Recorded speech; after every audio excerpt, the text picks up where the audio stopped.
morning. This is your interpreter for this meeting. Thank you, Diego. We can hear you. Thank you, Valerie. I'll be standing by. Okay, thank you.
All right, good morning, everybody. We are going to call to order. Is the mic on? Is that on? It's on, but I think it was too. Hello? Okay. Good morning, everyone. It is Wednesday, May 27th, 2026. We're going to call to order the Monterey County Board of Supervisors. We are holding our budget hearings today, so thank you for joining us. It is about just after 9 a.m., and let the record show that all supervisors are present. I'd like to welcome Diego Salas, who's providing Spanish interpretation services. Diego, could you make the announcement about the services we have available today? Muy buenos días a todos. Mi nombre es Diego Celis y seré su intérprete de español-inglés para la reunión de hoy. Si usted está planeando hacer un comentario público y necesita servicio de intérprete, favor de hablar lenta y suficientemente fuerte para que yo lo escuche. Favor de hacer una pausa al final de cada oración para asegurarse de que tengo la oportunidad de interpretarle. Muchas gracias. Thank you, Diego. We appreciate your support of our meetings. We're going to move next to our Pledge of Allegiance. I'm going to invite Ray Buenaventura. This is your first budget hearings here in Monterey County, I believe, our public defender, to come up and lead us in the Pledge of Allegiance. I pledge allegiance to the flag of the United States of America and to the republic for which it stands, one nation, under God, indivisible, with liberty and justice for all. Thank you. Thank you. All right. Are there any additions or corrections to our agenda this morning? There are none. There are none. All right. We'll move right along to general public comments. This portion of the meeting is reserved for folks to address the board on any matter that is not on today's agenda, but is otherwise under the jurisdiction of this Board of Supervisors. And welcome and thank you for being here. We'll open public comment. So come on up. Good morning, Chair Root Askew, Vice Chair Daniels, Supervisors Alejo, Church and Lopez. My name is Sean Edwards. I'm coming to you today as a resident of the 5th District, but also as the perspective of a first responder. I'm a fire captain in the Carmel Highlands area for CAL FIRE Local 2881. I am a union representative. And I wanted to give you a perspective on my experiences this weekend. I went down to Big Sur on Saturday. My travel started about 11 o'clock in the morning. Traffic immediately started just at Rio Road going southbound. I want to commend this body from the past. The no parking signs on the eastbound, northbound side at Point Lobos that you guys put up, it greatly improved our safety as first responders responding through that corridor. Going a little bit further south, the next huge traffic jam was Bixby Bridge. And I know this was talked about last week, so I just wanted to give my perspective on the issue. I've heard a lot in the past as being a first responder, based on the traffic, you guys aren't going to be able to make it through. And I always say, look, we got a big red fire engine, we got sirens, we'll make it through. We'll slow it, we might slow down, but we'll make it through. What I experienced at the Bixby Bridge, it scared me because I knew at that point a fire engine actually could not make it through. You had on the northbound at the bridge, there was an RV parked halfway in the northbound lane. Directly on the southbound lane, there was a car parked halfway in to where it literally bottlenecked people. So people had to stop and say, okay, wave you through. And it prohibited even us from going through. And that scared me. And it puts first responders, the citizens that we're sworn to protect, at risk if we can't make it through. And it scares me more because all the traffic seems to be going southbound now, and that's where the big hazards are. The water rescues, the fires, the everything in between. I commend the partnership that we've had with state parks. I think they've done a fantastic job in trying to be as proactive as possible. California Highway Patrol, the Sheriff's Department, all the first responders. I really appreciate the partnership, and I hope that you can take this into consideration. Thank you. Thank you. Is there any other public comment in chambers this morning? Okay, I'm seeing no one in chambers for general public comment. We'll go online. We have general public comment. We'll start with, I think that's Marcos. Marcos Foster. Yes, that's correct. Can you hear me okay? Yeah, thank you for joining us. Yeah, good morning, supervisors. Following up on that note in our conversation regarding Bixby Bridge, my name is Marcus Foster. I'm a longtime resident of Big Sur and chair of Keep Big Sur Wild, a nonprofit founding on upholding the policies of our land use plan that was certified 40 years ago. The plan was written knowing that increased visitation moving into the future was inevitable. This was front of mind when the policies were then certified by the County and Coastal Commission. There was overwhelming recognition that the highway was built primarily for scenic travel, and this was in order to accommodate maximum carrying capacity of a very limited, narrow two-lane road due to the geography of the area and to protect the environment and natural scenic beauty. Large-scale destinations along the highway were not appropriate because it would lead to major traffic congestion caused by unsafe roadside parking. Therefore, visual access and scenic recreational driving was deemed the primary activity for visitors. I want to talk about what happened this weekend. And this isn't anything new. This has been happening for 15 years. It's just gone from weekends to then the busy weekends to pretty much every day, even when the highway was closed to the south. I did a video a couple years ago. That was Memorial Day 2024. The highway was not a through highway. So it's not just because of pent-up demand. What we have here is Big Sur is at a breaking point. We have one of the most popular travel destinations in the world, and it truly is just an unmanaged free-for-all. We have one CHP for 8 hours a day covering 71 miles of coastline. We need to figure out how to better manage visitation. My Saturday drive was over an hour to get through the bridge, and on Monday there was an ambulance, a child that had head injury at one of the campgrounds, and the ambulance code 3 from town was delayed due to heavy traffic congestion. It is impossible for emergency vehicles to get through Thank you. All the traffic backups that are happening all along Highway 1. Thank you. Thank you.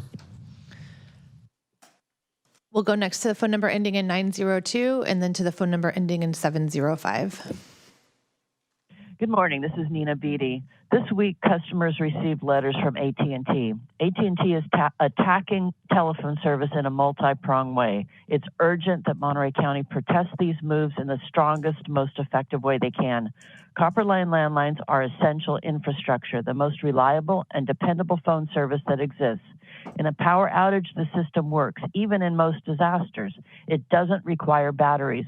When you pick up the phone, there's a dial tone and connection to 911 and emergency responders, medical personnel, your family members, your essential services, your elderly relatives and friends that need assistance.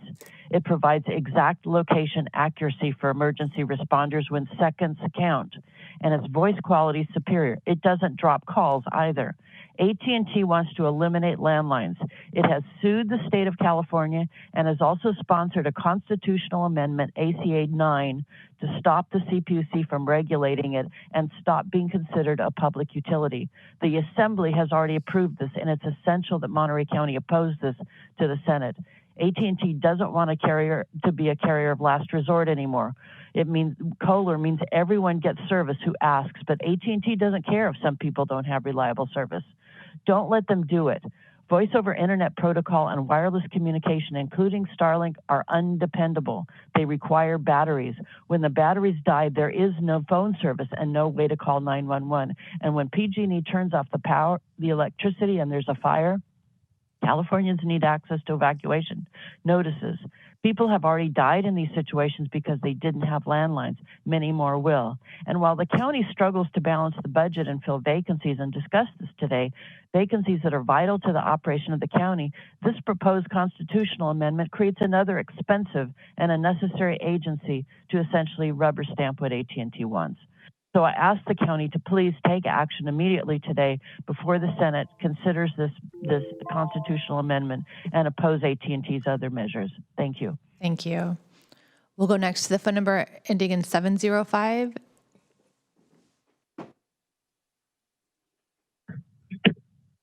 Yes, good morning, supervisors. I'm asking you to carry a resolution to counter the onslaught of us all, AI and its demand for energy and water. The only solution to feed their wild appetites for energy is little nuclear power plants. NPR, our public radio station, had an interview recently with a nuclear scientist advertising, or should I say brainwashing the public into believing little nuclear power plants were green and safe? Can we trust a government to operate these plants that have already dropped 350 tons of depleted uranium on Iraq without even telling our soldiers what these weapons were made of? Depleted uranium has a half-life of 4.5 billion years. Can we trust a government that lies about nuclear power plants and its radioactive fallout being almost harmless? We are awash with plutonium from the fallout of tested nuclear bombs. Almost everyone has some form of cancer. The nuclear solution is not the answer. Our only solution is to start reducing our use of AI until we find a solution. Use it for important things, but not games and movies online and information that's non-essential. If we don't, AI will demand energy at any cost to our health and environment. We humans are not good at resisting technologies that are injurious to us, but AI will not only take over our jobs, but our environmental choices for truly a more green energy source. Thank you. Thank you. We'll go next to the phone number ending in 837.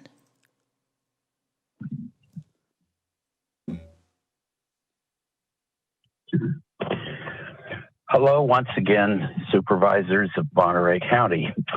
This is Brian Rosen speaking. You know, the way that people are being grabbed because of the color of their skin, tortured, killed, thrown in concentration camps, illegally deported, even though they are legally here often, is absolutely shocking to us all. Now, I'm getting text asking me to support petitions like Trader Joe's, who refuses to not cooperate with ICE. Same with Home Depot. Same with Starbucks coffee. So these corporations are not helping, and they have a responsibility to be good citizens of our country. And I would really appreciate it if all of you would recommend and put some pressure on these corporations not to cooperate with ICE.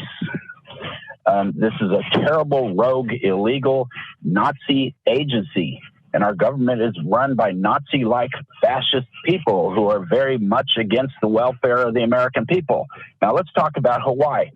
You can't regulate free speech according to the Supreme Court of corporations, but you can regulate their powers, and that's up to the states. And now Hawaii is doing just that. So corporations will not be able to buy our elections. Other states are following suit, like including our own. So please do a resolution to support this effort in California. We cannot allow corporations and big interest groups like APEC to ruin our elections. Almost every Democrat and every Republican is scared to death of APEC, for instance, and they vote for genocide and to support a genocidal government. The last president that totally opposed Israel was John F. Kennedy, who ended up dying soon after when he tried to stop their nuclear program and wanted to be neutral to not drive the Arab countries over to Russia. Thank you. So we need you to do this resolution, and thank you. We'll go next to Richard.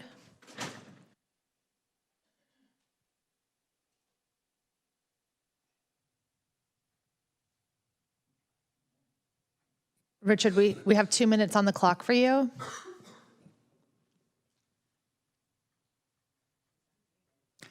We see that you have unmuted, but we are not getting any audio. Okay. There we go. Richard, we've got you now. I'm trying to unmute. Yep, we've got you now. Sorry. Richard, can you hear me now? Yep, we can hear you. Thank you. I can hear you. Wonderful. We've got 2 minutes on the clock for you. Thank you. I've been driving the road in Big Sur since 1972. I've worked at a major resort for 40 years. I've lived in Big Sur for 30 years. I now commute from town for the last 10 years. I love my job. I love the people I work with. It's a great place to work. The commute is just turning into a nightmare. Between Friday and Monday, 4 shifts, I spent 8 hours getting to work, 2 hours each day.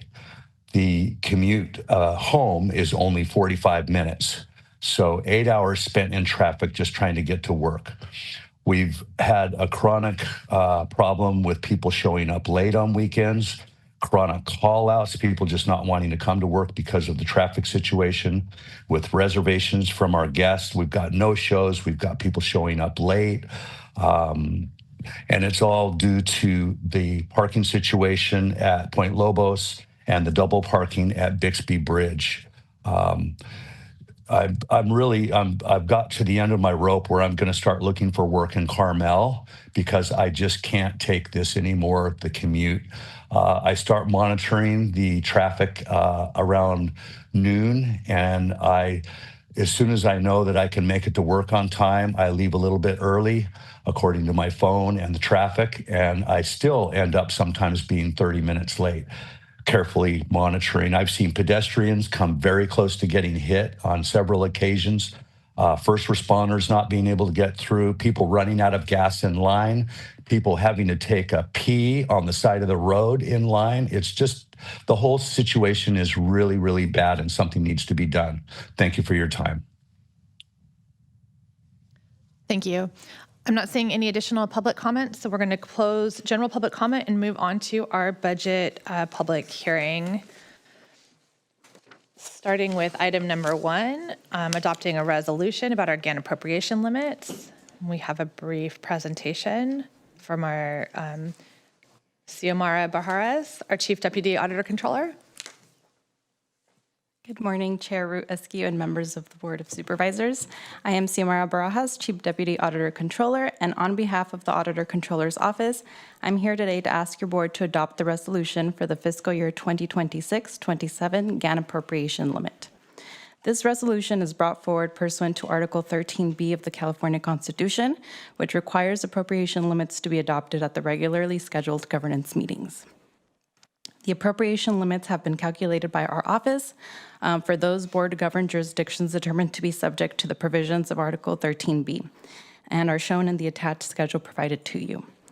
The documentation and calculations are available for public inspections at the Auditor Controller's Office, and the general and library funds computed appropriation limit for this fiscal year is $1,015,171,576.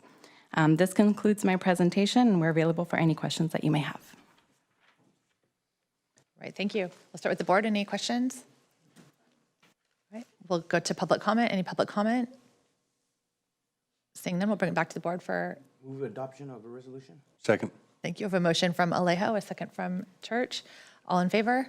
Aye. Passes unanimously. Thank you. Thank you for your time. All right, we'll move next to item number 2, our public hearing to receive a presentation from our Human Resources Department on Assembly Bill 2561.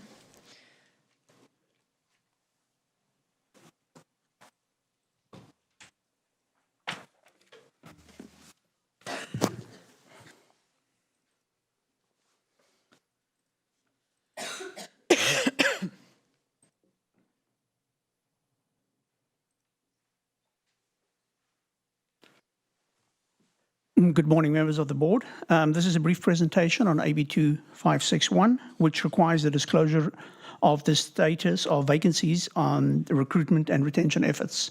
The MMBI local agencies have to present the status of vacancies, recruitment and retention efforts during a public hearing. The presentation must be made prior to the adoption of the final budget, and it entitles a recognized employee organization to also make a presentation at the same meeting. There is one additional, next page. There is one additional requirement that any single bargaining unit that has a vacancy rate of 20% or more, that shall, the agency, meaning us, have to include the following information in the public hearing at the request of that recognized employee organization. What has to be included is the total number of vacancies, total number of applicants, average number of days, opportunities to improve compensation, and other working conditions. There were only 2 unions concerned, and neither of these unions requested the information from the agency. Next page. The following slide provides information on our year-over-year headcount and vacancies. So in 2025, as you can see, we had an authorized FTE of 5,937 with vacancies of 882 and a vacancy rate of 14.8. In 2026, for the same period that we measured, our authorized FTEs went down by 99. Around about 5,838 with a total vacancies of 764. What we have is a drop of about 1.76 in our vacancy rate. Next page. I'm pleased to report that for the year-over-year, the vacancy rate has decreased in all but 2 of our represented bargaining units. As you can see, those are the vacancy rates there, and every other one of our, the only 2 that it actually really increased was our, next page, the Monterey County Probation Association. It was up by about 2%, and then on the other one was the contract physicians, which was up by 14.1%. In all the other ones, our vacancies actually have steadily decreased. Next page. Here's an important slide that during the reporting year, the following vacancies were created. I'll break it down a little bit later. There were 426 separations, competitive promotions create a vacancy, newly budgeted allocations, and then, of course, voluntary demotions create vacancies. Not always are these vacancies necessarily need to be filled, but that's what the numbers are. So if we break down, next page, if we break down the countywide separations of the 426, 251 were voluntary resignations, 104 were service retirements, and 71 were involuntary separations. Next slide. Briefly, the recruitment process, it's a 5-step process. It starts with a request for referral, then a job announcement, the examination, which can take on many forms, final selection, and then the employment offer. Next slide. The following illustrates the recruitment process, which is not always as straightforward as it seems and has many nuances and phases. I'll describe just one. We can look at the vacancy created. If we go on to the next slide.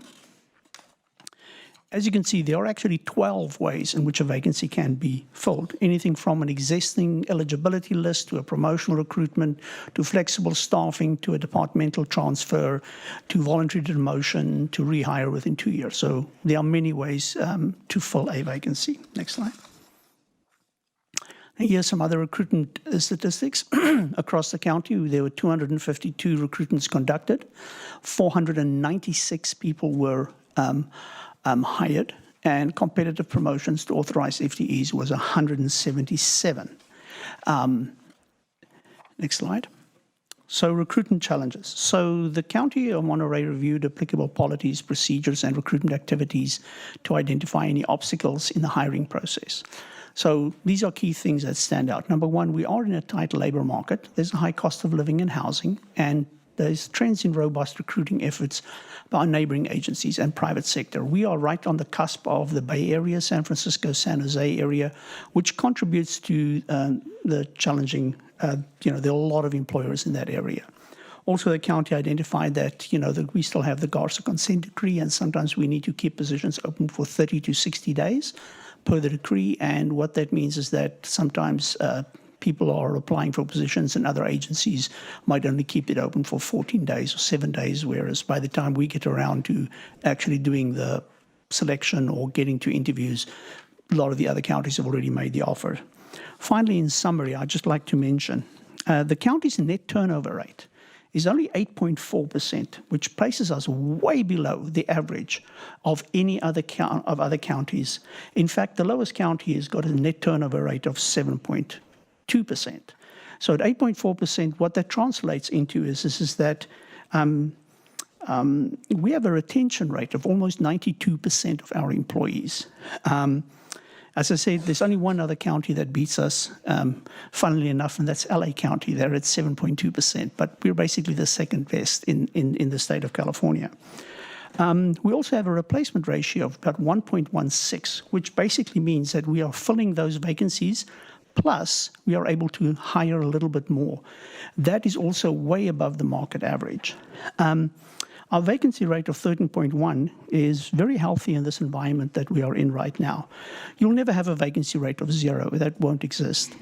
And according to UC Berkeley's Labor Center, I was looking up the latest numbers.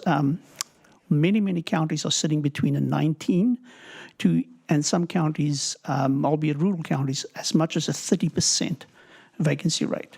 So can we do better? Yes, we can. We will always strive to do better. But at this point in time, that's just what I wanted to leave you with. At this point, that's the end of the presentation. If there are any questions from the board. Questions from the board? Any public comment on this item? Seeing none, we'll bring it back to the board for consideration. Just a hearing, do you need a motion then? You need This is action just to on this? receive. Just to receive. Okay, we will receive the information. Thank you. We have received the information. Thank you very much. All right. We will now move on to open our public hearing to consider the fiscal year 26-27 recommended budget. And we'll start with our CAO, Sonia De La Rosa's comments on the county budget this year. Yes. So this marks we're at year 3.5 for me as a county administrative officer for the County of Monterey. And I'm still consider it an honor to be here, and more so because of the department heads that we have and the team that we have supporting the county as a whole. In addition to that, the constituents and the involvement from constituents when there's areas where we can do better and how they inform us in the ways that they would like to see things change or more transparency, more information shared. When I first arrived at the county, we obviously were experiencing a couple emergencies. We've been, I think, like I said before, 4 for 4 on the years that I've been here. But most importantly, one of the items that your board wanted to make sure that that was supported by the County Administrative Office in collaboration with the departments was the development of a balanced budget whilst working with our labor groups, and also to prepare strategically for the reduction of force due to reduced funding, to review, improve, or demystify the budget process to ensure accuracy, timely information on status of budget would be conveyed to your board and also to the community throughout the year, and lastly, a fair and transparent process for community funding requests during the budget cycle. This recommended budget from the County Administrative Office does all of those things while also planning for the future. And I do want to thank our budget team, that the CAO's office, but more broadly to all of the departments that have been involved in the creation of this budget that is now available since May 14th for the public's review and also for discussion today. This has been a new process. It's been frustrating. It's been a bit of a tug of war. And then also, for many of us, just the reality that we're living in today, that we cannot continue operations as we have in the past, and to be very conscientious of when we add resources, whether they're ongoing or one time, to be very deliberate and careful as we do that to try to avoid layoffs and other service reductions. And that's what this budget does. It doesn't include everything we would like. It definitely puts the wheels on the car and the motor, and we're gonna be able to go down the road, but it doesn't have all of the additional bling that we would like to add, and I'm using bling very broadly, obviously. But I think it provides and it supports the strategic plan that this board adopted last year and is in place from 2025 to 2028, which focus on the well-being and quality of life, sustainable infrastructure for present and future, a safe, resilient communities, diverse and thriving economy, and dynamic organization and employer of choice. And the recommended budget is balanced as it's presented today. It is fiscally responsible, and it's an approach that protects the core county services while continuing investments in community priorities and organizational sustainability. The budget advances the board's priorities, and it includes public safety, housing and homelessness response, economic vitality, infrastructure, health and human services, and organizational excellence. The budget was developed conservatively in recognition of the ongoing economic uncertainty, inflationary pressures, rising labor and operating costs, and continued volatility at the state and federal funding streams. Despite these challenges, the county remains committed to maintaining essential public services and preserving long-term fiscal stability.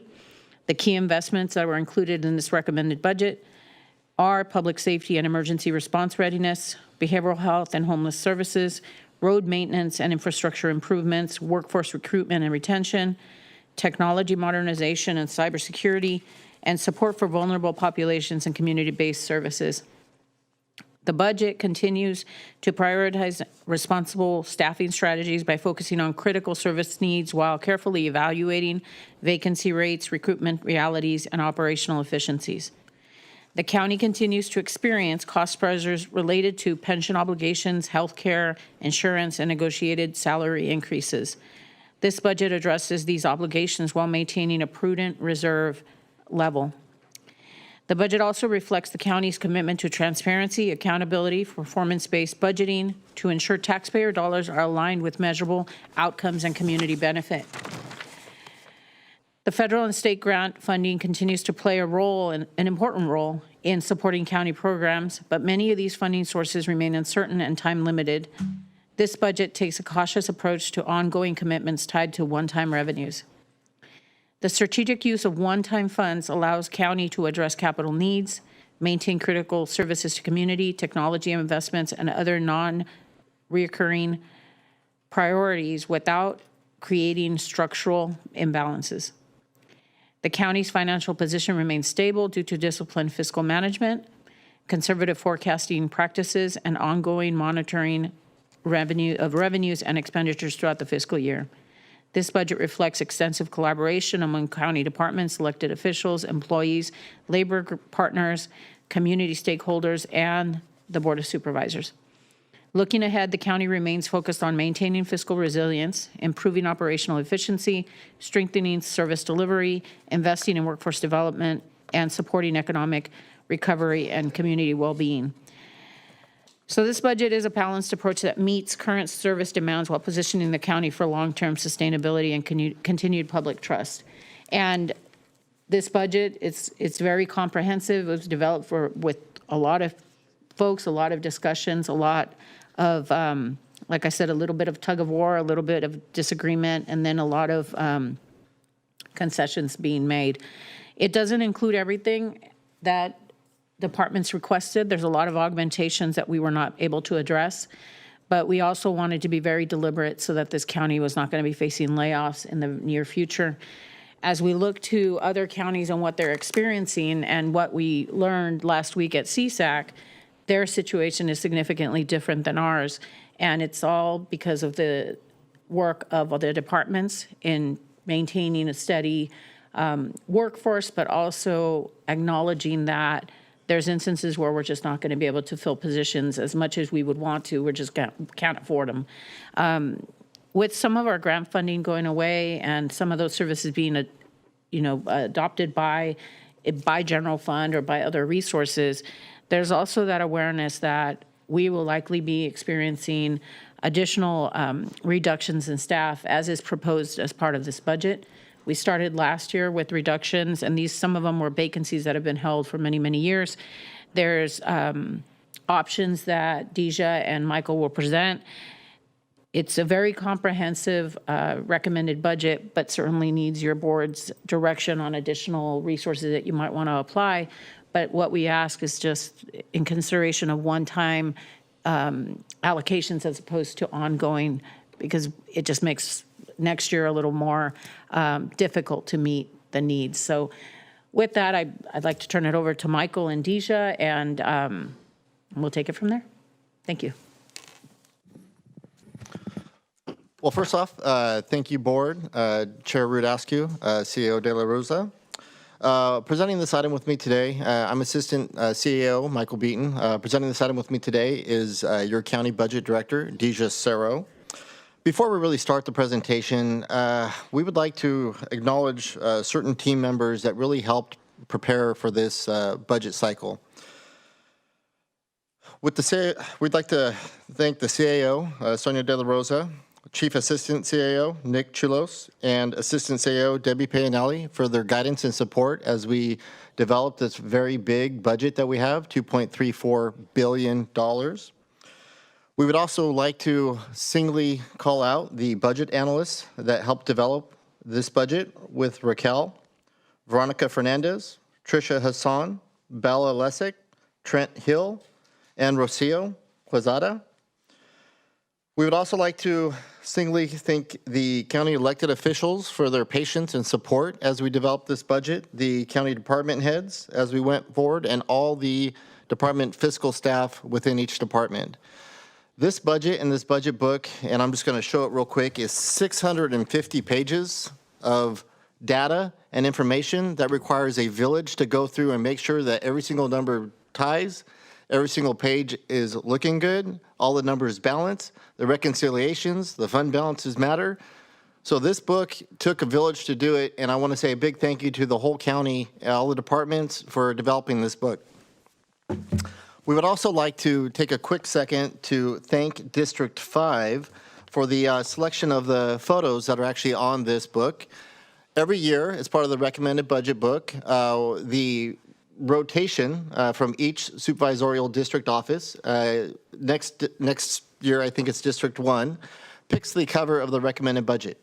So on the recommended budget book that we have this year is acknowledging photos from the know-it-alls, dedicated docents of Monterey County, a project by photographer Randy Tunnell, which depicts various volunteers throughout the community. So I want to say thank you very much for District 5 for their selection this year. I believe the budget book looks phenomenal on the outside. Okay. With that there, we'll move on to the presentation that we have. We do have about 43 slides today. We will try to go through them as expediently as possible. However, there's going to be some fun discussions that we'll have to have. If you want to go next slide. Yeah. All right. So our kind of outline today is you're going to hear a budget overview and the current fiscal environment that we see it and some of the fiscal constraints that we have overall as a county budget. We're going to review some of the department's funded and unfunded augmentations that were submitted as part of the budget presentation. You will then hear departments, we'll also talk about the strategic reserve, kind of where our current levels are, some additional commitments or investments that we would like to make as part of our recommended budget. And then you'll hear department presentations and comments regarding any augmentations that they may have or any general comments that the departments may have.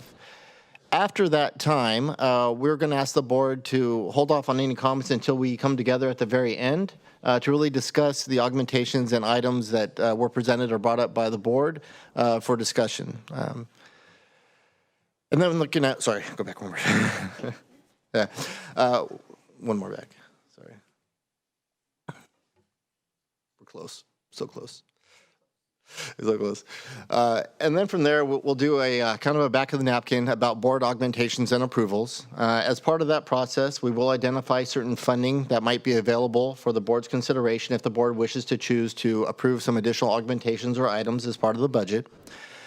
We will then also examine some alternative approaches that we've already presented to the board during the budget workshop, kind of what we've relied on during the budget, and go with some final decisions related to workforce controls, and also discussion of some alternative GFC reductions that we've outlined in the previous budget workshop areas. Go ahead. So to explain a little bit about the budget process in brief, we start the budget process at the very beginning with the department forecasts. This really gives us a kind of a guiding star to identify how the departments are forecasting based on their state and fiscal revenue streams, their local revenue streams, and their expense categories that they are projecting.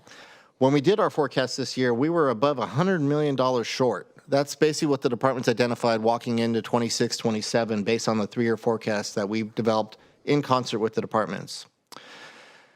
We then asked the departments to do an initial baseline. And what the initial baseline was, getting no additional GFC from what you currently were adopted or given in 25, 26, how do you balance your budget?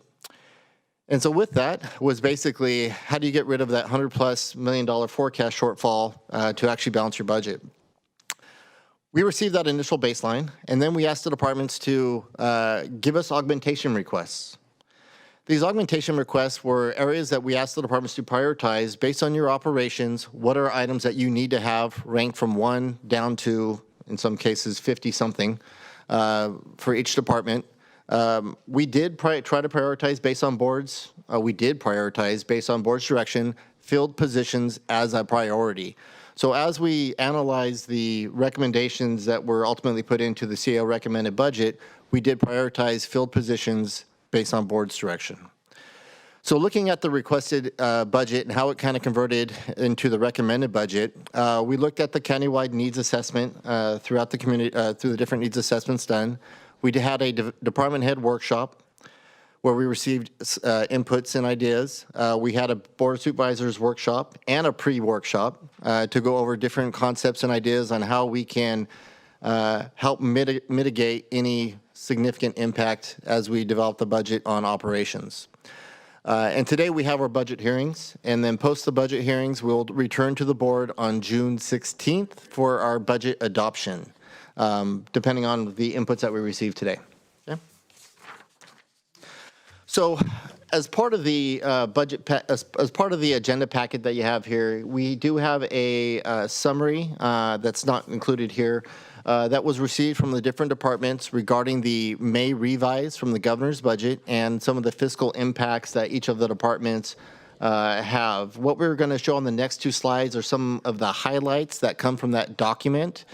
Now, before I really go through the list of items out of the governor's budget, the May revise, one of the main impacts that we did see was the lack of funding for HR 1 impacts on the county and the projections that we are seeing with HR 1. That was definitely one of the significant impacts that we saw both on the state level, our associations, the California State Association of Counties, the CHIAC, and our different associations that really help represent county government. So to walk through some of the May revise impacts, one of the first items that the governor's May revise did impose or did recommend is a new digital software sales tax. This is projected to generate about $1.1 billion annually. Now, the bright side with this, and I don't say bright side, probably the wrong word to use, is with that, the county estimate based on that would be about $3 to $4 million additional per year, with about $1.5 million expected in 26-27 as a potential additional revenue source based on the increased sales tax that we would see. So that's something that was that we did see out of there. We do have a reduction in CalFresh federal funding that is going to impact the county by about $1.7 million annually, with a risk of about $4.4 million. The state did put in the May revise, the governor did put in the May revise about a $30 million one-time state relief to help offset, but then again, that's a one-time augmentation. The state funding for CalConnect and CalReady was also eliminated, which requires the counties responsible to finance a new disease surveillance system. Growth projections for realignment sales tax, which supports our social services and health and behavioral health programs, is not seeing growth that is maintaining up with costs, so which involves additional fiscal pressures for our county. We identified a $20 million reduction in the Judicial Council, which will affect our probation's pretrial program. And then there's some changes in the sharing of the affordable housing, which involves a little bit more of a cost share for the county. Our projection is about $2 million in order for us to be competitive with those grants and allocations that we will also have to find. The last slide on the May revised impact is the state regulations still require the county to go to a zero emissions vehicles with no specific funding identified. The Outdoors for All program does invest about $3.6 million into our community with the development of a Fort Ord campground with a promise of ongoing operations. So that is great for our community. Libraries saw an ending of the Diploma for Adults career program. Also saw, I'm going to jump down the bottom one, the Adult Protective Services. One of the things identified in here that is going to be an impact to the county if it does pass is the Adult Protective Services. The 2021 expansion is being reverted back to age, or recommended to be reverted back to the age of 65. The county impact of that is about $2.2 million annually. So once you take the state reduction component of that and our federal drawdown of that, we're looking at a potential $2.2 million affecting our adult protective services, which is about 8 full-time equivalents for our social services programs. So those are just some of the highlights of the May revise. that we have that we definitely identify as additional fiscal constraints and risks. All right, now for the fun part.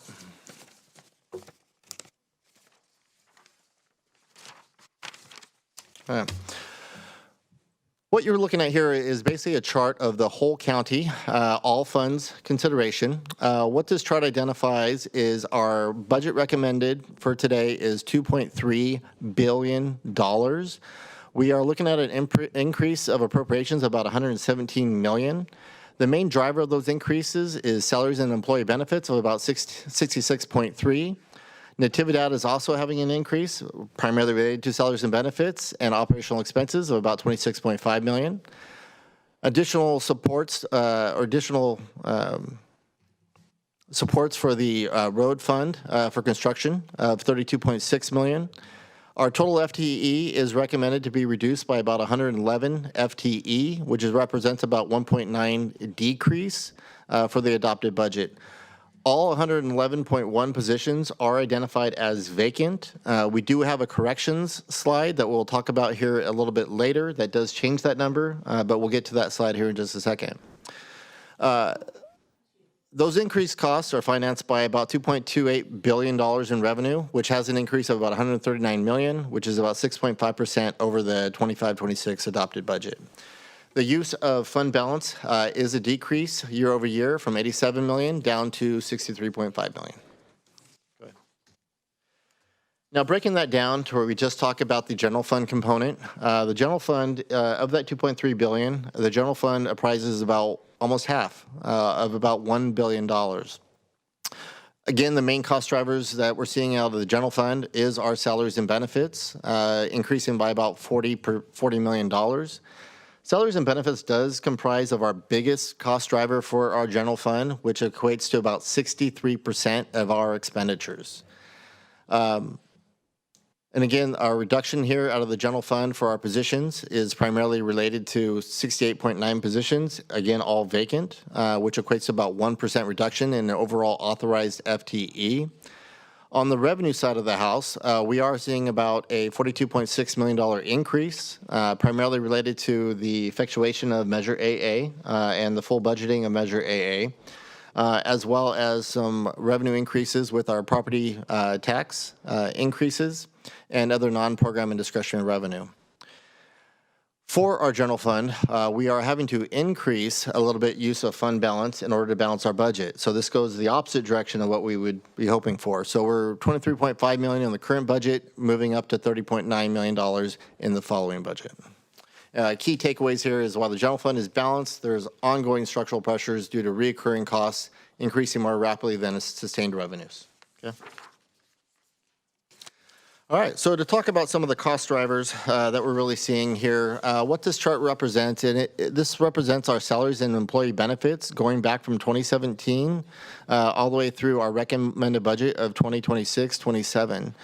As you'll see over that time frame, our salaries and benefits have increased 70%, and it is our biggest cost driver out of our general fund component, and again, 63% of our costs. The main increases that we're seeing are related to negotiated wage increases, step increases, implementation of the base wage study that we're still in the process of implementing, increased pension costs, and health insurance costs. So with the escalation as the primary driver of pressures for the general fund dollar, we're going to break down salaries and benefits here a little bit more over the next, and some of the costs associated with those over the next few slides.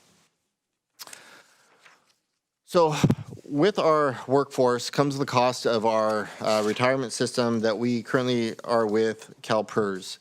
What this chart identifies, it shows the cost of our retirement system for our workforce increasing year over year over year with a projection that is going to continue to go a little bit higher. So projected to continue to increase for the next 6 years in total. So when you look at the horizon of our expenses here related to our pension benefits, the costs are going to continue to rise. The recommended budget includes estimated $54.9 million contribution towards unfunded accrued liability, with all funds estimated at $93.9 million when you factor in the non-general fund funds. The projected increases are driven primarily by the CalPERS actuarial assumptions, amortization policies from CalPER, and unfunded liability obligations. Bless you. Yeah. So our key takeaways with this slide is our pension obligations tend to be remain a major fixed cost, limiting our budget flexibility with our retirement system. So to break it down a little bit, so when you look at that number that we have for our retirement system, our liability is north of $3 billion based on the actuarial studies. We currently have over $2 billion invested with CalPERS to help with our anticipated liability, accrued liability for our pension obligations. And what this slide represents is what is the unfunded portion. So when you look at the retirement expenses for our county as related to CalPERS, we have an actuarial study that happens and they determine what our total estimated accrued liability might be. They then determine what our unfunded portion is. And what's identified on this chart is the unfunded portion. And I'm just going to jump to the last actuarial study that was done, covered the period of June 30th, 2024. At that time, our unfunded liability as a county was just south of $1 billion, okay? Now, the liability did decline about 2.4% from the year previous. The recommended budget, again, as part of our fiscal policy, we are recommending to suspend supplemental pension trust contributions to our Section 115 trust fund, which would help pay down this dollar amount. We are also recommending, as part of the recommended budget, that we will be using $2.3 million of that Section 115 trust fund money to help offset the UAL payment, or unfunded accrued liability payment. Now, our investments with CalPERS, they did improve relative to the prior cycle, but our amortization schedules and economic assumptions keep our liability elevated at a certain level. So our key takeaway from this slide is the county has made policy progress, but the unfunded pension liability remains a long-term fiscal risk. So jumping over to our health insurance that we have for our workforce. This slide here, you'll definitely see an increase that we are seeing with our costs related to our health care. Costs are recommended at $92.9 million for fiscal year 26-27, $7.3 million or 8.5% increase from the current year budget. The $40 million increase, that's a $40 million increase from our 2017 levels, or approximately 77%. The recent increases reflect, again, negotiated labor contract premiums, contribution, workforce growth, as well as what CalPERS can negotiate for our area. Okay, so our key takeaways with this slide is health insurance inflation compounds the county's broader labor cost pressure.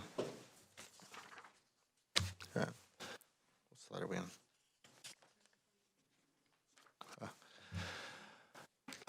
Looking at our some of our workers' comp and general liability insurance components, again with these fiscal pressures, looking at the slide here, you'll see our workers' comp continues to rise. We are forecasting that we're going to be seeing another 10 to 15% as we move forward from 26-27 to 27-28 in these expense categories. Our general liability as well. So this is definitely a continuing cost pressures that we are seeing. So our key takeaways from this side is our insurance program costs are kind of stabilizing, but remain sizable and are growing every single year based on our current forecasts that we have. All right, so let's talk about a little bit about the general fund revenue. So what this chart Did you do health? Did I miss one? Yeah, we did health insurance on the slide. This one. Yeah, sorry about that. Next, jumping over to our general fund revenue trend. So what this chart shows, it shows our general fund revenue, both what is considered a non-program revenue, which is revenue that is collected locally, compared to our total revenue, which includes state and federal sources that might be used to offset. So what I'd like to focus on real quick is the non-program revenue. So the non-program revenue is primarily driven by our property tax component, which is our main number one revenue stream, transient occupancy tax, sales tax. With the revenue stream, you'll notice it tends to be pretty flat, while we are more and more every year relying on state and federal sources in order to maintain our operations throughout our department or throughout our county. So our general revenue, general fund revenue recommended for the fiscal year 26-27 is $990 million. Our discretionary revenue is increasing by about $39.7 million. The main driver behind that is budgeting full for the Measure AA on the revenue side of the house.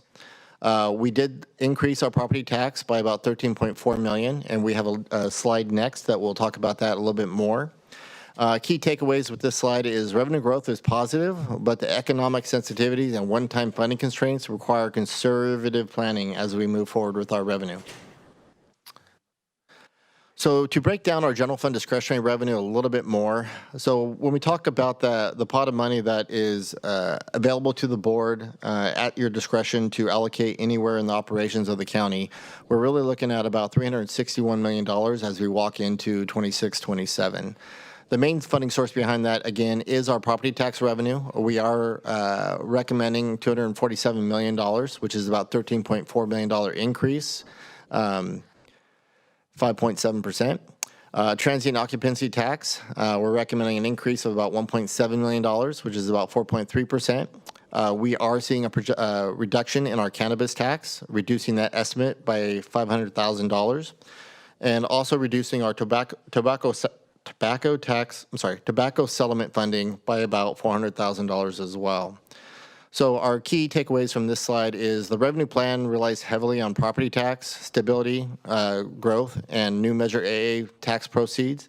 If we have an economic downturn related to properties or an economic downturn related to sales tax, the volatility is of a concern. So our fiscal year 26-27 recommended budget overview. All funds, expenditures total about $2.34 billion. Revenues amount to $2.28 billion, with planned use of fund balance is $63.5 million. General fund expenditures, again, $1.1 billion. Revenues, $990 million, with the fund balance usage of $30.9 million. Our budget is balanced. We did have to use one-time funding that we'll talk about here in a little bit in order to balance. Contingencies are fully funded at $9.5 million to satisfy the county's fiscal policy of 1% of the estimated general fund revenue policy. Our transient occupancy tax allocations remain at our fiscal policy levels, which includes 25% of our TOT estimate assigned to the road fund. The development set aside is being reestablished to our fiscal policy of 7.87%, which is 3.16, which is an increase from the current year for our development set aside agencies. Unfunded augmentation requests are about $16.6 million, which Deja will cover here in a little bit, and that includes about 32 positions that we were not able to put into the recommended budget that your board will hear about today through the augmentation process. We were a little dependent on using one-time funding for the ongoing operations, and we understand this will create a structural gap in future years, and we are working on a plan that we'll talk about in part a little bit later on at the end of the presentation as we proceed forward. So talking about, well, that one-time money, so we came to the board during the budget workshop, or sort of during the budget end-of-year report, and the board authorized us to maintain $20 million of the fiscal year 24-25 unassigned fund balance to support our recommended augmentations for the department and to support the fiscal year 26-27 budget. The budget recommended also includes $1 million in 1991 realignment funding redirection from Health Department to Social Services Department to help address the increased cost with social services. It includes Section 115 pension drawdown of about $2.3 million from the trust to help apply towards our unfunded accrued liability that departments are seeing as an increased cost. Recommended budget does eliminate 111 positions. 68 of those are coming from the general fund. Position costs are beginning to align with recurring revenues, but again, we had to use one-time money in order to balance the budget for this round. At year end, the available for fiscal year 25-26, if there's unfunded balance, we are going to be requesting that a portion of that help fund the 27-28 budget, and we'll return with that during the budget end of year report in December of this year. So with that, I'm going to toss it over to Deja Cerro, your county budget director, to review department augmentations. Good morning. I get the fun part of the presentation. Thank you, Michael, for going over all the heavy impacts of salary and benefits that are being addressed in this year's budget. And just to make note that we aren't the only county. This is a nationwide occurrence, and it's heavy and it's a burden for us all, but it is something that we do have to take a look at and kind of dig deep in addressing in this budget. So I'll go over the department augmentations at a high level, and I'm going to show various slides that kind of show it in various ways so that we can kind of intricately look at what we have recommended and then what is still unfunded going forward. First, we'll go over the total requested augmentations, and here I have a summary by fund. As you can see, the majority of the augmentations are on the general fund with a 137.8 FTE requested through augmentations, totaling a net request of $43 million. This is which is about 98% of the net total, just on general fund. Other fund requests total $694,000, mainly for the animal health services for the new JPA agreement. The general fund request covers the 137.8 requested FTEs. Now, there is capital infrastructure requests using Fund 478 that have been excluded from this augmentation table and will be brought to the board at a later time. As you can see, there's 5 other funds that are being requested for a total of the $43.7 million in total augmentation requests. The augmentation request summary by category in all funds. So these are, what these categories mean is just how they were submitted for requested augmentations in the budget. And we gave each one of them a category that our elected officials and department heads could choose to categorize what they were requesting as augmentation for the recommended budget. As you can see, there is a contribution to other funds.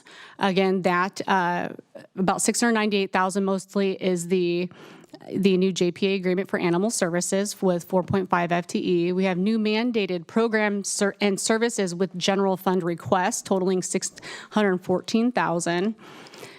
New program services also with general fund requests of about $6.3 million. Now, we do have new programs and services with outside funds that total just under $600,000. with 3 requested FTE, and that's related to the Climate Action Plan and sustainability. There's 10 requested new positions for a $780,000 impact to the general fund. Now, our largest status quo filled positions where we heavily focused on this recommended budget is 77.8 positions for $19.4 million on the general fund. Other status quos, $8.9 million. That would be other programs and existing programs and services that are status quo operations within our departments, and then status quo vacant positions of 6.9. This brings us to that 43.7 million in general fund augmentation requests. So our status quo operational needs, which is just the filled, other, and vacant positions, do total 33.6 million of that. 19.4, like I said, the filled, 7.9 for operating, and 6.9 for vacant positions. Augmentation request summary by department. So what you're looking at here is that same total of 43.7 million of the net requested in general fund by your departments. 137.8 FTE is requested. The offsetting revenues include state and federal grants and contributions to other funds.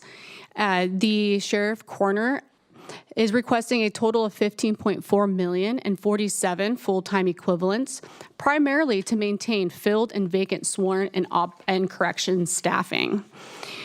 Next would be the Public Works Facilities and Parks Department requesting $6.4 million in general fund, which come with 16 FTEs primarily to maintain, again, those filled and vacant positions. And the Department of Social Services request primarily includes cost pressures for out-of-home care and general assistance.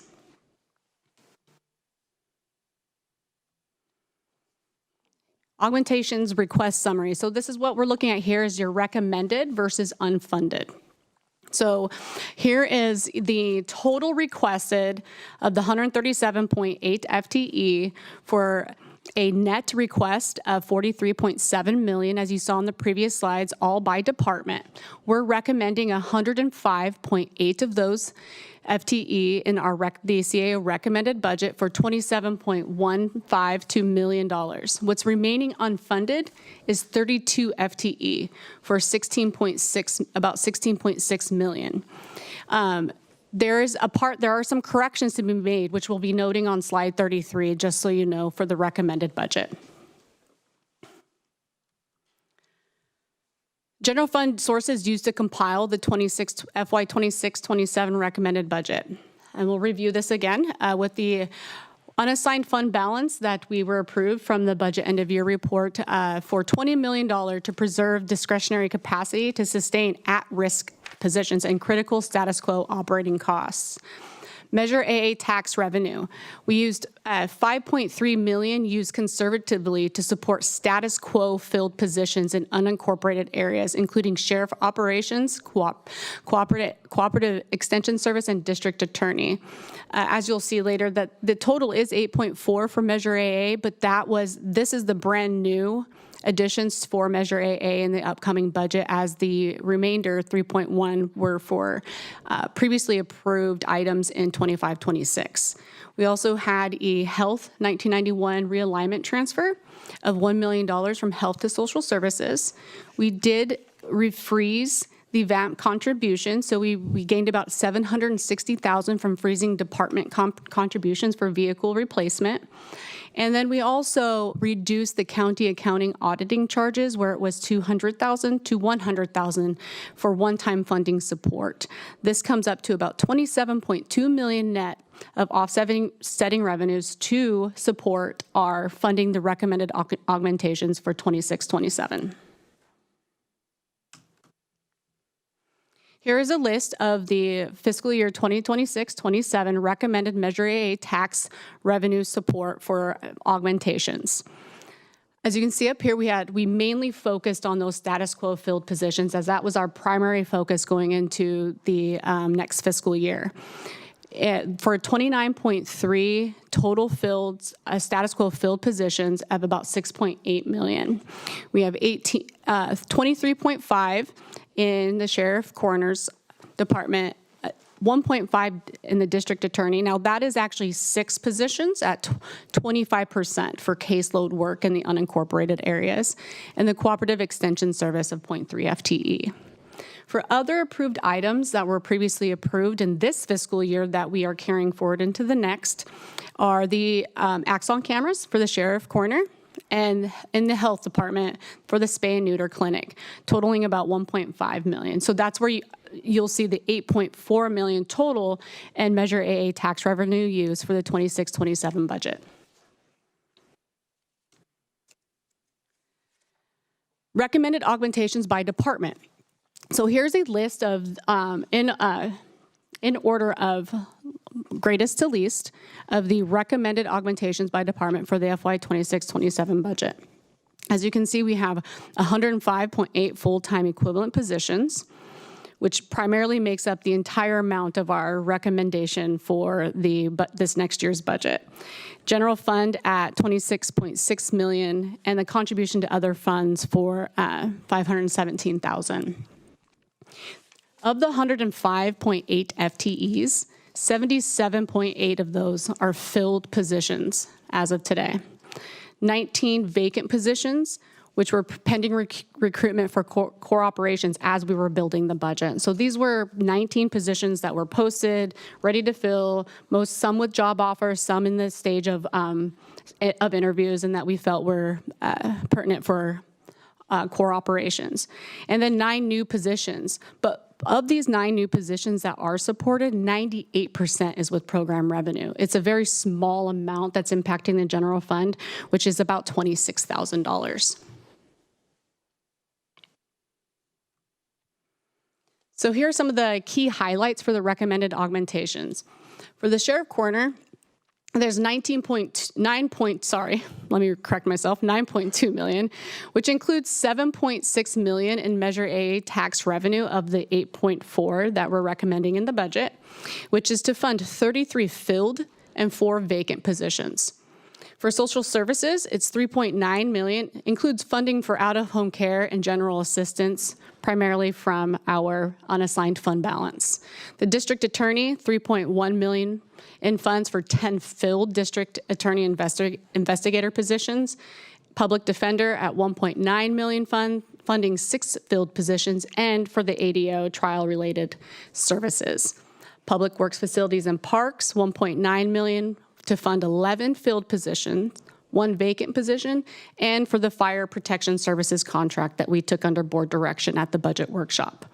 And for the CAO, $194,000 for the homelessness strategies and initiatives management analyst that is filled within that program. So the recommended budget focuses on maintaining existing service levels rather than just launching or expanding new programs. Heavily focused on what is status quo bringing into the next fiscal year. Public safety, social services, and facility operations represent the most significant areas seeking additional fiscal support. Measure AA revenues really saved us in being able to support these status quo filled positions, and they can continue to fund unincorporated area services with notable support for the Sheriff's and Coroner's Office and the Animal Services Department. A substantial number of unfunded requests remain for board consideration, reflecting needs that exceed available resources. So let's move on to the unfunded requested augmentations, which you will be hearing from the departments today as they present for you all to consider going into the adopted budget for FY 26-27. Unfunded augmentation summary. We have 16.6 million in unfunded requests that net to 32 full-time equivalent positions, primarily seeking general fund support. Other funds account for about 177,000 in unmet needs. Vacant position augmentation requests totaled 32 FTE and 5.6 million, which were not recommended. So as you can see, we have 4 requested new positions, and of this is 23.5 actually of those 32 are just vacant positions. So the majority of these are vacant, but considered by the departments as very needed for our operational needs. Most newer expanded programs remain unfunded due to ongoing resource constraints and prioritization of status quo operations. So again, our focus maintaining the status quo for all departments. The unfunded augmentations by department. So for the auditor controller, is requesting 8 FTE. This is going to equate to about 1.7 million of general fund requests. We have the Civil Rights Office for 1, requested FTE at 136,000. Cooperative Extension Service. A couple of these you'll notice once we get into the presentation that we have solved, and we will again address at a later time that we have solved since we have issued the recommended budget. And the County Administrative Office, 250,000 for unincorporated encampment outreach. The Health Department is 4.5. That's primarily for the Animal Services contract, the new contract. And then going down, we have HCD for 800,000 human resources. Another one that will meet the list that we have solved since the recommended budget. Probation, 2.5 for deputy officers. Public defender, 2 new items that have happened since the recommended budget, and we'll be going over those in further detail as the departments present, and we go over the augmentations for the voting process. The Public Works Facilities and Parks, we have 4 requested FTE, but a total GFC request that includes operational needs of $4.5 million in the sheriff coroner's office with 10 requested FTE at $6.2 million. Just to take note, and again, we're going to be going over some of those changes that have happened since we've issued the recommended budget, but for the sheriff coroner's office, there is a filled position that has since happened, a vacant position that has become filled of those 10. And just want to address that and bring that to the board's attention as we move through this process. So other status code needs not recommended include $2 million for public works, facilities, and parks, which is for unscheduled and preventative maintenance, $1 million each for each of those categories. The new mandated programs not recommended but are potentially Measure AA revenue eligible are the housing and community development, general plan housing and safety element, and CHULAR for a total of $800,000. And the Fort Ord open space maintenance of $150,000 under public works, facilities, and parks, as well as the health department spay-neuter clinic costs in the county's unincorporated area for $164,000. There are proposed expanded programs that are not recommended as well. And these include the sheriff coroner's recruitment code enforcement of $400,000 and the flock axon airplane imaging. So there's multiple augmentations that would be Measure A qualified that total about $1.4 million. The health department medical outreach for $750,000, which may be supported with other departmental revenue, but may also fall under the Measure AA eligibility. And the CAO's office for the homelessness strategies and initiatives, they have the encampment outreach, specifically in unincorporated areas that would be Measure A revenue eligible for $250,000. And for this, I will pass it off to Michael to go over the strategic reserve. Yeah, thank you. So before I start strategic reserve, thank you, Deja, for going over the augmentations. We did hand out, just for clarity for the board, we did hand out this document, which lists all the unfunded augmentations. We did line through anything that was a correction that's been resolved. And we'll go over them in detail, but that's just to explain what this chart is. This is the list of unfunded augmentations from the different departments. It also includes the new augmentations that were received after our recommended budget was pretty much developed, and those are identified in the orangish color. And we'll go over that in detail at the end here. So jumping over to the next section that we want to talk about is our strategic reserve and our potential new investment or investment into the health of our county for our strategic reserve. So the county has a fiscal policy under this board that identifies our county should have a strategic reserve of about 10% of our estimated revenues. So in our general fund, we really have two different pots of money. The blue identified is the general fund component. You guys okay? No, sorry. Sorry, I just went squirrel. My bad. We just need more strategic reserves. That's what they're saying. There we go. We need more strategic reserves. Yeah. So what you have on this chart here, starting for 25-26, the blue column identifies $73.5 million. Based on our current fiscal policy of 10%, that number should be at $99 million. Represented in the orange represents an additional strategic reserve that Natividad Medical Center has. This is ancillary from our current fiscal policy of 10%. So what I'm going to talk about today is this chart shows the strategic reserve that this county has had and the balances at the beginning of each fiscal year or from 2016 all the way to forward. So to kind of reiterate, in 25-26, which is the current year, our target is $94.8 million. We are currently sitting at $73.5 million, so we are identifying as short. Our target going into 26-27 increases that strategic reserve minimum by about $5.2 million. No, up to $99 million in total. We do have a recommendation as part of our recommended budget to augment an additional $6 million to the strategic reserve. in two parts. The first part is the board recently adopted a compensated absences assignment policy as part of our fiscal policy, which identifies that reserve should be kept at about 10% of the outstanding obligation for compensated absences. The county current outstanding liability is about $50 million, so the balance of that account should be about $5 million. It currently has about $8 million. So we're recommending redirecting $3 million of that to our strategic reserve to help out our fiscal sustainability of our county. In addition to that, when we came forward with the budget end of year report, the board was nice enough to help us, not nice enough, wrong wording. The board allocated the $40 million of unassigned fund balance. The board assigned $37 million to different purposes, including $20 million to support our current year budget. But that remained $3 million of remaining unassigned fund balance from 24-25 that was not allocated. We're also recommending that $3 million be moved to help support the strategic reserve. So we're asking for an increased investment to the strategic reserve by about $6 million.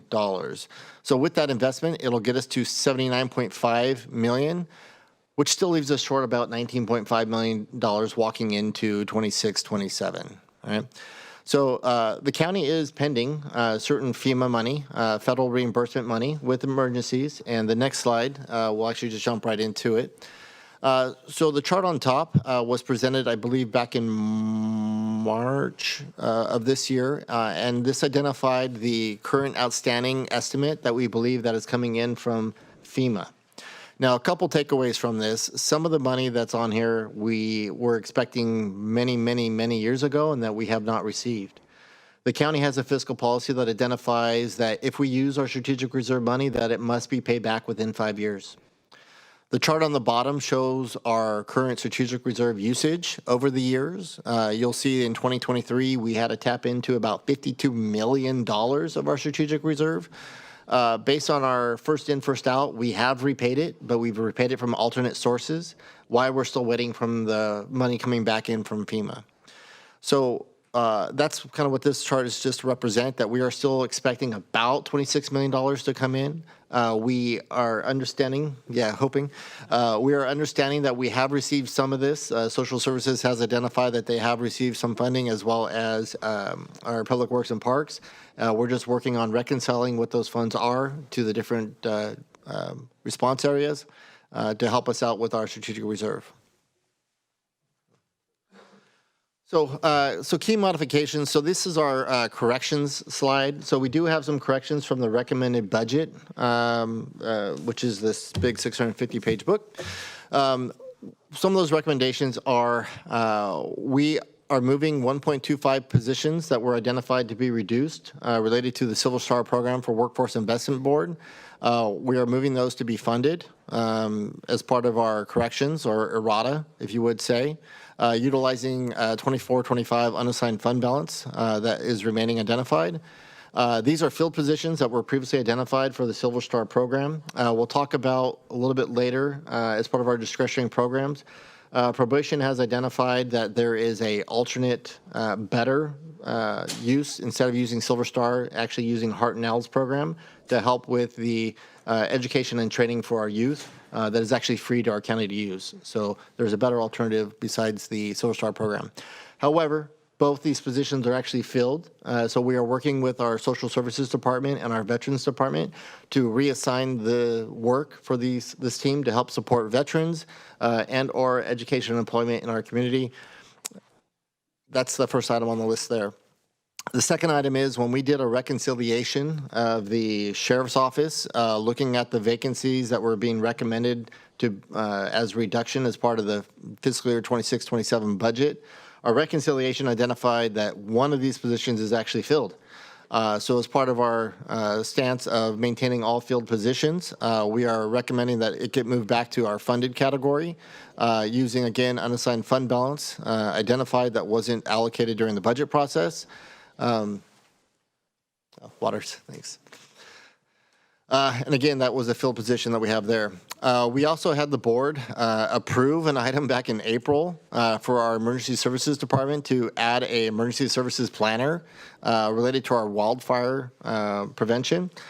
That position got omitted from our budget process, so we're trying to make sure that we ensure that we don't delete it as part of our budget, so we are adding it back. It is fully funded by grant. It just missed our Oracle deadline for some reason, but when we did our reconciliation for the department, we caught it, and that's why we're adding it back here. The last correction that we have related to the recommended budget and the augmentation requests is our animal services. We are recommending that, working with the department, that the cost share remain the same as the fiscal year 25-26 levels.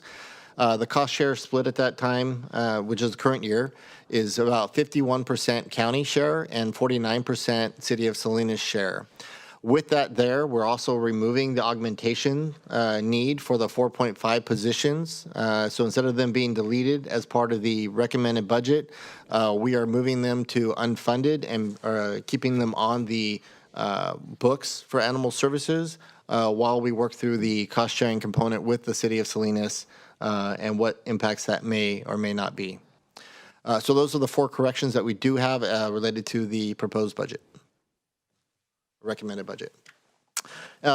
Before we jump over to the next slide, I just want to reiterate, or we just want to reiterate, when the departments did as part of our budget planning process, we asked departments to do a forecast, right? We asked them to look at their revenue streams, look at their state sources, look at their cost drivers.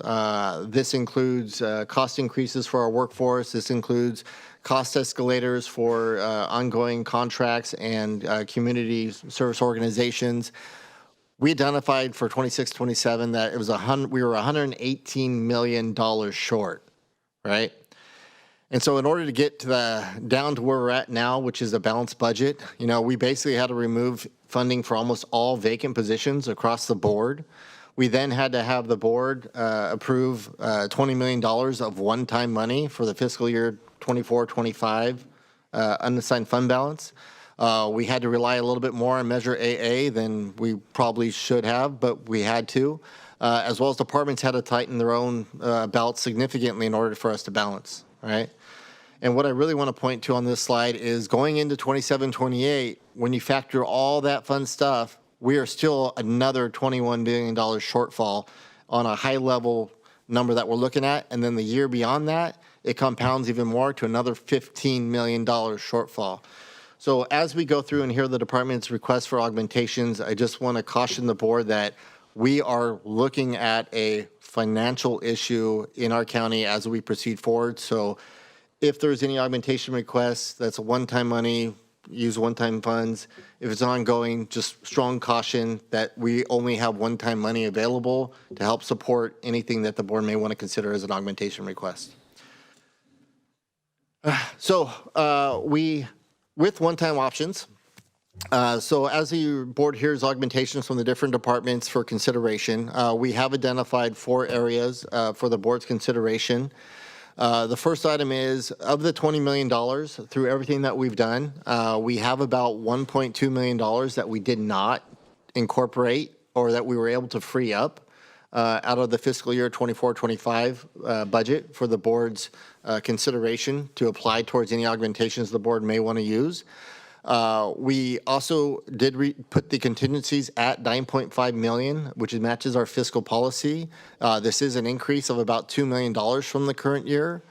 But again, the caution with contingencies is the different emergencies that happen throughout the year. The federal government budget is still unknown what the impacts are going to be. And so maintaining certain reserves for us would be very prudent to ensure that as those impacts come, we can at least delay and develop a smarter strategy on how we counteract some of the fiscal and state impacts that we will be seeing as part of the both federal government and state government budgets as they proceed forward.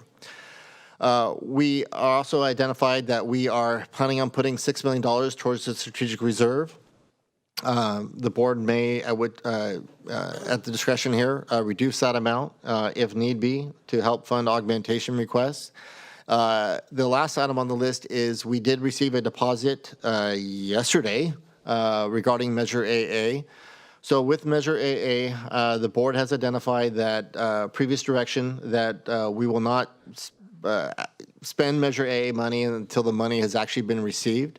The board has also identified that any Measure A funding until we have a policy developed should be used for, my brain just lit itself, high visible projects for the community. But we do have in our current treasury about $3.3 million that has not been assigned for current projects that we would traditionally run through the Measure AA committee, but that is also identified from fiscal year 25-26, and this is funds actually in hand as of yesterday for a total of $3.3 million. If the board wants to approve any augmentations that may be Measure AA eligible. And again, one time only, not as an ongoing operation. So with that there, we will stop our presentation component, and you're going to hear from departments regarding their augmentation requests. And again, we're asking for the board to listen to the departments related to the augmentation requests, ask any questions you may have. But at the very end of all the departments and their comments that we may have from other departments is when we will actually discuss the funding of potential augmentations and how we would potentially proceed. All right?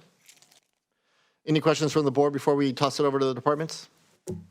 Yes, before we go into individual departments, just overall, I just want to express my concerns just on that unassigned, the borrowing from the 115 pension trust, because we had instituted that years ago. We had to not contribute to that for the first time last year, last fiscal year, and so we're doing that again and actually taking out of it, right, 2.3 million, and that's just trying to address our unfunded liabilities, looking into the future. And so I want to keep expressing, as a member of the Budget Committee, that I think we're having to make some tough decisions that we didn't have to do before, obviously because our budget constraints are getting more difficult for our county. And that's why I thank all our county department heads here and our leaders, those who are on Zoom, because this affects the work that they do and their staff. The other thing I wanted to mention, just how significant the health insurance increases. That's why I brought that up earlier, because it's hard to believe 8.5% increase from one year to the next with the price tag of $7.3 million. I mean, if it keeps going like that, these are funding that we could use for other things, and augmentation requests, it gets eaten up very quickly with those kind of jumps. The following year, workers' comp increasing 10% next year, 15% the following year, all in the millions of dollars.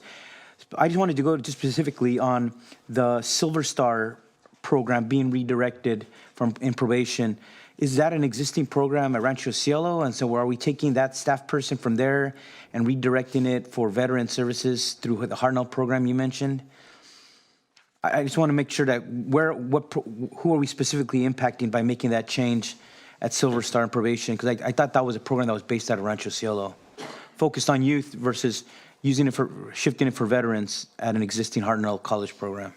Absolutely. I think I need to defer to Chief Ramirez. We can bring it up when probation comes up. I'll just flag it as a question, because I know they're going to speak later, so maybe just that's the appropriate time. And obviously, on the Measure AA, looking at just the spay-neuter clinics, the housing element, and the CAO outreach for homeless encampments, I think those go through that separate process that through that committee before here. It's not going to be made today, but I wanted to express support for at least for those three items when those items come up. And then just on the JPA, there was that potential proposal. They wanted to increase the county's responsibility up to 55%. We're keeping it the same, basically 51-49, because it was explained that it would be a smaller cost. It ended up being much more costly to the county than was originally deliberated upon. Yes, and it'll give us time to explore with the city and also with your board potential changes to the JPA structure. Yep. So rather than changing the formula now, we're asking the board to just keep it as it was for fiscal year 25-26. I agree with that. And thank you very much. Those are just the quick comments and questions I had. Thank you.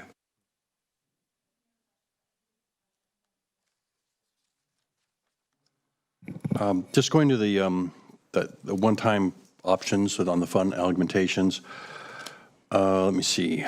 You said you have down 9.5 million on contingencies. What was last year's contingencies? I believe, I don't have the exact number in front of me, but I think it was just north of $7 million. So the board did allocate a portion of last year's contingency right up front to the elections department. And so I think the remaining balance was somewhere just north of $7 million. Okay. And let me see. What was $6 million went to strategic reserve? Curious how you arranged, decide on 6 instead of 7 or instead of 4. You know, just what was the formula behind that, or was there a formula? So no, the formula basically was looking at the different fund balances that we did have with our balance sheet accounts. We looked at with what the board adopted.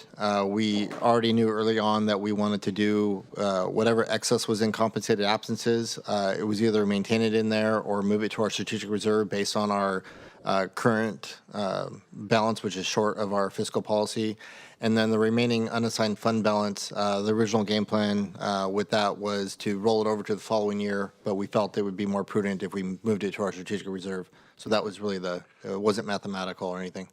And on the 3.3 million for a major AA, I think we decided on like 30% of roughly the major AA were going, sort of work it into the budget. Is this an addition to that?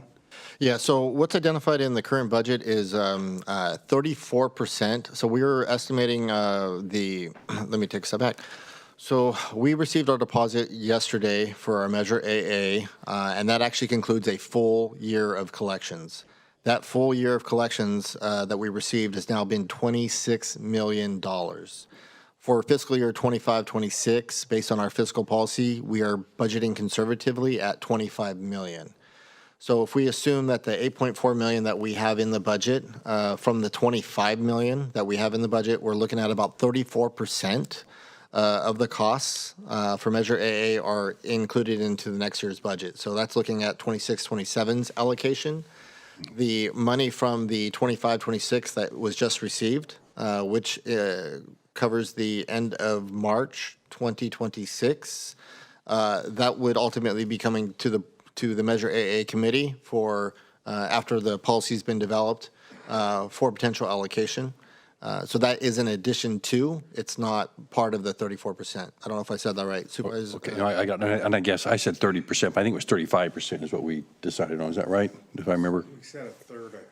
Or third, right around there. Okay, something like that. Just to provide additional clarity on your question, there's a portion of it that's one time, and then there's a portion that's ongoing. Correct. The 34% is the total amount. So the ongoing piece, we can get that amount just so you have it. Okay. And it just since there was discussion here on Hitchcock Road, I think just to bring it up that there does need to be some structural changes made onto that, and that's a non-budget issue really, but it's an issue that since it was brought up, I want to think that we need to address at some point. And we just need, eventually we'll need concurrence from the board as one of the recommendations is to keep it at 25-26 level.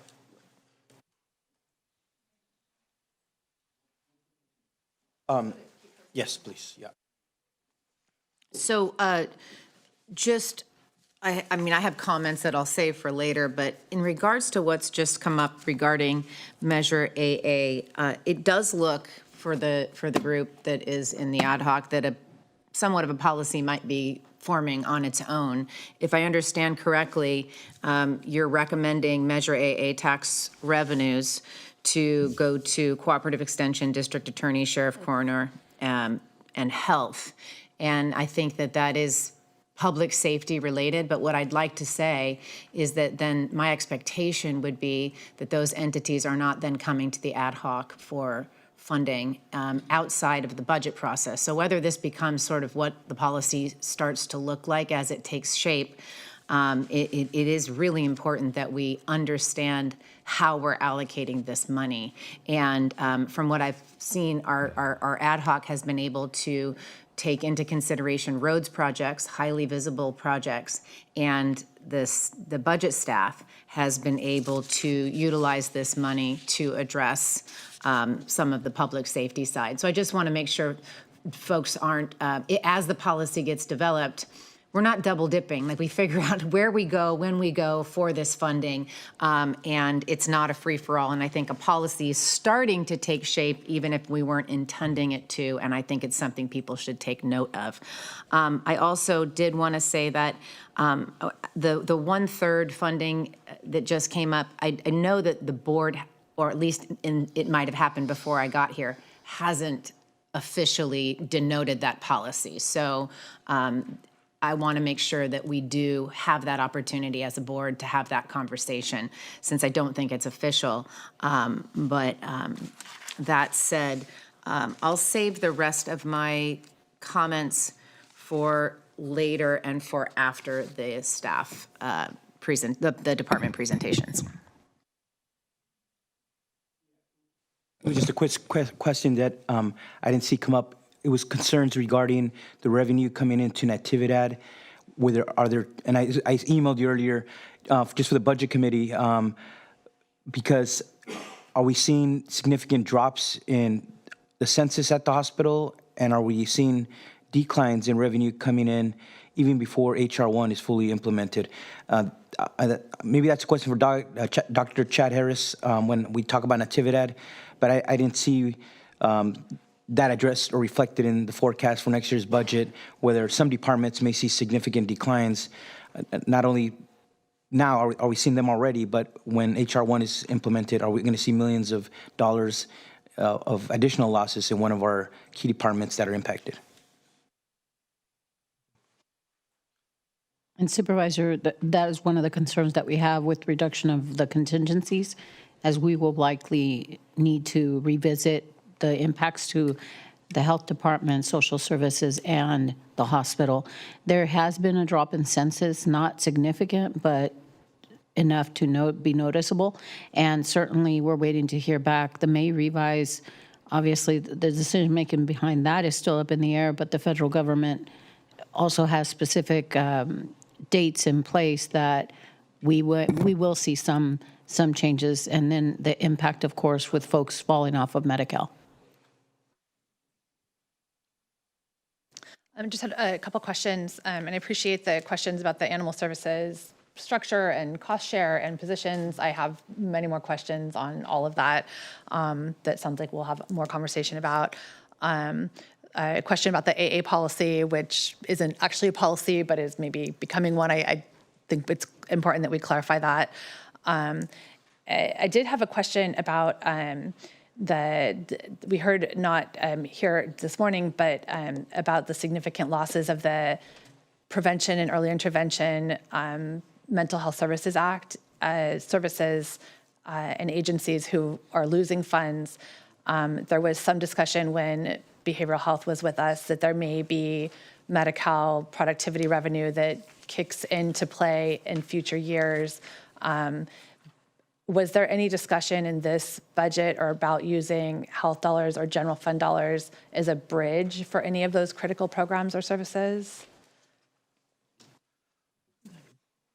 So in the recommended budget, we'd have to defer to Director Jimenez. I'm not.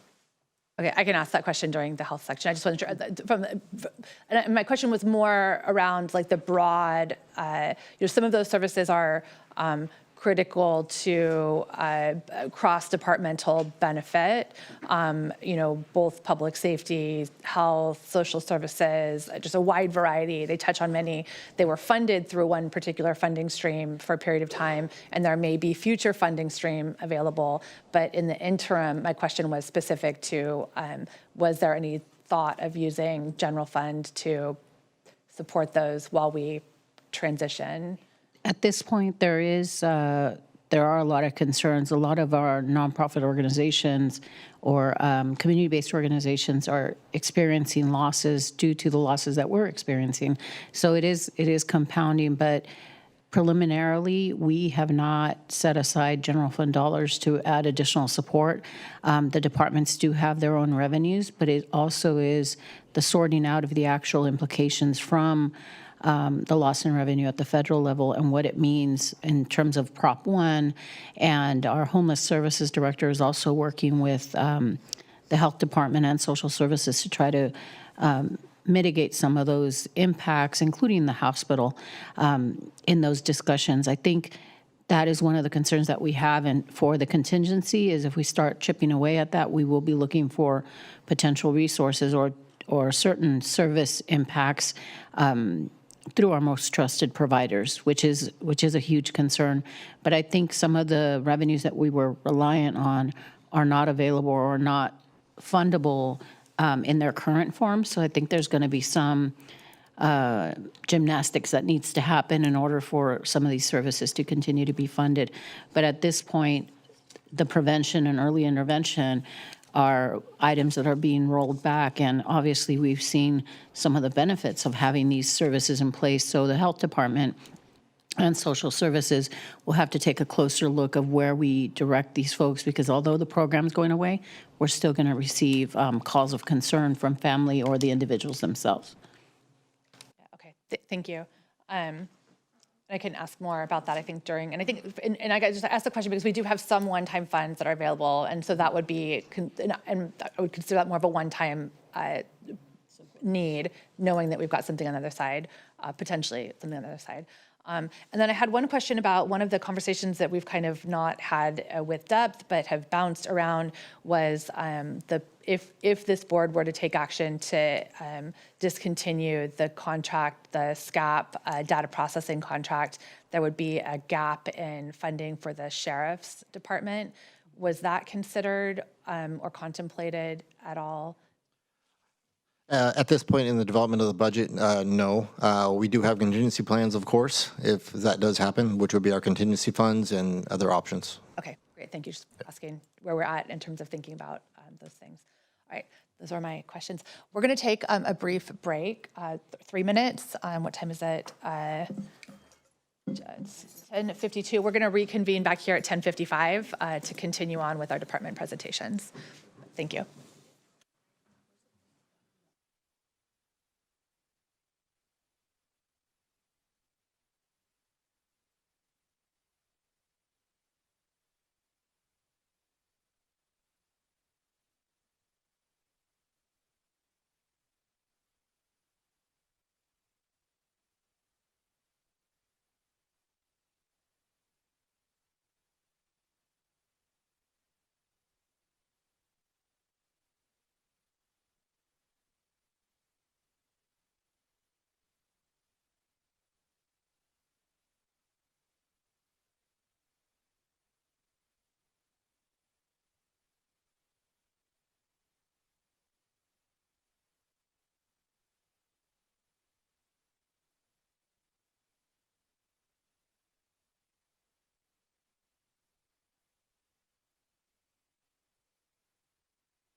And here,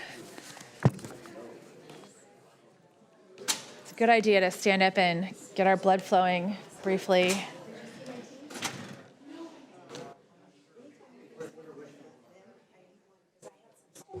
Is everyone in the back?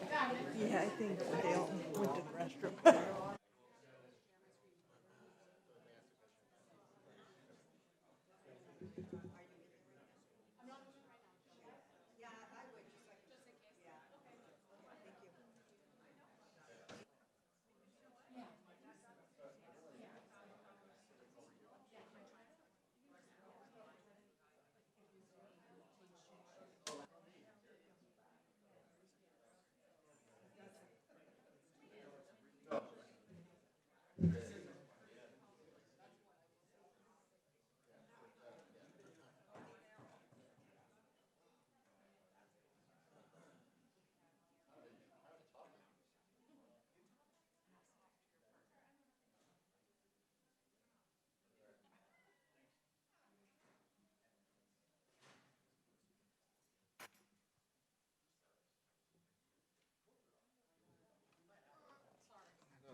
I'm on a diet.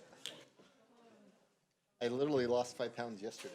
No way. I did yesterday. Flying always makes me. Oh, wine? Yeah. No, flying. Oh, flying.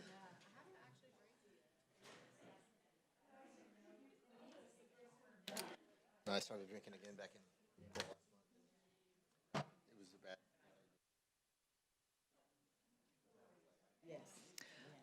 All right, we're going to go ahead and get started again here. Thank you for giving us a minute to stretch our legs before we continue on with our departmental presentations. I'm going to, because we have these listed as individual items, I'm going to open it up for public comment on the CAO's budget, recommended budget as it was presented. If there's any public comment, and we will have more time for public comment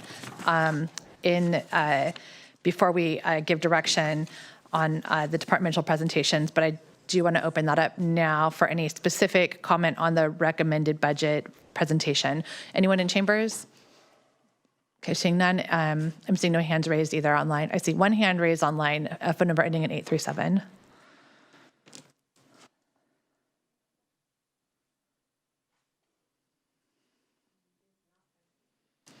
We have the phone number ending in 837. This is just for public comment on the items that we just heard, the recommended budget presentation. Yes, I have a comment on what I've heard over these lengthy presentations. The first comment, this is Brian Rosen, by the way, if you don't recognize my voice. I am very concerned first about the sales tax proposal because that is a brunt on lower income people, while the wealthy just don't even pay nearly their fair share. I'm also concerned about the conflict of interest of having the government, namely you, giving yourself and your friends who are bureaucrats raises. And I think it needs to be a more independent, non-political agency. A lot of workers out there are not keeping up with inflation. Things are very bad for people under Trump as he destroys the economy with this crazy war and so forth.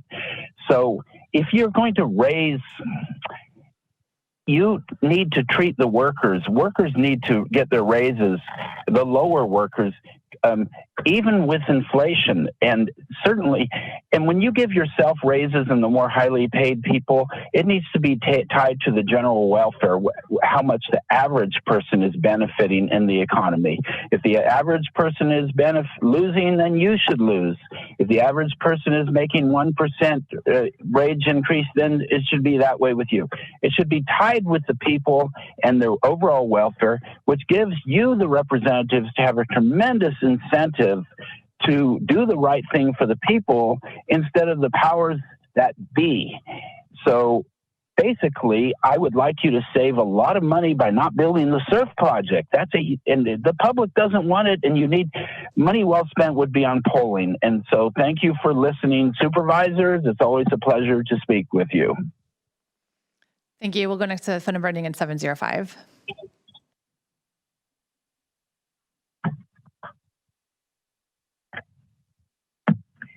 Yes, good morning, supervisors.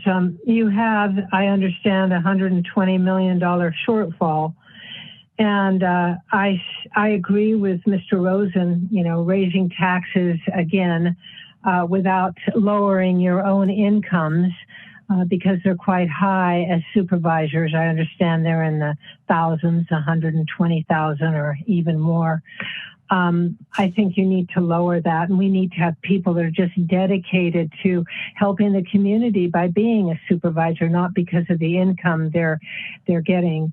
And I would like to say that the SURF project definitely is something that could be eliminated for $100 million, and another $1.5 million could be diverted from the eucalyptus removal pilot program to giving those funds to homeowners who want to fire harden their homes, as the fire scientist Jack Cohen advises.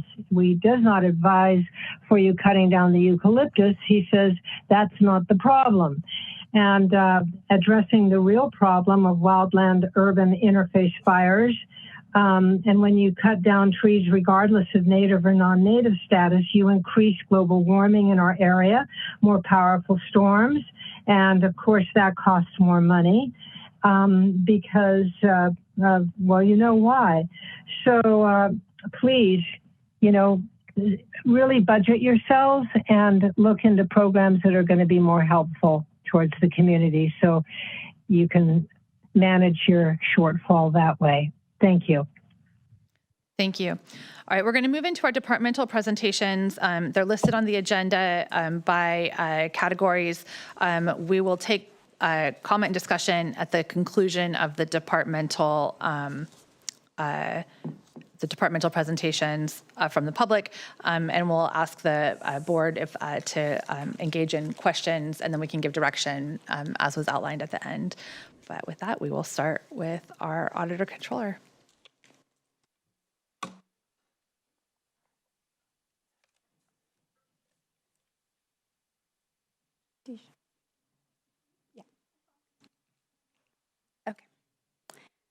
Good morning, Madam Chair and members of the board. Enedina Garcia, Assistant Auditor Controller.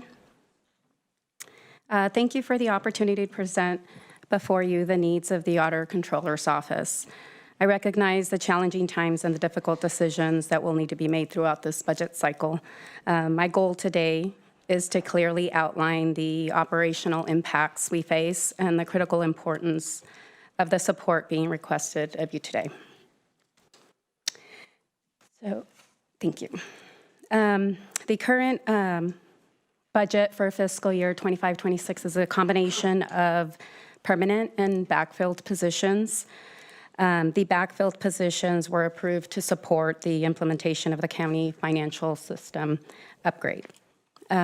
These positions, as you know, will be lost through attrition if they're filled.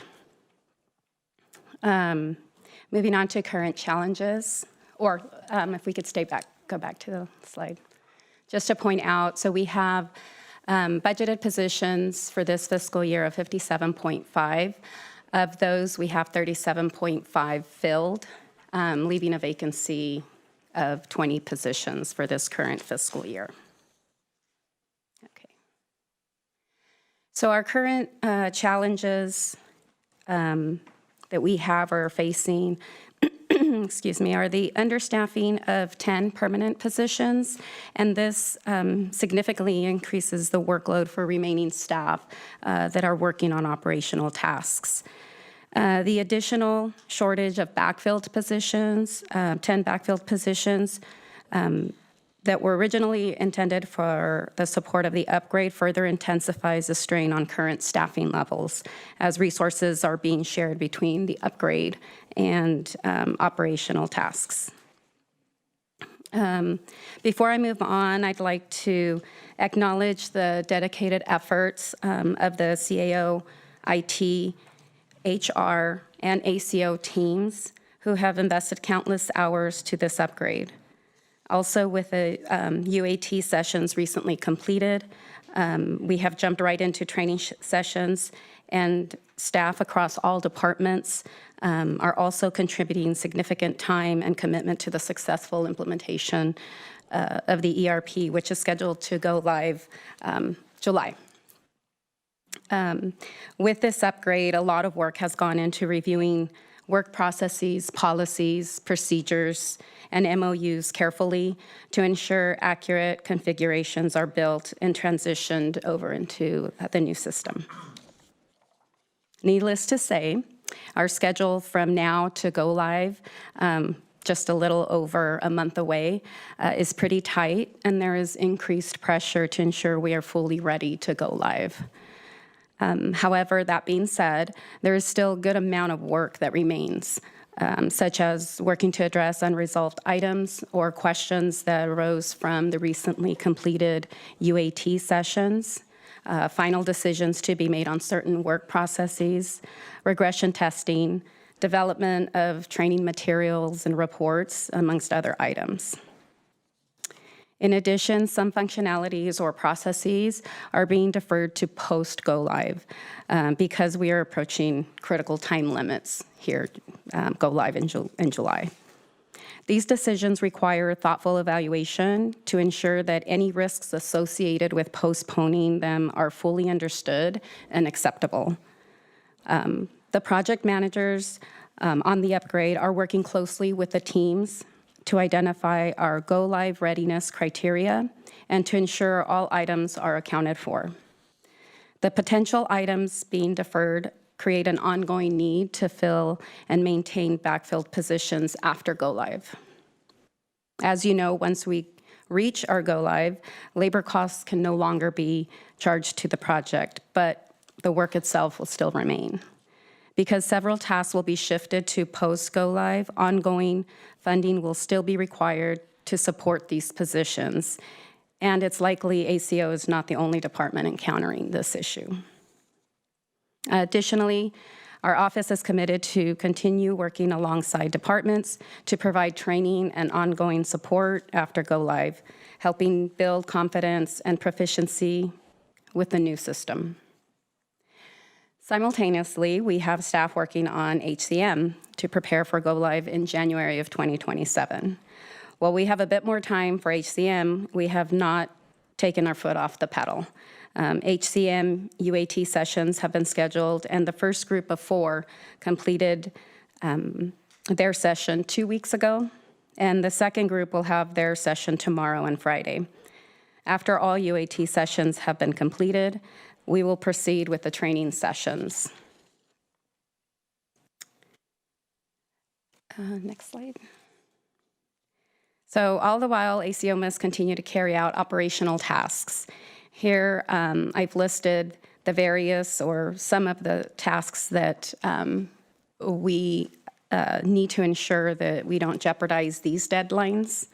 So of course, we have biweekly payroll. I think we would all agree that we all like to get paid on time. Vendor payments need to be made timely so that county services are not interrupted. School bond debt service payments, we have a statutory obligation to make these payments. The ACFR, if not completed timely, could affect our credit ratings. Cost plan and CFA, if not completed timely, could affect our grant funding. Our system division provides support to departments, their routine tasks or special requests. If not fulfilled timely, these could impact the department operations as well.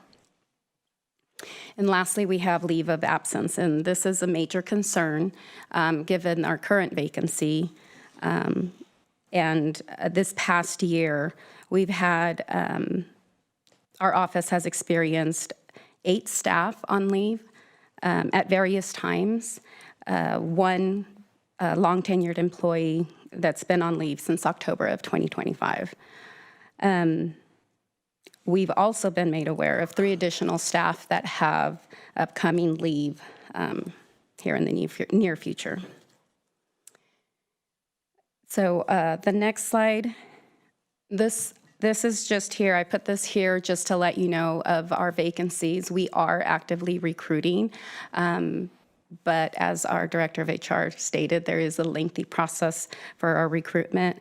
And so we are not requesting additional GFC or general funding contribution for these positions. I just wanted to let you know these are The four that listed up above are positions that we have been actively recruiting since our last presentation in April. The bottom three, the 2 accountant auditor 3 and the payroll technician, those were 3 vacancies that we had since our last presentation. So in the next slide, these are the 3 that were requested at the last presentation of your board.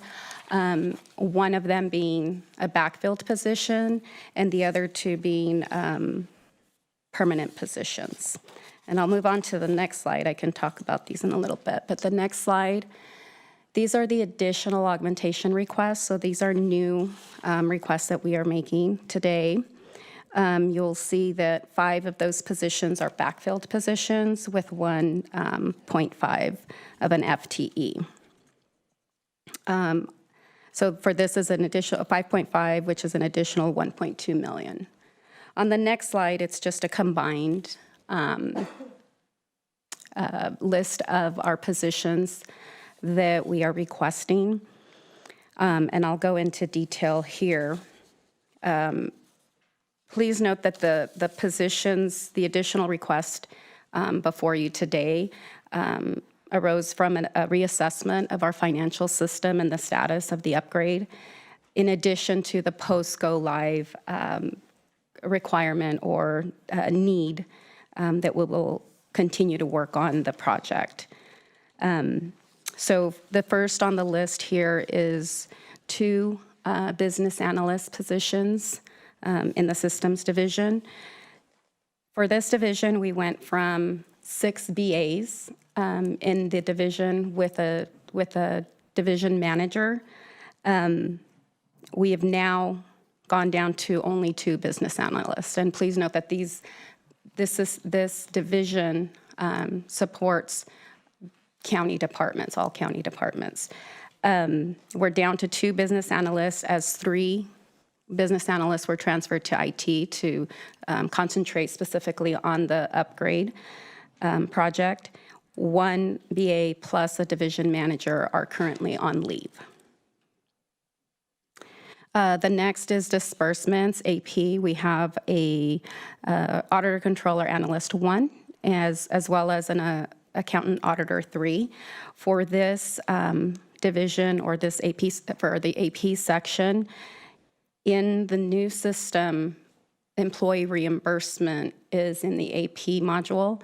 We currently employee reimbursement is in payroll, so we're having to shift that function over to AP, therefore requiring additional staffing need there. The next division is general accounting. This also has, we also have an accountant auditor 3 as well as an auditor controller analyst 2 in this division. And here there are various modules in the division in the new system: cash management, general ledger, reporting, AR, capital assets, just to name a few. These all require ACO to provide training and support to departments for a smooth implementation without jeopardizing deadlines of the critical operations that were listed in the previous slide. The next division is disbursements in the payroll section. Here, the need for, again, to staff appropriately in order to be able to provide support and training to departments for the upgrade. Of the 8 staff that I've mentioned earlier on leave, 2 staff are currently from payroll section. So those are challenges that we are facing in the payroll section. Internal audits, while this function is not a mandatory function, it does provide significant benefit to the county, as this division audits county departments to review processes and provides recommendations on how to improve efficiencies. And administration, this is where we differ from what was recommended or what the CAO recommended. I added a half a FTE for our administration division. It's for our senior HR analyst position. It's currently funded as a half of a FTE, but with the amount of turnover, personnel matters and everything, that increase in workload, we do have a need to fill it as a full FTE. So the total augmentation request from our office is a total of 8.5, which is 1.8 million that is being requested today. We've gone from our positions, with these additional positions, we will have a total of 54 that we are requesting for fiscal year 26-27.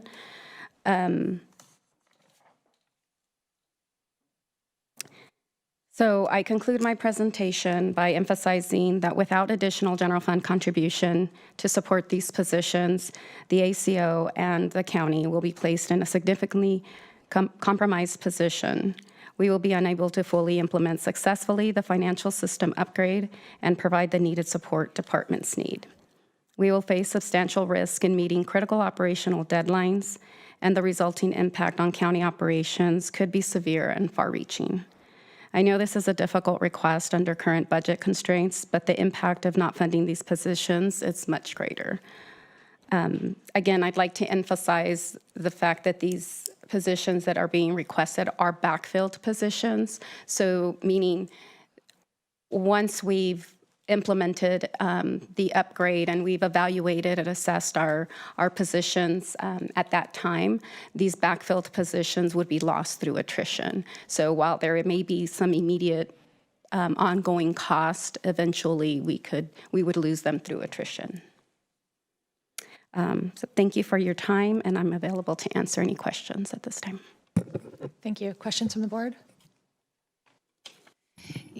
Yes, thank you so much for your presentation. And this may be a question for either of you up there. I'm trying to understand the backfilled positions being lost to attrition.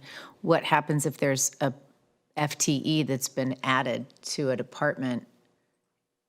How does that get lost, even if the program need is no longer? Great question, Supervisor. So with the implementation of Oracle, there were a lot of positions that were added to different departments. Those positions were added as full-time equivalent positions versus a limited term type position. And so the strategy, this is well before I got here, but the strategy at that time was if it was added to the department, we would track it. And then once the system was implemented through attrition, as layoffs happen, those would be reduced down. We do understand that that is a little bit different from somehow how other counties do treat these type of activities, where it would be a limited term. The position would only be created for a certain period. The problem with that is you have problems with recruitment. You have problems saying for an employee that would want to come to work for only 2 years. And so this county took a strategy of adding positions to a department, tracking it off book to identify if it was a backfilled position or not. And then once the project was completed, the game plan would be to ultimately control the reduced FTE. Let me just follow up on that to understand better. So I still don't understand what happens to that person. We have labor contracts, and what happens to that individual? So my understanding, if I may, it's not that position that would be laid off. It would be through the normal attrition of people leaving the office. We wouldn't rehire that position. We would have to shuffle within the office, the staffing. Okay, so the expectation is you'll have a retirement or something that would then move that individual to another position within the department. Yeah. So then the question I have, and Ms. Garcia, I'm so sorry, you're the first one, so this is not necessarily pointed at you or your presentation. This is for the entire day. I'm reluctant to support positions when we are only able to look at one-time funding. And so my question would be specifically for the auditor controller and this need, in particular, the financial systems upgrade, is for you, Mr. Beaton, is there any other alternative to funding this need in a different way other than the filling of a position? Great question. So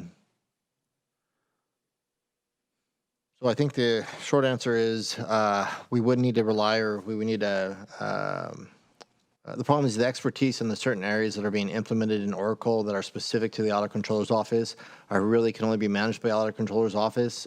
There would potentially be an option to reach out to other departments, borrowing staff, using staff to really get across the finish line. But the activities of the Audit Controller's Office is very unique of what they do in touch, and it's a portion that the department staff may not actually have. Now, as far as the funding component, we do have, and this county has set aside a funding source where we are using to fund the implementation of Oracle, which includes the software and does include the staff. That funding source sits in Fund 478. With the anticipation that we have gone longer on the implementation of the Oracle project. It was supposed to be implemented over a year ago. We have had to creatively find different mechanisms and ways to continue that funding. I believe the last funding move that we had to do was to help allocate an additional $4 million to that Fund 478 to help afford the additional costs with having both the Oracle system and the CGI Advantage system, because we are currently paying for two financial systems right now, which is part of a reason we really need to get moving on implementing Oracle. That funding source that we've had to use, again, is one-time money, and if it does extend, we're going to have a little bit of an issue. The amount of money that is in there is based on our current projections that are being developed by IT based on our project costs. It does fund support staff. So if we're talking about backfilling, so the current staff that the Audit Controller's Office is using for the Oracle project right now is currently being funded by the 478 fund that we have specifically for the ERP project. So if we did add additional staff, the funding has already been identified. And so we would have to look at that a little bit more deeply for consideration. Okay, that's very helpful. Thank you so much. Any other questions? I did have a question, and I'm not sure if, again, if this is for you, Andina, or if it's for the team, but I know getting the ERP implemented has had some delays and has had some cost overruns. Are we expecting any additional cost funding needs to get the implementation completed in this budget year that's not already included in the recommended budget? Short answer is I hope not. Okay. All right. I hope not as well. Sorry, I wish it was a different answer, but we are hoping not. We are anticipating, hopefully everything goes as planned as the current developed budget for the project. Okay, fantastic. Thank you. All right, thank you so much. And thank you, Anadina, too, for stepping up and keeping our department running and preparing this budget for us as well. We appreciate your leadership right now. Thanks. Okay, we will go next to Department of Emergency Management. Thank you. We have Kelsey Scanlon.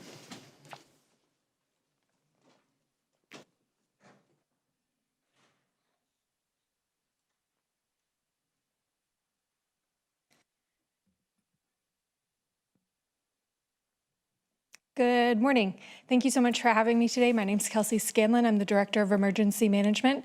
We are here to present our augmentation request for fiscal year 26-27. Next slide, please. So we had previously asked for two positions. One was full-time filled, and we greatly appreciate that augmentation request be approved prior to this meeting, which remains our one management analyst, one position as our ongoing augmentation request with a total of $179,701.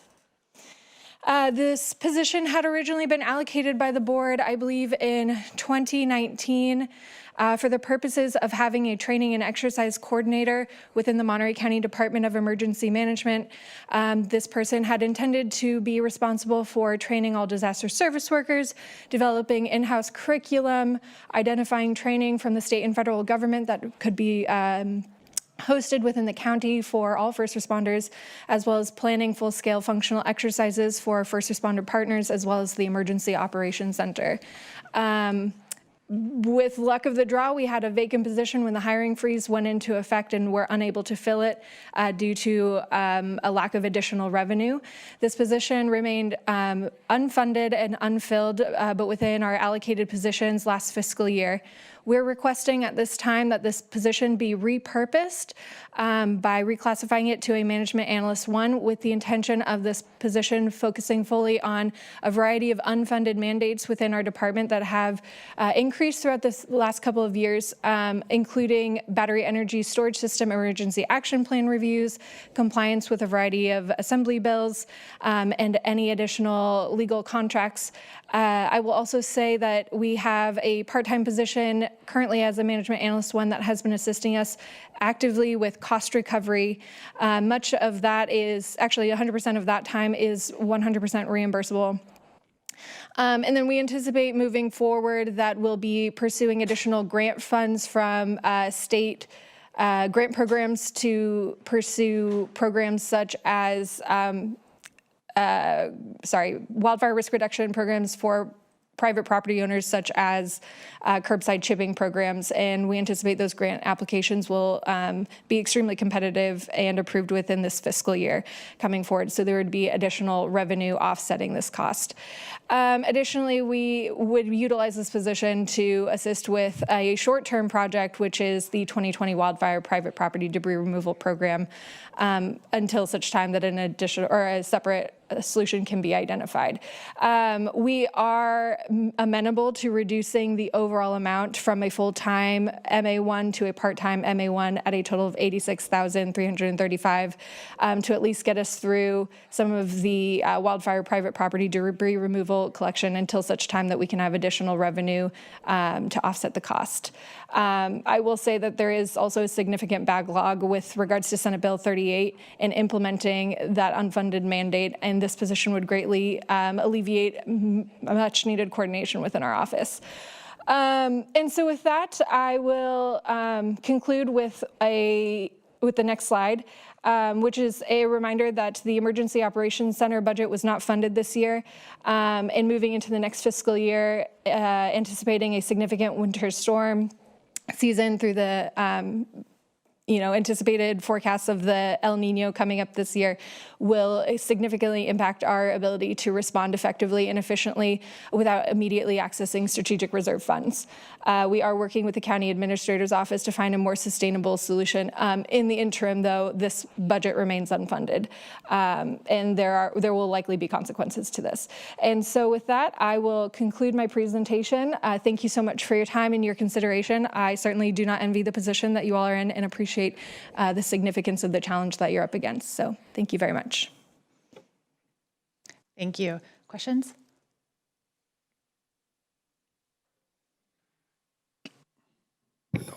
On the emergency center there, what is the cost generally when we've, I'm sure it varies. It depends how much use it has, but over the last several incidents we've had? Well, any debt that we have on the strategic reserve is generally the amount that it costs, but it ranges anywhere from, I want to say, $5 million to $70 million, depending on the emergency. The $600,000 fund gives us a lot of flexibility leading up to the emergency to mobilize resources before there's a proclamation.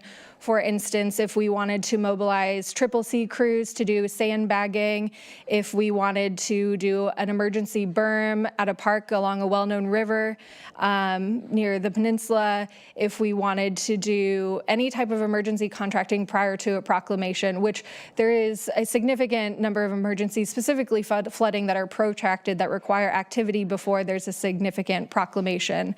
And so it does allow us to be a bit more mobile, especially for emergencies emergencies that don't necessarily rise to a federal status, meaning that the county is still expected to respond, but there's no additional reimbursement funds. And those are for smaller emergencies like wildfires before they become, FMAGs or public assistance approved disasters. So it is sort of a startup fund, if you will. I do have a question, and I appreciate you continuing to bring this particular need forward. In terms of best practices, government finance, other counties, is there a standard, because it is a concern that I think, given the number of disasters that we've had and the need to be responsive,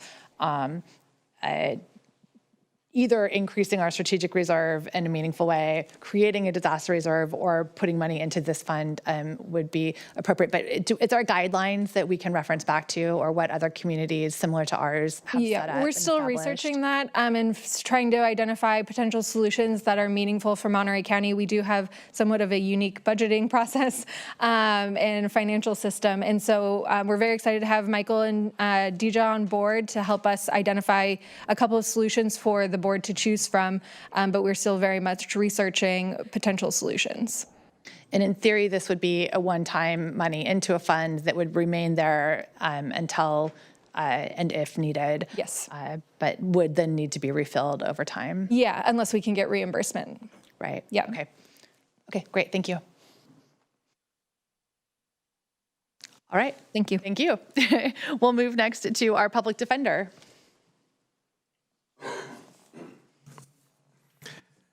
All right. Good morning, everybody. Nice to be here. Thank you all for having me appear in front of you once again.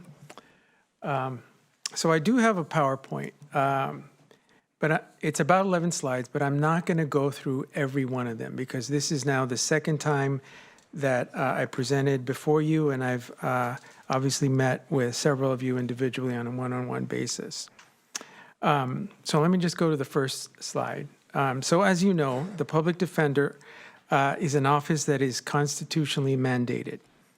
And the services we provide are essential to protecting the rights of Monterey County residents.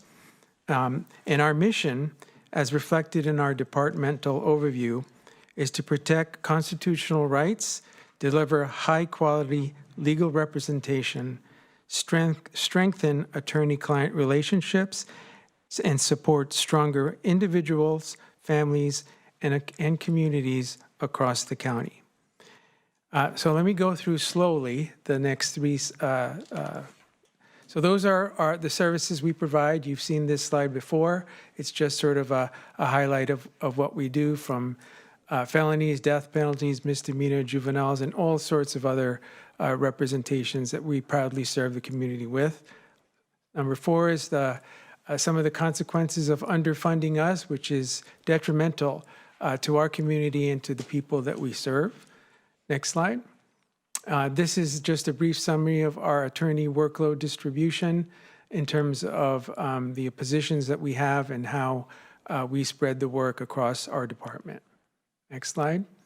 And that's how we work. We are the public defender. We also have the alternate defender that helps us deal with conflicts. Next slide. And that is the primary driving force of how we represent people. We believe in a holistic defense of representation and trying to tackle the issues that go beyond the person's criminal case. Next slide. And so what we do is we do serve and strengthen our community with all that we do representing people, with reaching out to the community and providing that holistic defense representation that is so badly needed. Next slide. Okay. So a moment of gratitude. This is the augmentations that were restored. And I had thanked you previously, and I want to thank you once again for restoring these augmentations. So that's about almost $2 million in augmentations. We did what you asked, which is we put up some numbers, some people, some programs, and thankfully you all recognize the importance of not giving that up and restoring us to what we had asked for. Next slide. All right. So today I am here to renew my request for budget augmentations with particular emphasis on number 1, which is to preserve the temporary attorney positions. Although I have appeared before you on this very issue in the past, the need has only grown more acute. Let me just address briefly the number 2 issue. So that request is regarding the ICE-related issue, and that an issue that you deferred in discussing until I think it's in your June 9th meeting. So back to the 2 temporary positions. These positions are attorney positions, essentially, and are vital resource to our office. They staff 2 of our departments, and removing them would force us to reassign permanent attorneys who are already carrying heavy caseloads. This disruption would undermine workflow, continuity of representation, and the overall quality of constitutionally mandated services that we provide. Our caseloads remain double the national average, and the consequence of underfunding is great, including greater custody exposure, reduced access to rehabilitation, unnecessary family separation, and reduced retention are clearly documented here in the slides before you. We are already stretched extremely thin. These temporary attorneys are not optional, they are essential. They show up consistently. They provide excellent legal representation. Their hours are capped, yet their dedication is unwavering. They support the people of this community every day, and their absence would harm both our clients and the system as a whole. I want to also acknowledge and appreciate the board's stated philosophy from your recent budget sessions, which is preserving positions, preserving people. These temporary attorneys are people serving our people. Preserving these positions directly aligns with the priority this board has expressed. I hope you will view this request through the same lens. We are not creating new positions. These are temporary positions that we've used and relied on for the past 4 to 5 years. Regarding the portion of our request to related ICE at the jail, I understand that the board has chosen to defer making a decision on that issue until June 9th. I fully respect that, and I cannot, in good conscience, ask for something today that you have signaled you do not wish to take up at this time, so I withdraw that request and, if anything, highlight my emphasis on number 1. However, if next month you decide to consider the ICE-related matter again and you seek our participation, we will be more than happy to present again. This is an important issue for our community, and we stand by ready to provide any information, analysis, or context the board may need as you deliberate on it. I hope you received the memo I prepared, which I hope you can take a look at, and if you have any questions about that, you can ask me that now or at a later date at your choosing. Returning to today's request, preserving these attorney positions is essential for maintaining the stability of our operations, meeting our constitutional obligations, and preventing further strain on our already overburdened system. Without these attorneys, we will be forced to pull staff from other critical assignments, compromising representation and service at every level. $249,000 may not be, it's not a great amount. It's a small amount, but the impact on our office is great. Thank you for your time and consideration and for your continued commitment to justice in Monterey County. I'm available to answer any questions you might have. I believe this is consistent with maintaining the existing service levels that we have. And as CAO De La Rosa indicated, this is not bling. It's part of the wheels that keep our engine going. Thank you. Yes, I do have a question. Thank you for your presentation. Can you help me understand a little bit better the temporary attorney positions? Because where I got confused was you said you've relied on them for the last 4 to 5 years. But I feel like we've had temporary attorney positions, unless I'm confusing them with something else, contracted positions with attorneys in our community supporting the public defender's office for many years. Yes, Supervisor. So the temporary positions I'm talking about are people who they work about 35 hours a week in our office.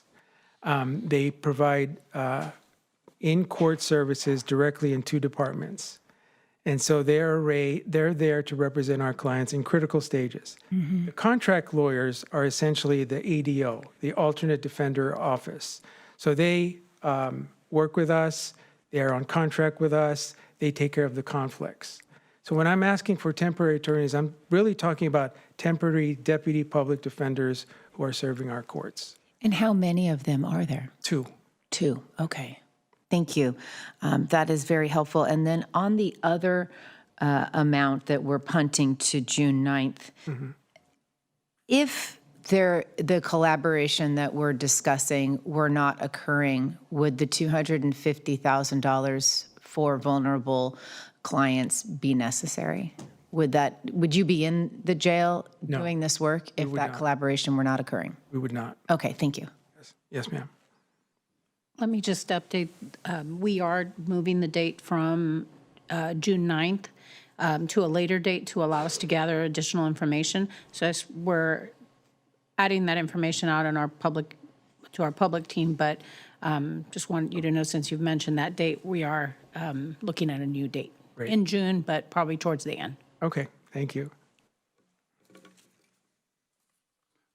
So I'd like to keep that that second item on the table for discussion now, since we're talking about budget, honestly. And a couple of questions. One, you made mention on a memo. Yes. I don't recall what was that regarding. When was that sent out? So that was sent out yesterday. Okay. And it was more of a little bit more detail on what that would look like if we were at the jail. This is on the number 2 item. Yes, yes, sir. Okay. All right. So, sorry, must have missed that yesterday coming in here. But I guess what I would like to know then, this is probably addressed inside the memo, but maybe you can address it publicly then,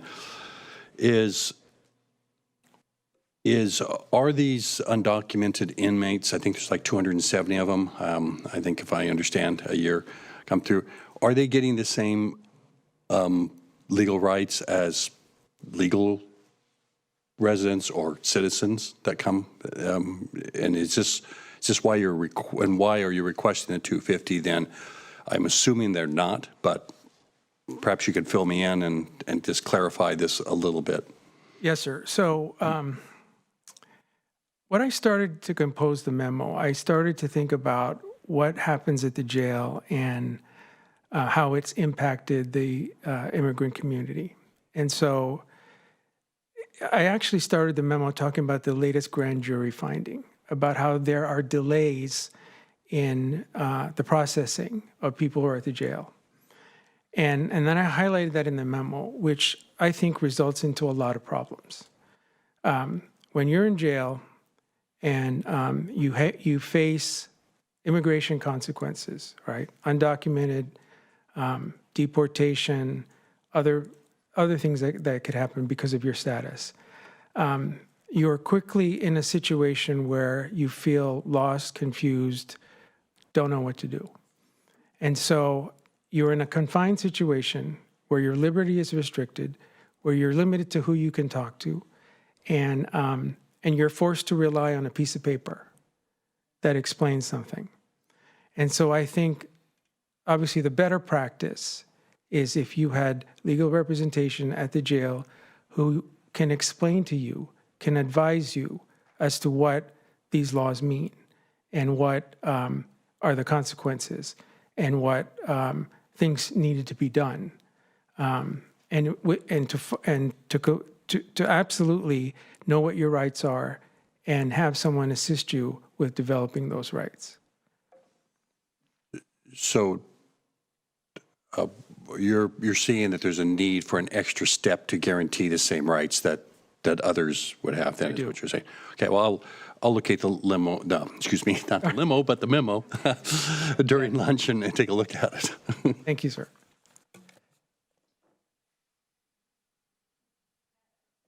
A question about the alternate defender's office, and I think there were some potential changes that could be in play. Yes. Apparently not in this budget cycle, but maybe for future budget cycles. Can you just speak at all to what might be considered? Yes. So when I took over this office, it was clear to me that the board wanted me to look at everything and to see where efficiencies can be made and see where changes can be made to make us more efficient, more productive, and streamline things. And so I took a look at some of the ADO positions to see if it is something that we can change in terms of the model, in terms of the supervision, in terms of the accountability. And so there are several models that exist elsewhere in other counties that I've taken a look at, and specifically at Los Angeles, in how we can modify our conflict representation. So that's something that has to be done carefully to see if it will truly work here in this county, to make sure it's legally sound so that the conflicts are still preserved. And so that's a model I'm taking a look at. It's obviously, thankfully, I don't have to look at it this year. But next year, I certainly have a mind to keep looking at it and to seek and find ways we can improve. Thank you. And I'll just, I think, thank you for bringing forward both of the items. I'm with, I think, Supervisor Church, and I do look forward to being able to talk about both of those when we get to that point. I do as well. Yeah, thank you. Okay, with that, we can move on to our next presentation from the Sheriff Coroner's Office. We will welcome Sheriff Tina Nieto and Under Sheriff Keith Boyd.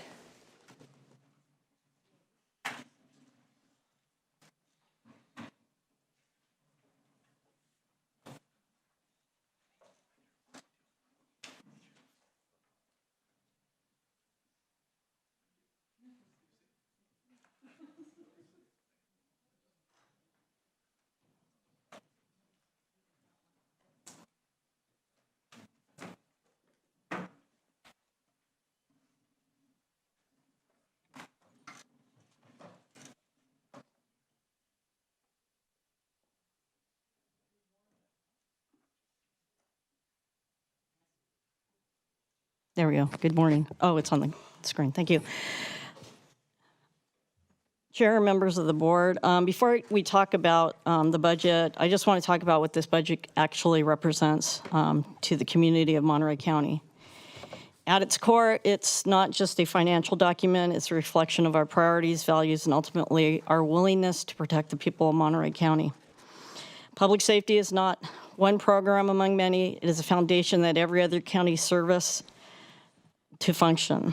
When people feel safe, when they trust that someone will come to their call, their crimes will be investigated, and their families' homes and livelihoods are protected, everything else becomes possible. Economic growth, stable communities, effective delivery systems, and social services.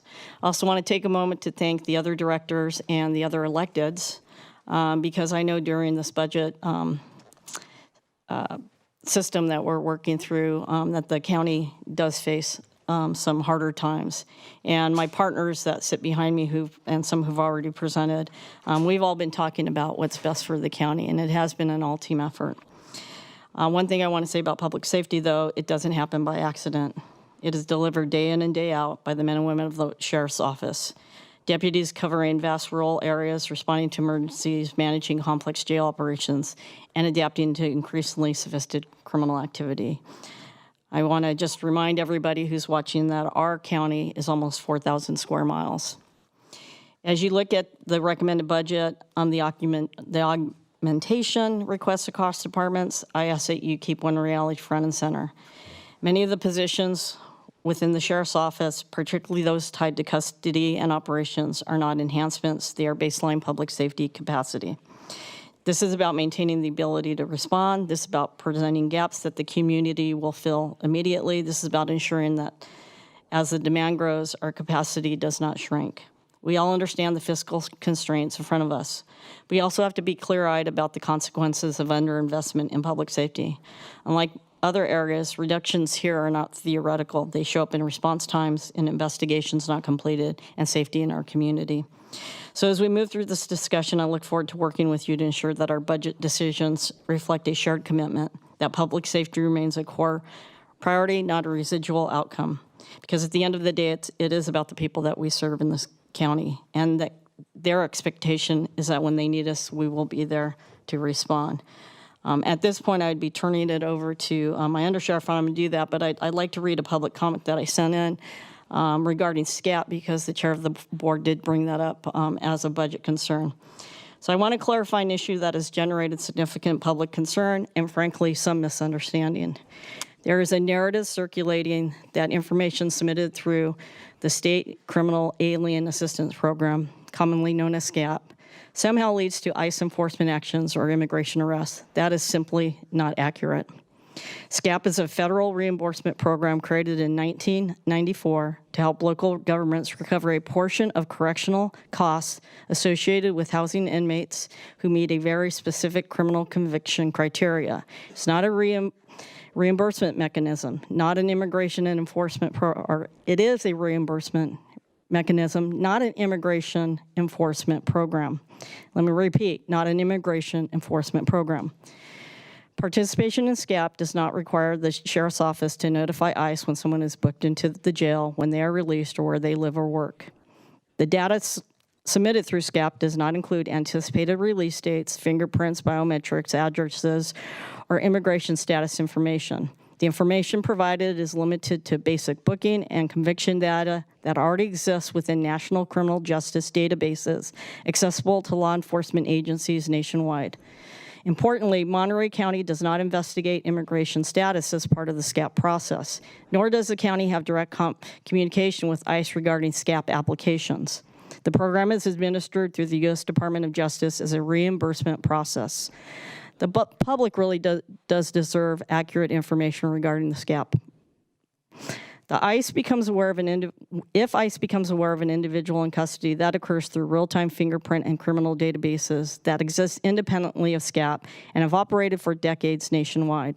SCAP applications are actually retrospective and often submitted 2 to 3 years after the incarceration occurred. So to be clear, SCAP does not trigger ICE actions, nor does not direct immigration enforcement, and does not authorize Monterey County to enforce immigration law. What SCAP does is help reimburse local taxpayers for correctional costs the county has already incurred. These funds can only be used for correctional purposes and help offset expenses borne by Monterey County residents. I believe it is important that this discussion be grounded in facts, transparency, and an honest understanding of what the program actually is and what it is not. Thank you. With that, I'm going to turn it over to my budget expert, my undersheriff, my partner, Undersheriff Keith Boyd. Used to say good afternoon, but good morning, Madam Chair, members of the board. Keith Boyd, Undersheriff, presenting our budget presentation for the Sheriff's Office. As I start, I want to just open with thanking the CAO and her team for the work building this budget. We recognize it's a significant challenge. This is our fourth budget season with this board. And over those 4 years, we feel like we've built a very strong collaborative relationship with the CAO's budget team. We may not always agree, but we respect each other's positions and views.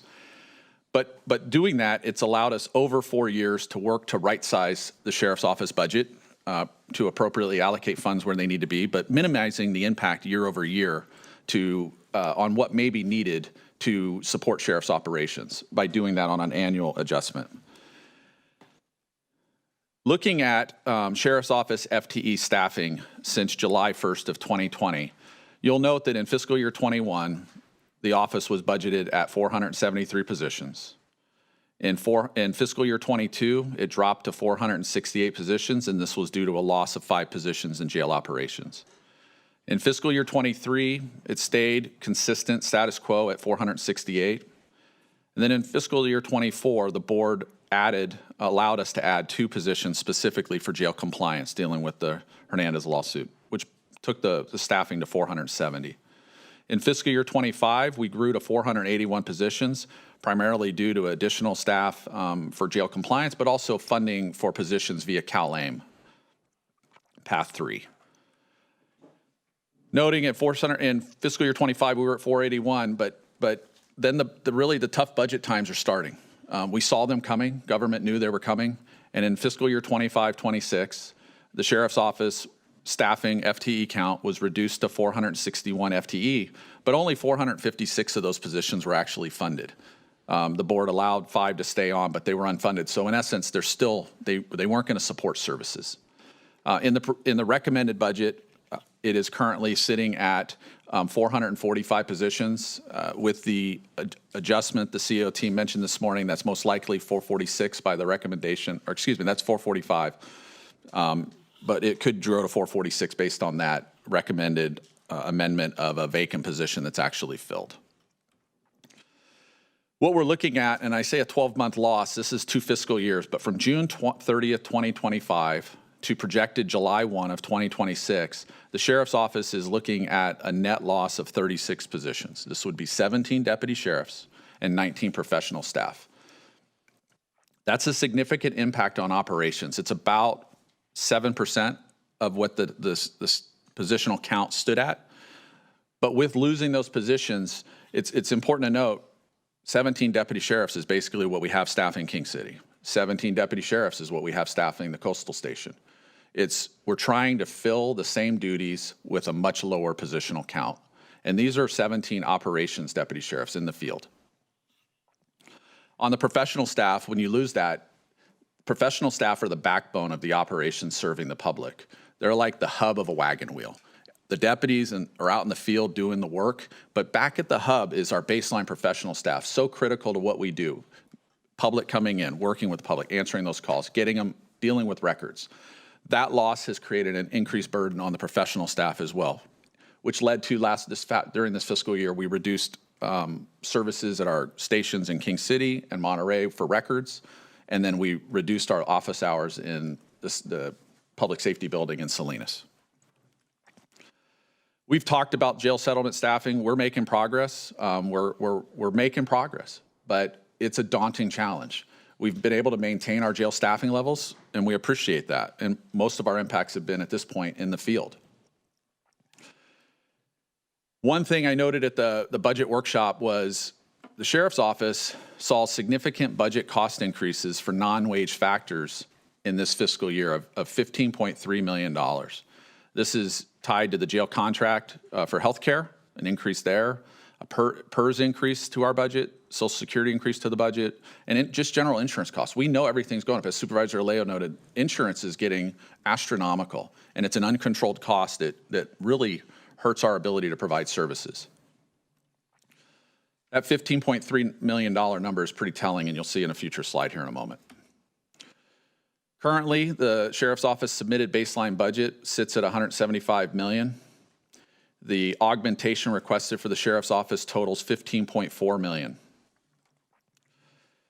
Looking at, it's an interesting telling fact, when you look at our augmentation requested $15.4 million is darn near the same amount of the non-wage uncontrolled increases the Sheriff's Office budget faced this year of $15.3 million.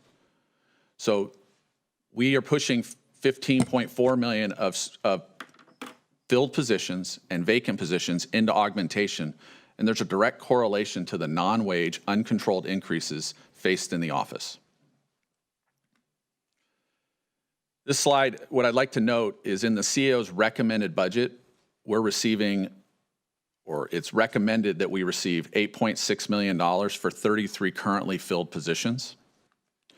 It's also recommended that we receive $550,000 for 1 vacant deputy sheriff and 3 professional staff positions. That brings the cumulative total in the CAO's recommended budget for the Sheriff's Office to $9.2 million for a total of 34 positions that are deputy sheriffs and 3 professional staff, noting that 33 of those are currently filled. Currently, the recommended budget that the CAO has presented for the sheriff's office sits at $184 million. What we're looking at is, of that $15.4 million augmentation request brought forward by the sheriff's office, we're looking at a total of $6.2 million is still unfunded and that we're bringing to the board for consideration. This slide notes that the cumulative unfunded, as noted, was $6.2 million. Breaking it down, that 6.2 breaks down to 1.6 to maintain status quo vacant positions, 573,000 to maintain status quo services, and we'll call it $4 million to implement new services.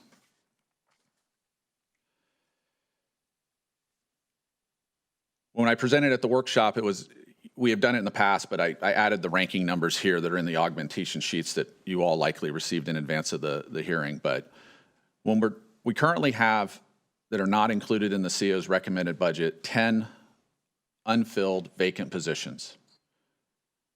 8 of them are deputy sheriff operations, 2 in records. It's important to note, we submitted this budget before, and it's impossible to change in the system what you've submitted once it's submitted and entered into Oracle. It's important to note that of these 8 that are noted as vacant, 1 actually has a living human being sitting in it, and it's a filled position. It actually, when we submitted this, it actually was, we had 6, but through attrition and retirements that have occurred over the last few months, it's stayed at 1, and we've been able to maintain it at 1. The other services that we're looking to maintain that we currently have in place are to maintain our countywide ALPR surveillance camera system that is using flock cameras. That's a $253,000 investment. 1 deputy sheriff on patrol, full cost is $258,000. Those flock cameras are like putting 60 deputy sheriffs in the county around the clock, no food, no sleep. And that's what they bring.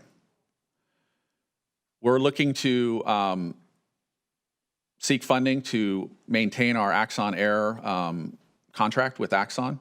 It's $20,000. This is the baseline for our drones and our ability to provide and maintain and manage our drone system. It also allows staff to view drones remotely. And we've had multiple saves with our drones. There's actually, we're going to be participating at a conference in October with what's called Trauma Education Consortium about where one of our drones was intricate in saving a life. We're looking to refurbish the evidence lockers at the sheriff's office. Nothing's been done on them since the building was built. So to upgrade them to modern evidentiary procedures and to ensure that we have status quo, chain of custody ability, and the volume of the lockers, that they're down about 50%. We're looking to replace our forensic investigations computers. They conduct these high-profile forensic investigations when we're dealing with child sex predators or just sexual predators in general, or people using the internet to conduct financial crimes and things of that nature. Our computers are outdated, and it's approximately $20,000 a computer to bring them into system. We're looking at an engine overhaul on our airplane. That's an FAA mandate that we're facing. And we're looking to replace our ballistic shields for our SWAT team. It's important to note that many of these items on here could be what we call one-time expenses utilizing Measure AA funds, but that would be up to the AA committee and the board to determine if they deem that appropriate for those expenditures. New services that we're looking at, we really focused on trying to target significant impacts on the community. We've seen significant value from our Flock ALPR camera system with aiding in criminal investigations.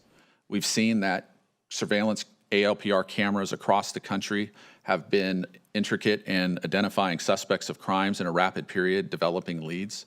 What we're looking to do is add and increase add and increase that system by 140 cameras across the county. Now, again, the augmentation request was $420,000, but by working with Flock over that time, we believe we may be able to lower that. But it's important, it's 3,000 a camera. So if the board decided you wanted to allocate some funds to increase in an increment, maybe not the whole 140, you could say, how about 20 cameras? That would be $60,000. We're looking to expand our Axon Air system, our fleet of drones. Due to changes in federal law, there are limitations on the types of drones that are going to be able to be used in the United States, depending on what you're using them for, in and around federal installations, or due to a number of drones with the technology that they were originally built with from foreign countries. This would allow us to purchase a number of multi-dimensional drones, small, big, medium, to ensure that we are able to maintain ongoing services. With respect to the next category, 81 vehicle cameras for the fleet car camera system from Axon, we've been working with risk management, identifying that possible benefits for that would be as well for litigation defense, collision management. It has a number of ways to use other than the evidentiary value. It can help us with risk and claims against the county. That number, though, at $452,000 has been refined, and it's closer to $250 now, because what we did is the first year fee for implementing that system, we flattened them with the vendor over the life of the potential contract to bring that cost down in year one. It would lead to an increase in future years of about $10,000 a year, but it brought year one down.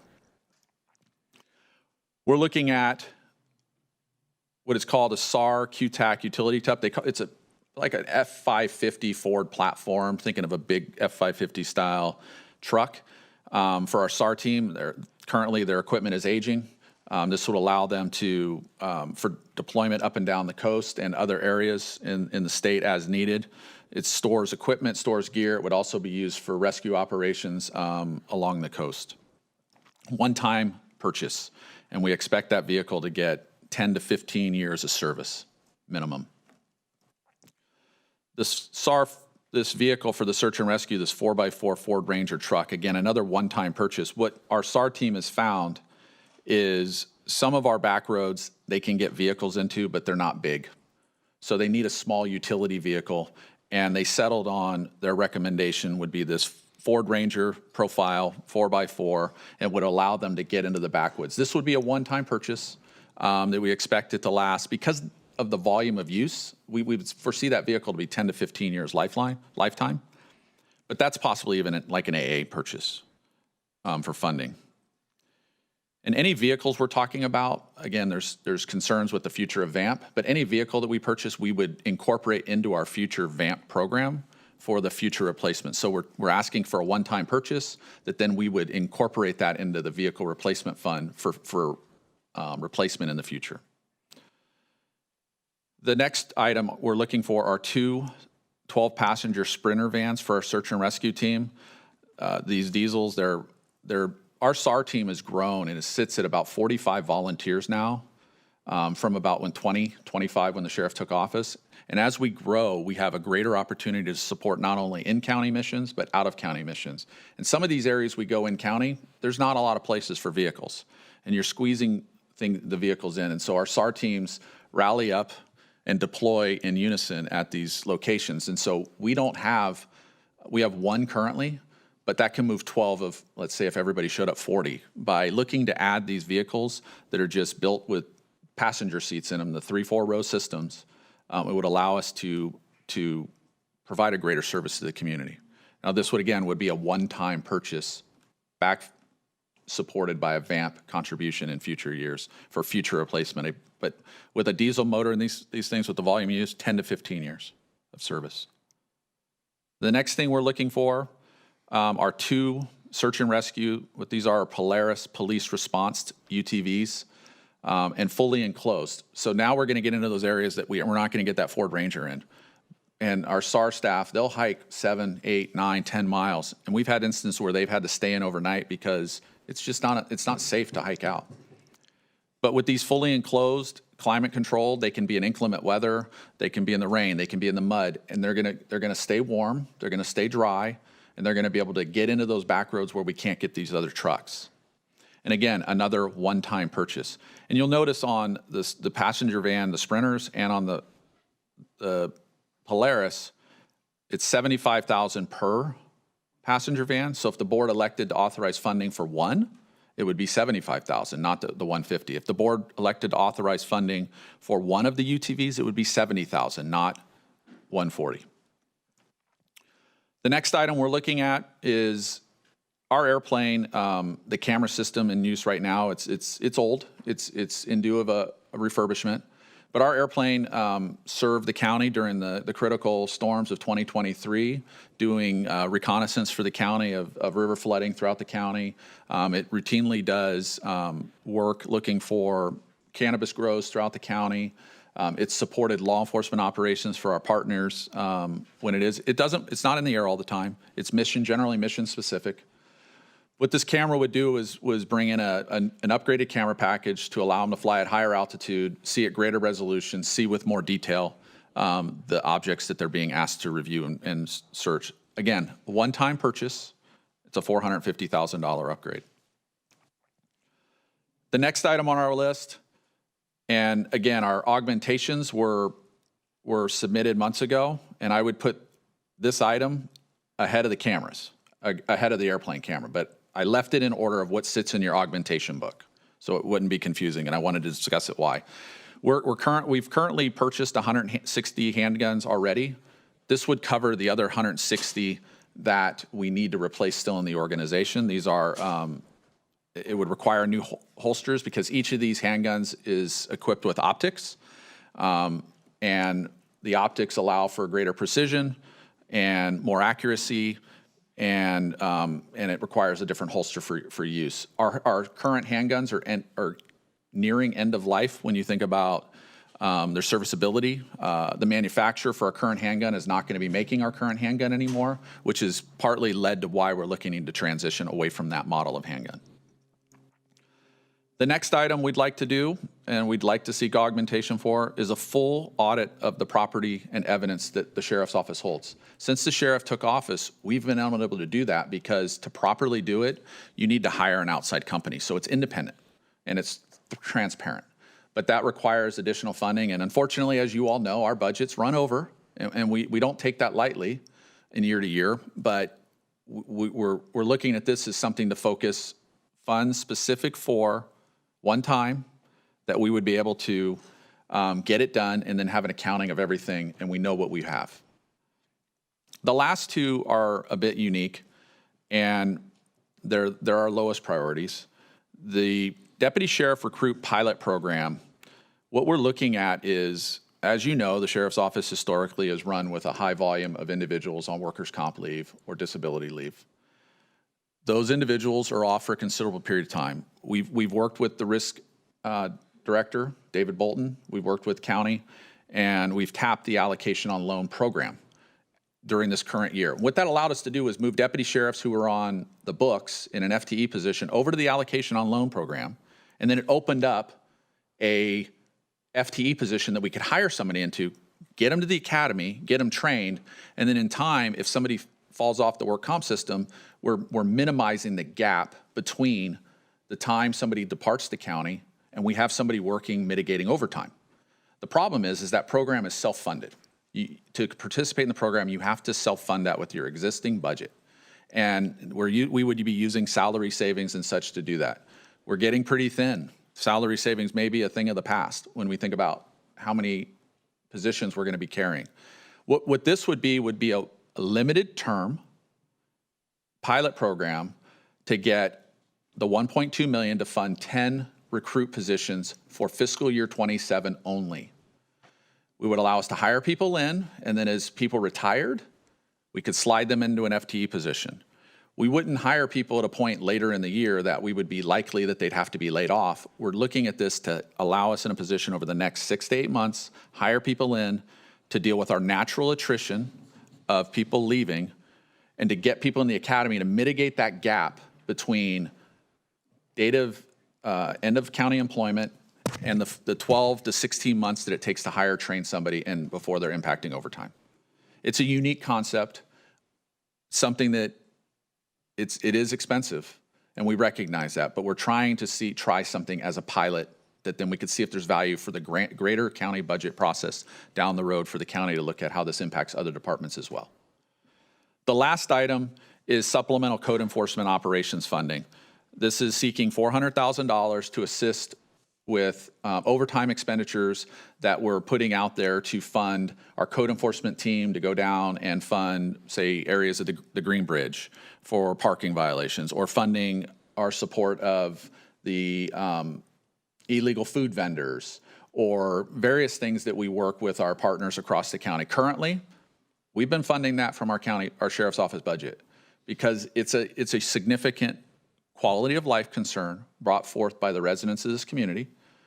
And we've tried to address that with our budget. But as the budgets are getting narrow, what we're looking at is, let's look at this as a pilot, take this $400,000, see how effective it is, and then see if a broader county structure can be built, bringing together the departments that are in play with that and to bring those funds together. Closing out the presentation, we've said this before. I'm not going to belabor you with going through this. These are the statutory obligations for the office of the sheriff, a constitutional officer.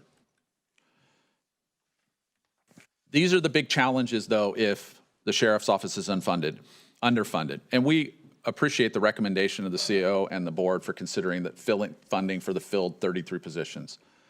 The concern is we still have 7 deputy sheriff vacancies that if they were authorized, we could hire them July 1. We have people. We have 20 plus people, everything done. We have people wanting to come to work for the sheriff's office. It's an anomaly in law enforcement. I talk to my peers across the state, the volume of people we have wanting to work in this county compared to other counties.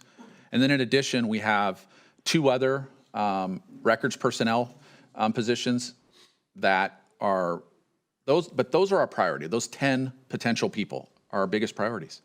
Without filling those individuals and having that staff to support county needs, we run into the risk of an inability to respond to quality of life code-related violations. We run into an increased risk of a need to reduce our lobby hours at the sheriff's office headquarters even more due to less staff. We run into a risk of impacting the community's access to the loved ones in the jail by having to reduce that lobby hours. Attorney visits would not be impacted. We run into the risk of reduction in jail staffing that could lead to the reduction of jail population. We run into the risk of potential progress in the settlement being lost due to insufficient staffing. The public lobbies in King City and Monterey would likely remain closed. Loss of these vacancies, these vacant deputy sheriff positions, could lead to the minimum staffing across the county. And I found it interesting. I think it was Mr. Rosen earlier said something about, or one of the individuals speaking on Bixby Bridge said 1 CHP officer for 71 miles. Well, you know, we have 8 deputy sheriffs on for 3,800 square miles right now. And that's 1 deputy per 450 square miles.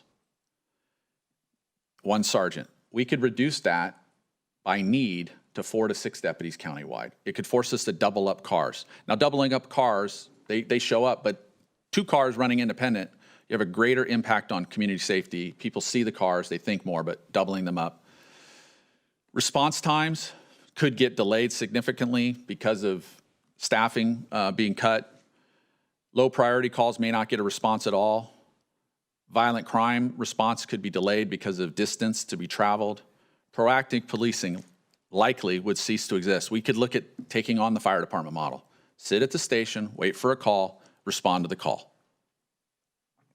Investigative services are currently fully staffed at 15 deputy sheriffs, detectives in our investigative services, and we are the entity that everyone relies on in the county when they have a need. Under the statewide law enforcement mutual aid plan, the sheriff is the operational area director, and when an agency needs assistance, they go to the sheriff, which we saw the benefit of this in the King City mass shootings. Unfortunately, the DA recently filed charges on the last suspect in that case who was outstanding.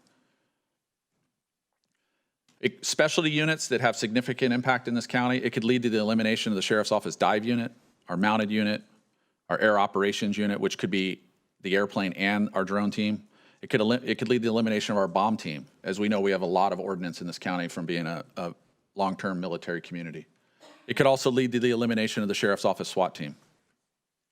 And with that, I will close with my final comment of, we appreciate what you do serving this community. You have a tough job. We all do.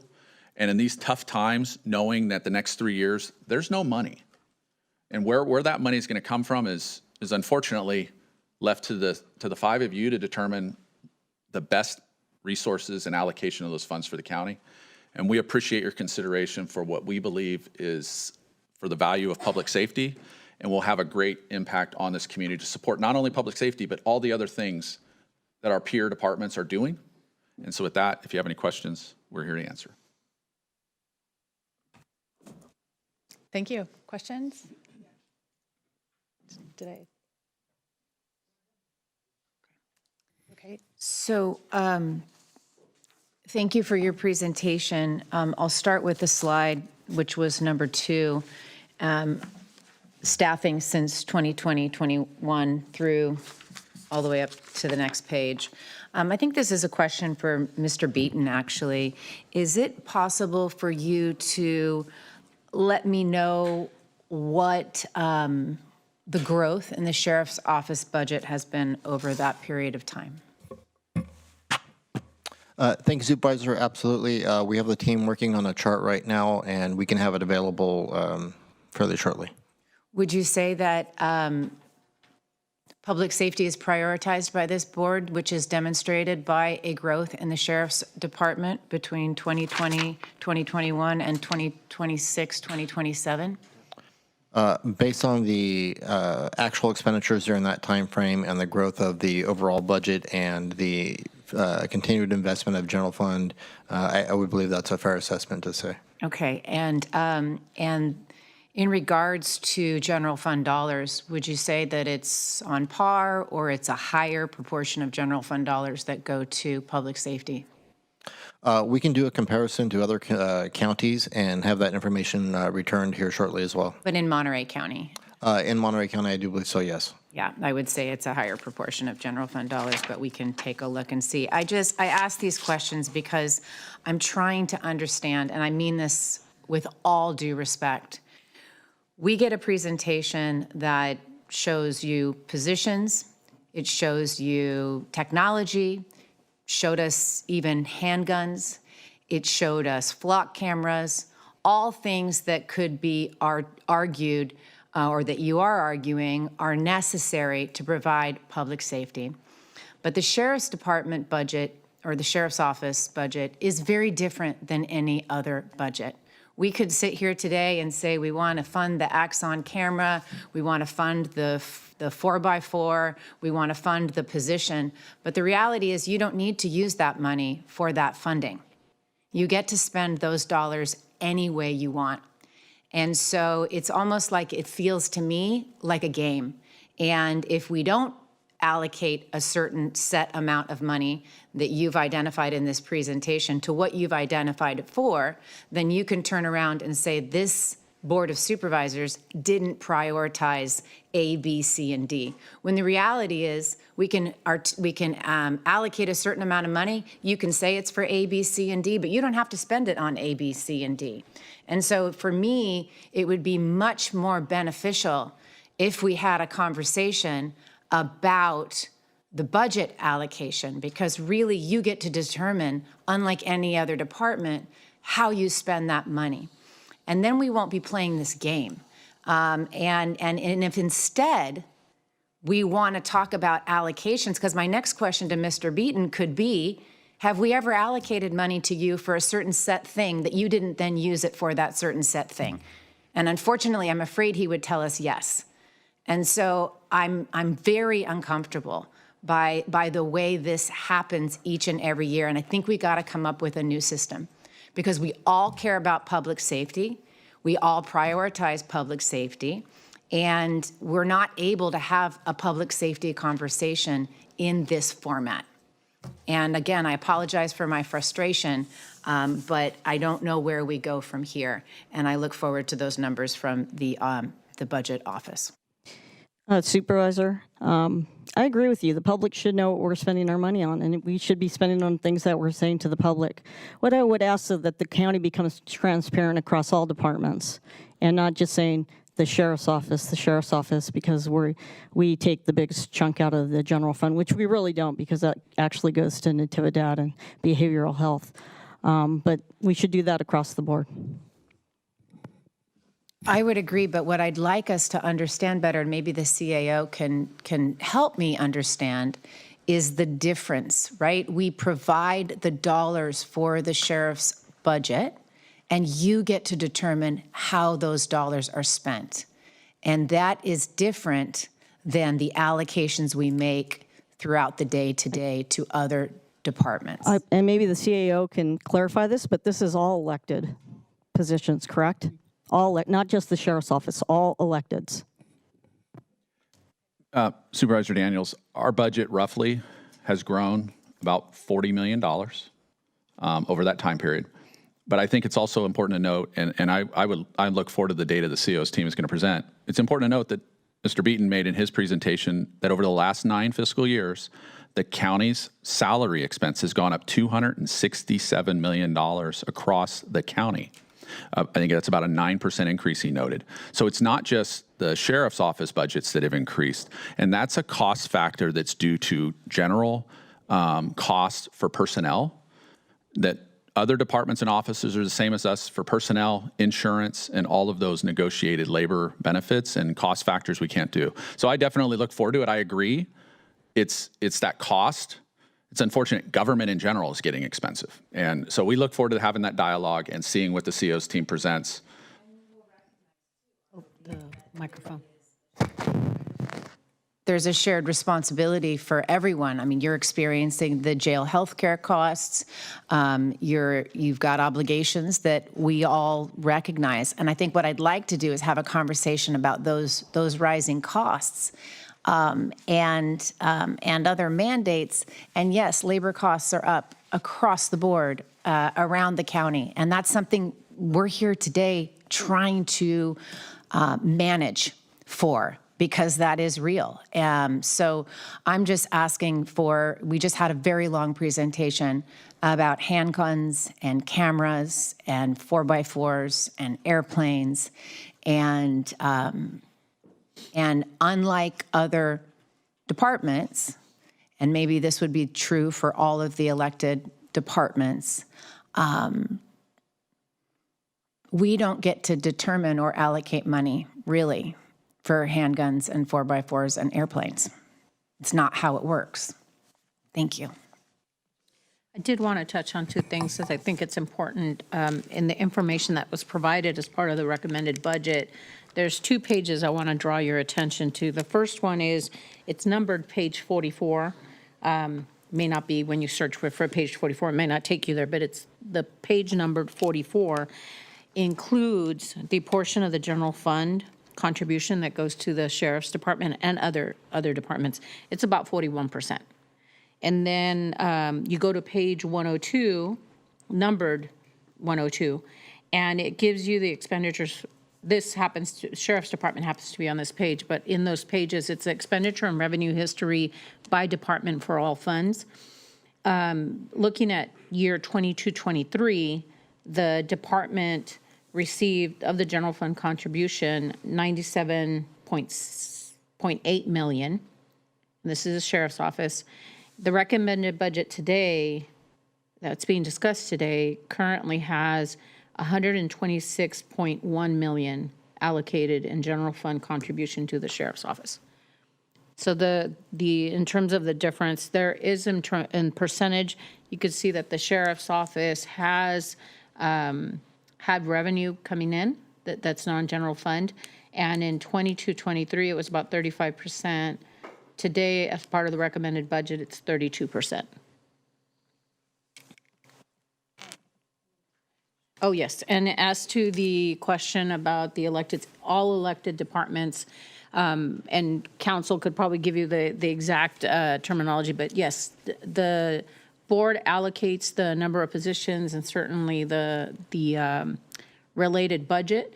The electeds do have as electeds, they can choose where those dollars are assigned. And I think as a public, we hold folks responsible to what the services are. But certainly there is a bit of a different dynamic when it's an elected office.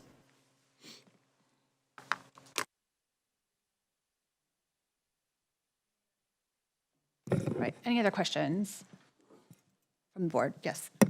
I would just point to the budget book, right? Page 362, as you were saying, CEO De La Rosa, and just to Kate's point, back in 2021, I think the budget was 129 million, and it rose to 184 for this coming fiscal year, which is a $55 million increase. But from the chair's point of view, though, there is a decrease in overall positions during that time. It was going up steadily, 22, 23, 24, 25, and then the last 2 years, it dropped off quite a few, several dozen positions on that page, according to that what's indicated on that budget book. So there's something going on. The funding is going up, but the positions are going down. And I don't know if it's all explained by just the cost of doing government business and all the increase in all these other things, but you look at, it's been a significant increase, but yet the last 2 years we've seen a significant drop in positions, FTEs in the sheriff's office. I think I'll just echo a desire to have some real conversations. I think the actions that I've experienced with this board are really to try our best to prioritize and to meet the requests every year that I've been here that the sheriff brings forward, both before we get to even the augmentation point, having additional funding from the GFC general fund allocated, and then trying to be responsive to additional needs for funding. And I get it, like for everyone, it's we're all, I think, across the board going to struggle to meet those. To manage the changes to how public government funding works while still delivering quality services. But the point that I do hope that we can get to, and that I think the public really does, and the media needs to understand, is that the point that Supervisor Daniels was making, and that it's really hard for us to sit here and be asked to fund additional specific items when the reality is the funding for those supplies and services sit as a total in the department, and it really isn't up to us to determine how those are prioritized through services and supplies departmentally wide for the sheriff's office.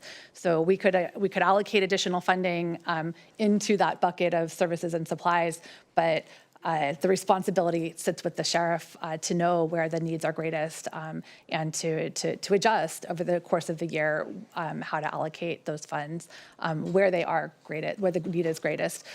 So by us saying not allocating, funding for, say, the vehicle or one of the other, the airplane engine, it doesn't mean that the sheriff's office couldn't, within the services and supplies funding that is available, make those prioritizations within that pot of money that is provided.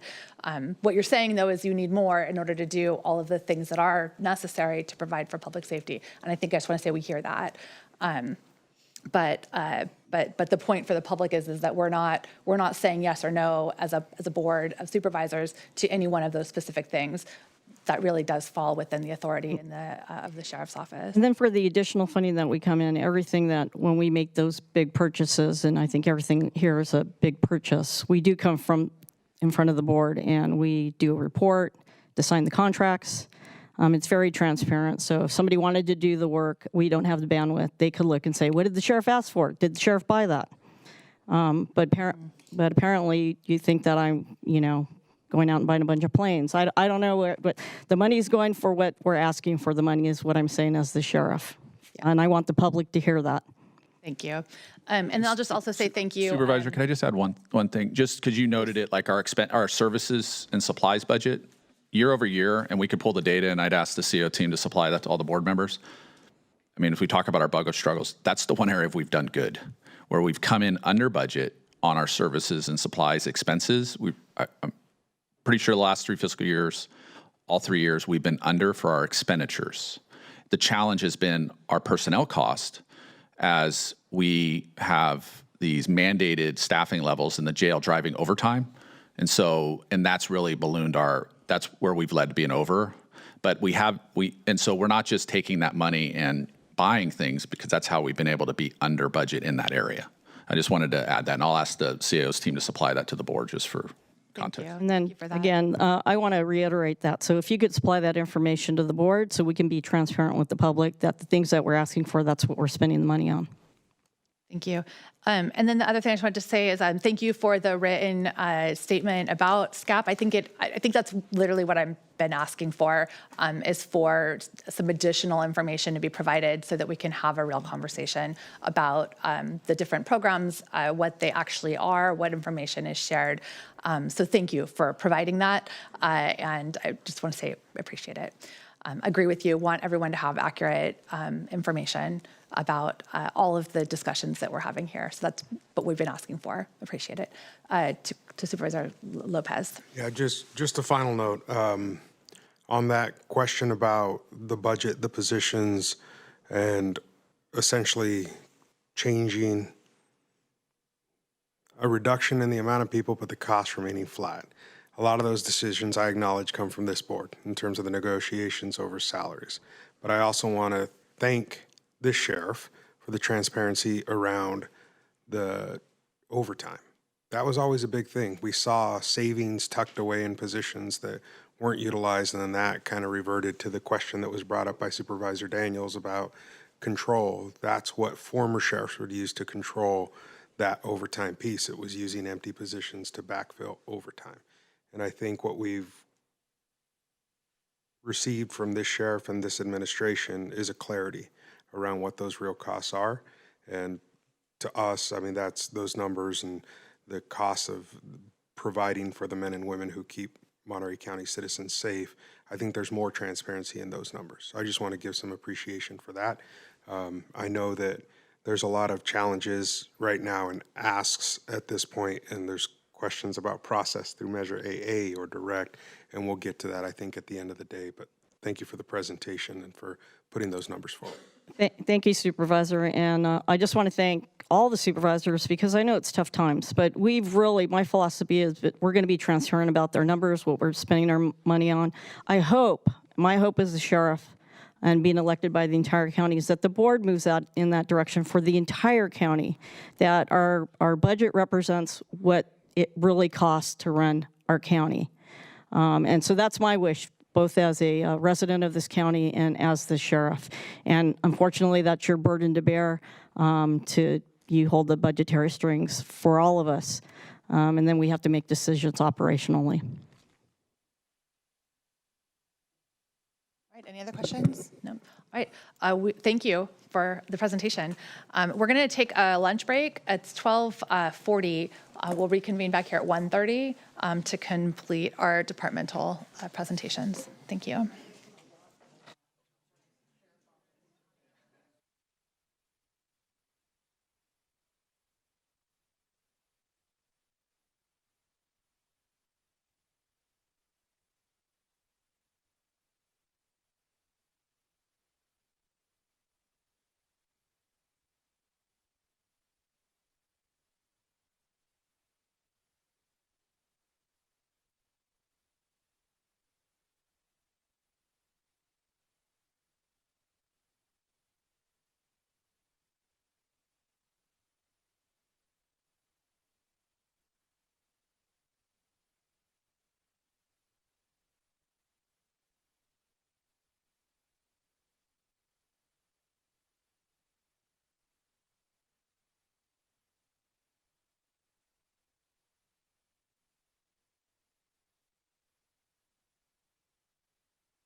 All right, everybody, we are going to reconvene this budget hearing.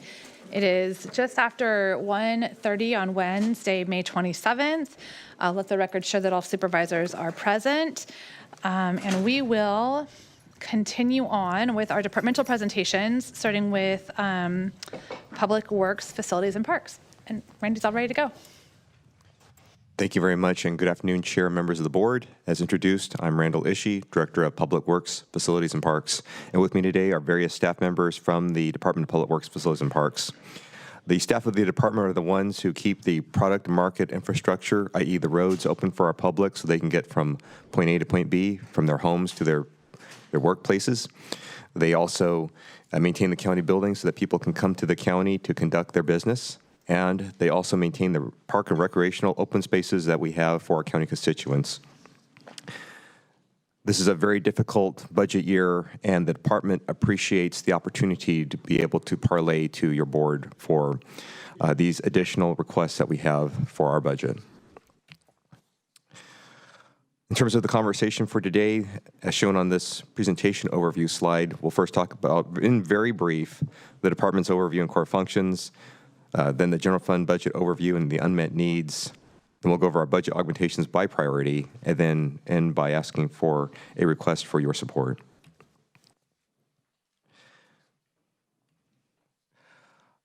This is a very wordy slide, and so in the interest of time, we will be brief in expressing that the department has core functions, which consists of both outside funded duties and general fund funded duties. And the range of the different outside funds ranges from the road fund itself, which is the source for funding the maintenance of the county's 1,260 miles of roads, 175 bridges, and the road appurtenances, all the way to the special districts, such as the 37 county service areas and the sanitation districts that are run by the county, that are dependent special districts, and then enterprise funds such as Lake Nacimiento and Laguna Seca recreation area. And then moving on, this slide captures the core functions that are general fund funded, which is the work that the employees do for your county. And there's a range of duties they do, ranging from 2.7 million square feet of county-owned building space that they maintain and the grounds outside those county-owned buildings. They conduct the county's capital improvement program 5-year plan, also known as the CIP. They do the property management, they do utilities, they oversee the county disposal sites that have since closed, and a host of other duties such as the fleet services for all the county vehicles, mail courier, and records retention for the county, as well as the 30,000 acres of parks and open space. That takes us to the general fund budget's unmet needs for the department. This matrix is an overview of the general fund budget that was prepared and submitted as part of the baseline budget for this year's budget preparation process. As noted previously at the budget workshop, there were multiple baseline reductions that were needed in order to create a balanced budget. The methodology for the general fund funded units for their budget preparation was the same philosophy used by the other outside funds, such as the road fund. They cut any consulting services that were not necessary. They cut any non-mandatory trainings. They cut supplies. They cut services down as much as they possibly could. And to make a baseline budget that was balanced for the general fund units, they were at, and it took approximately $2.4 million in order to make a balanced budget. Of that, currently, there's still 2 full-time equivalents in parks that the department had to reduce that we will be asking for your consideration for today. And during the budget workshop process, there was a discussion about the need for existing filled positions that would have otherwise have needed to be eliminated with the proposed budget. However, the department is very grateful that through the recommended budget that's brought to you today, the 12 facilities positions have been restored, as well as the A and B fire protection services for various county buildings. So the department greatly appreciates that those positions and that service was restored. But there's a little bit more need that we have in order to conduct county business for this next fiscal year of just existing baseline duties. This pie chart represents the unfunded augmentation requests that was also shown at the budget workshop. At this juncture, the department has pared back some of the requests and refined some of them, and so at this time we have 22 augmentations that we're bringing forward that total approximately $3.75 million. And of that, a vast majority, at almost $2.9 million, are just base level services. Another set of services is mandated at $453,000. There's a mission critical program increase that occurred that we're asking for today, and then there's the balance of non-mandatory new programs that are being requested. And as noted in the pie chart, most all of these requests are for our facilities. That takes us to our budget augmentations, which are being brought to you in order of priority, with the highest priority first and descending in priority from there. Our first priority that the department has is a request for the parks salary savings at approximately $92,000. This is an augmentation that we had brought previously and is also one that the department believes is Measure AA eligible. Our second priority is to restore our 2 vacant parks positions, one of which is a senior secretary in parks, and the other one being the senior parks utilities and water specialist, which is needed at the county's water treatment plants and wastewater treatment plants at the lakes. And this is also one that the department submits is Measure AA eligible. Our third priority is a mission critical one that we mentioned in brief earlier, and that is for heating, ventilation, and air conditioning, i.e. HVAC maintenance at $150,000. This is one that has some liability and risk exposure to it, and it's, again, the ongoing maintenance for the HVAC in county buildings. And as a note, this was one that was supported by the board at the April budget workshop. And then moving on, our fourth priority is the facility unscheduled maintenance at approximately $1 million. This is one that we have brought consistently to the board year after year to the same amount. And historically, it has been funded through Fund 478. And the purpose of this augmentation and this service is that for any work that needs to occur at a county building that requires contractors, this is the funding source for that unscheduled and unanticipated work. Our fifth priority is one of our mandated ones, and that is the Fort Ord open space maintenance. There's hundreds of acres of land that have come to the county with the dissolution of the former Fort Ord Reuse Authority, and to maintain the park's open space, the department is asking for $150,000 for maintaining that open space, in particular to do fire fuel vegetation management out there through the use of goat services and other means. And this is also one the department submits is Measure AA eligible, besides being a mandated service. The next priority is for the Ranger Academy. With the new Rangers that are coming online, they do need training. And so this is one that we believe is both mandated and we submit is Measure AA eligible.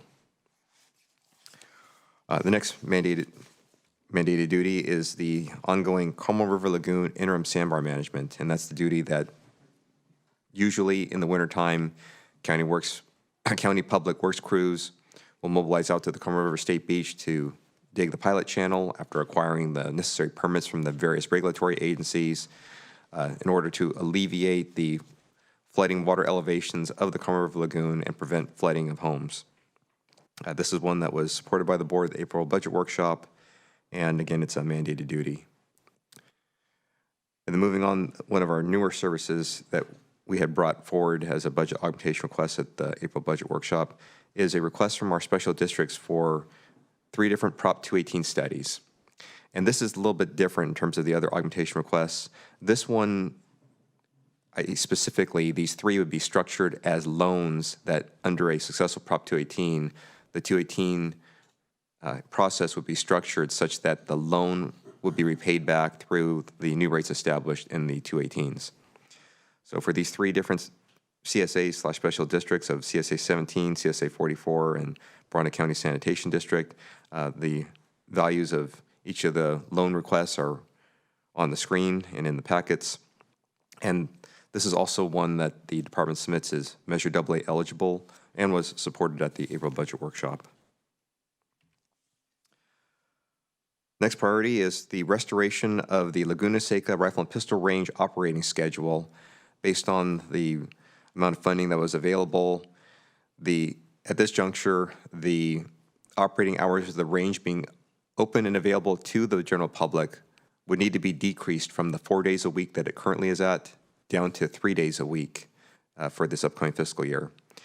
However, this request for $40,000 would be able to restore it back to its historical operations of 4 days per week. And this is also one that the department submits is Measure AA eligible. Moving on to our next priority, in our facilities branch, we need 2 replacement vehicles at approximately a total of $118,000. And they're both building maintenance vans that would be kitted out in order to mobilize and provide service to our county buildings. So should there be an appetite for that, that would be one that would help our facilities operations. Priority number 11 is a newer request. This is one that we have only recently brought to the board for consideration.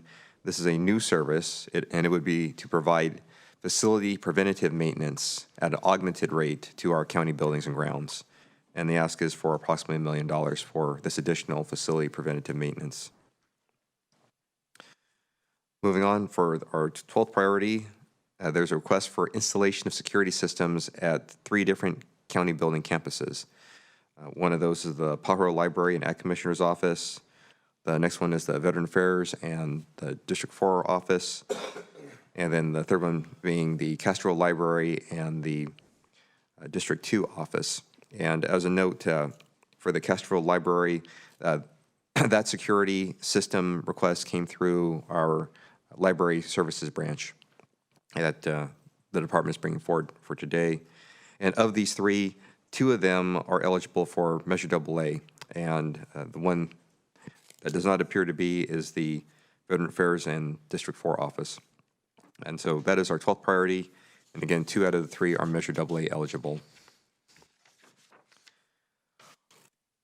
Moving on, our next priority is for the component of our computer maintenance management system, i.e. CMMS.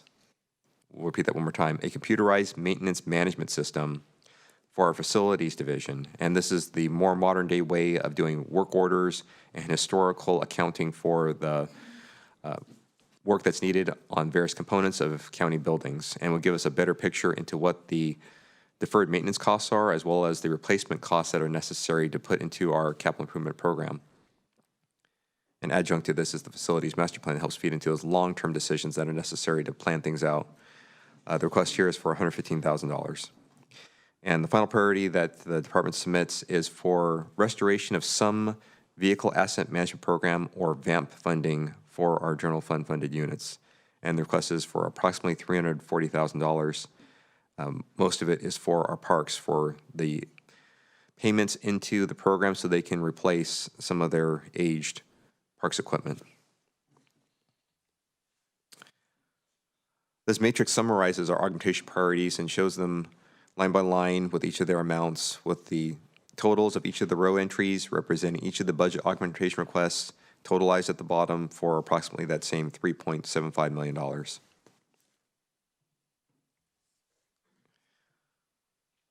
As we conclude our presentation, there is a recognition of a loss of service that the department is able to provide if these augmentations are not funded. And some of these near-term decisions that are made could have long-lasting impacts.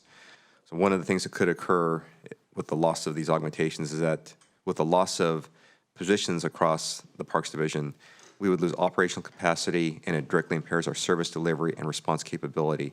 There is an error on the slide that staff is correcting.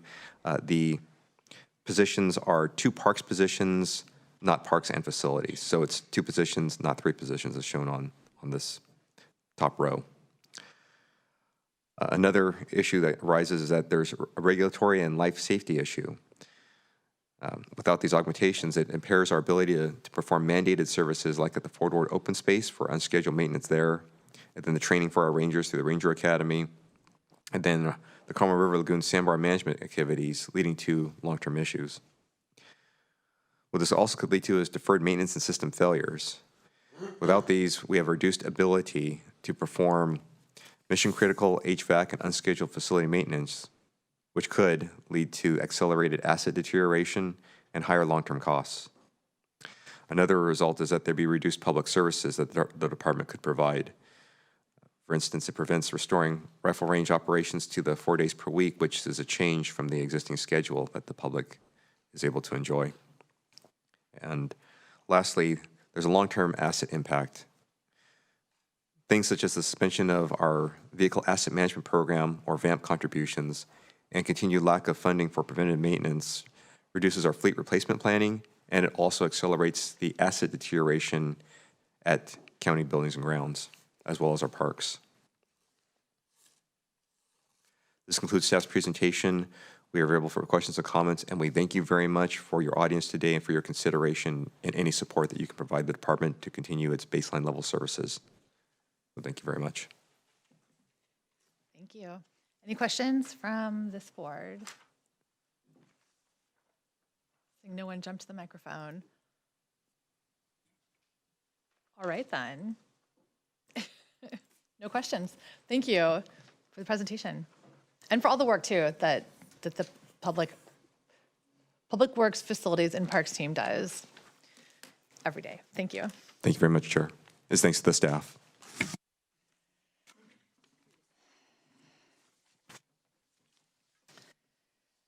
Okay, we're going next to board board comments, questions.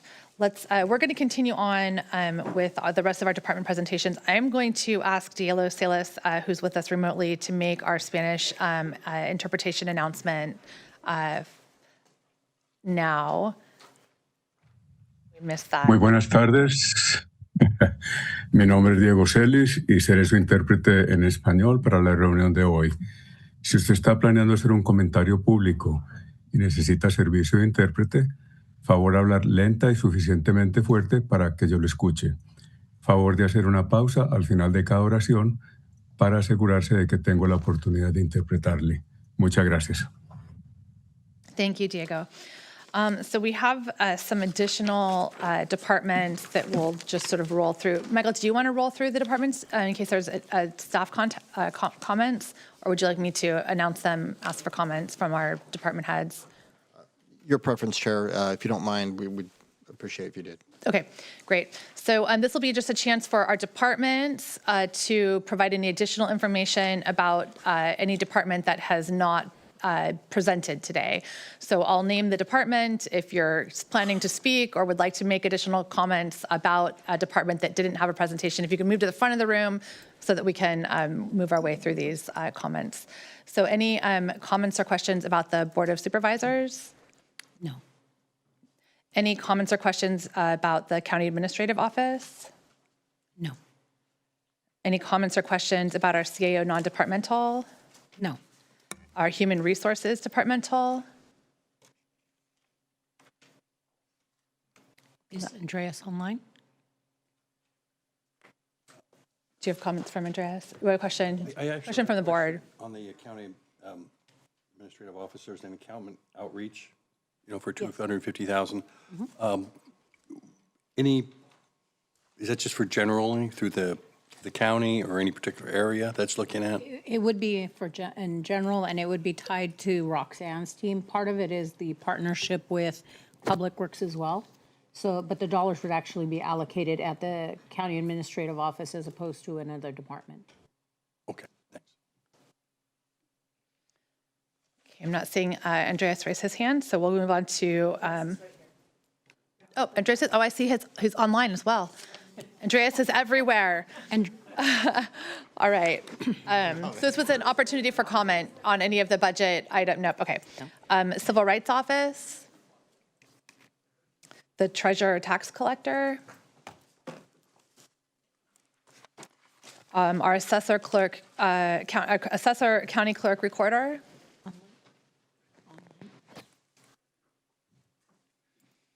County Council Departmental. No. County Council non-departmental? No. Our Clerk of the Board? Elections? No, she was here earlier. Do you have her online?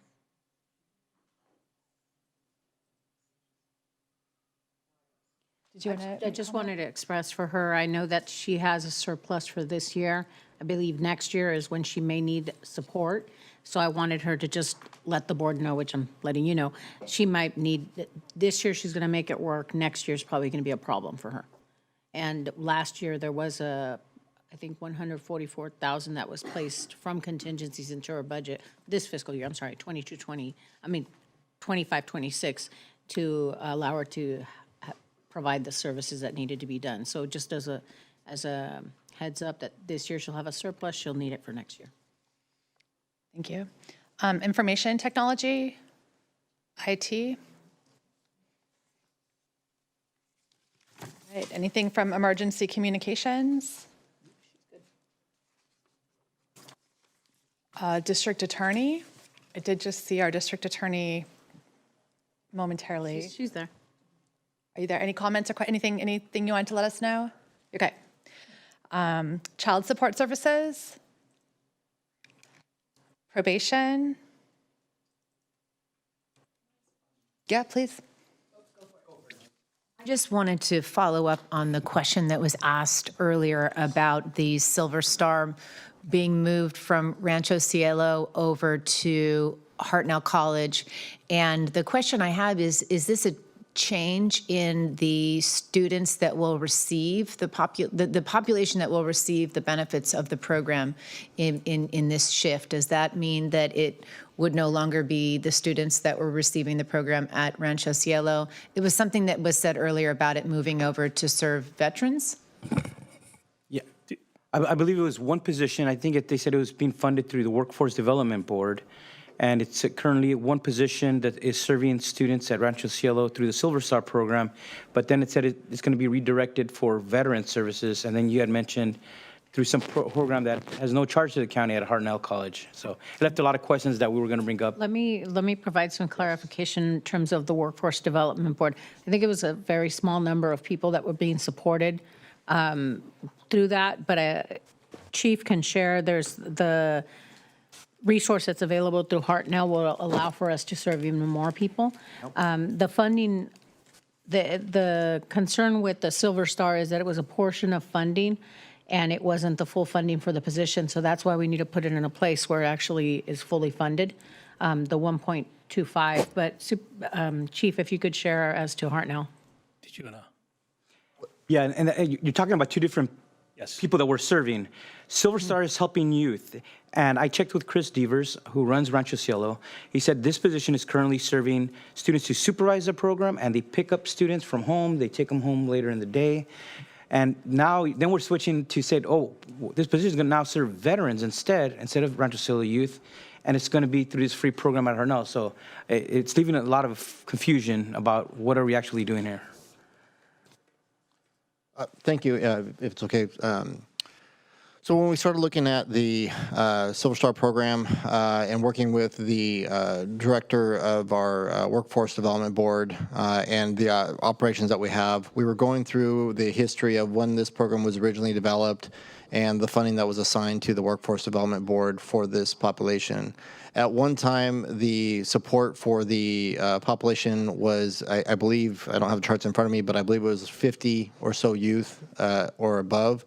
Based on the current funding that's available in our discussions with the Workforce Development Board, and I don't know if the director is online right now, he might be able to explain a little bit better than I can, but the projection was that it was only going to be able to serve about 14 youth, and that's just to help them with getting educational training and kind of job workforce training. We also then had a discussion with Chief Ramirez and his team about the alternative options that are available, at which point we learned about the Hartnell College component, which is free to the youth. I'll say free to the youth. I don't know if I said that right. Free to the youth through the Hartnell program that would qualify and provides the same level, or if not better, educational component to the youth. That is at least our current understanding, and I don't know if the director of our workforce development is online or if Chief Ramirez has anything additional. We also did inquire with Chief Ramirez if there would be an impact to the youth in his system. And I think at the time, I don't want to speak on behalf of you, but I thought we identified that there would be really no impact to that youth. But I could be. That's correct. Yeah, well, that's not what, I emailed Chris Donnelly, but I think he's out on leave right now. And I reached out to Chris Devers, and he says it's opposite. He said these are serving youth. And the information provided on the slide says that it says filled positions were previously allocated to the Silver Star program will now be redirected to support social services programs, including direct services for veterans. They're not serving the veterans at Rancho Cielo. And this is a full position, a 1.0 FTE Workforce Investment Board Employment Program Representative and a 0.25 FTE Workforce Investment Board Employment Program Supervisor. So anyways, I would be opposed on making this change without having more facts about what are we switching to and how and getting more information from Rancho Cielo, because his director is saying it's serving the program. They're picking up youth. They're serving them in the program, and I don't know if that number is right or not, but about how many youth they're serving. But nonetheless, this has been a long-established program that has been one of the greatest partnerships between probation and Rancho Cielo. And then saying they're going to go to some free program at Harnell without getting any details makes me even more reluctant to do that change at this time. Supervisor, I have a response to your question, and I believe Debbie's also in the room.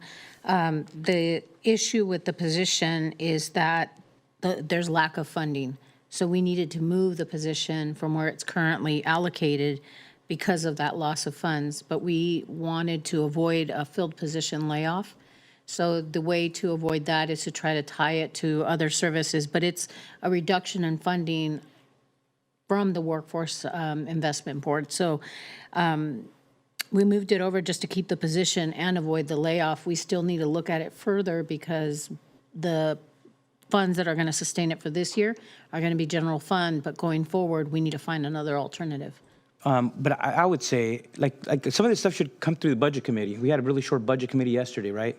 That's where we could filter and analyze it, get more information on it, because we have no information on what the Workforce Development Board's budget is. I'm on the board, and I haven't heard that they're having to cut positions until now. So that surprised me. I've been on there for the last 2-3 years, and they haven't said they're going to have to cut some of these positions. This is the first time I hear it. It didn't come to budget committee. And so to say, oh, there's not no funding, it'd be nice to get that background in a memo saying, hey, we lost this stream of funding through the federal WIOA, whatever. But there's none of that. We're just saying the money's not there, and we're making these changes without much input from Rancho Cielo and not getting the numbers. How many youth are not going to be served by these positions? And then is really the Harnell program a true replacement for what this program is doing? It doesn't sound like it. Well, I mean, that's Harnell. All their services are on site at Rancho Cielo. And we could provide additional information for your board to make a decision. It was a reduction in funds at the federal level, and we were working to address it, but we should certainly bring it forward. For now, if the board chooses, it is general fund that's funding the position. So if there's a support from the board to ensure that the services are still provided, this individual could potentially still serve that population while also serving individuals that, through our Veteran Service Office as well, as we try to figure out what blend of funding might be able to keep the position. But we understand that in terms of general fund, it's not going to be sustainable. So we just need to look at those alternatives. For now, this is a stopgap. Give us a little bit of time to consider it, carry it for one more year, and then allow us to look at what's going to serve best. And if it is the partnership with Rancho Cielo, I think just looking at what the funding potentially could cover, and then if there is an ability to also serve the veterans, if that's the will of the board. Yes, I think we should put on one of those things to hold to get more information and then be able to take further action on down the road rather than approving this at this point in time. The only thing is the funding's not there. So we do need to support the position with general fund. To continue it? Yes. As is? Yes, okay. At least as we explore the other alternatives. Yeah, if we could put that on the list of items to kind of recap at the end. If I could just ask one more question. So if I'm understanding correctly, it's a county position that we're talking about. And it was funded by the Workforce Development Fund. Yes. And that is a fund that is impacted by the federal budget cuts. Yes. Okay. And what my commitment was to avoid any layoffs, and this is one of those positions that was potentially impacted. So that's one of the corrections that we're asking the board to make to allow us time to take a look at the position and what other revenues might be available. We were working with Roderick's team. It could be that there's an additional support there as well. Thank you, Chief.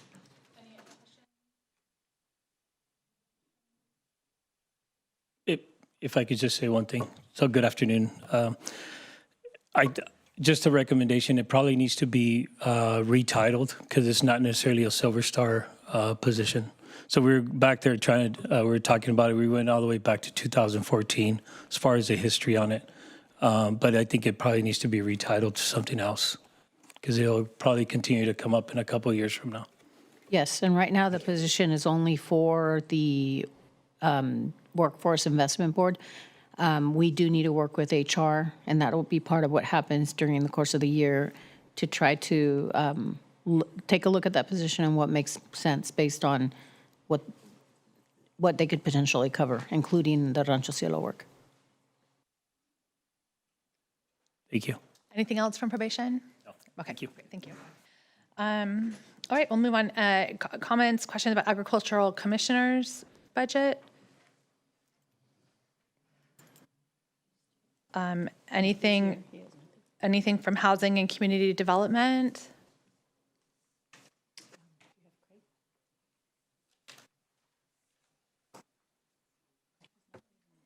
No, I don't see hands raised.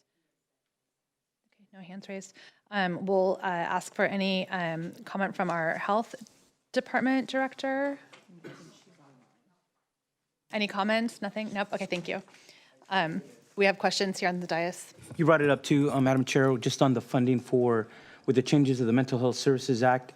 And in our past few meetings, we had different community organizations concerned about the steep cuts.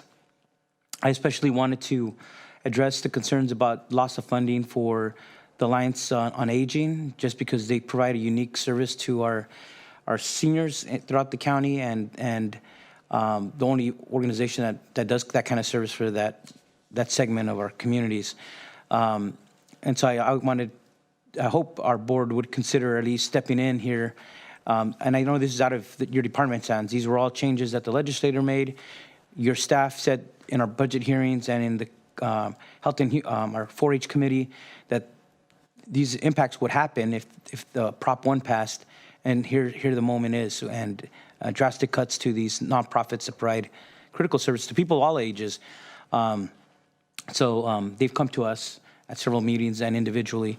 But it's one of those questions to see, can we help mitigate some of that pain in light of this drastic change from one year to the next for these organizations that are on a shoestring budget? Good afternoon, Board Chair, members of the board, CEO De La Rosa, and Council Blitch, Miriam Mendoza, Assistant Director of Health Services, and Supervisor Alejo, you were correct.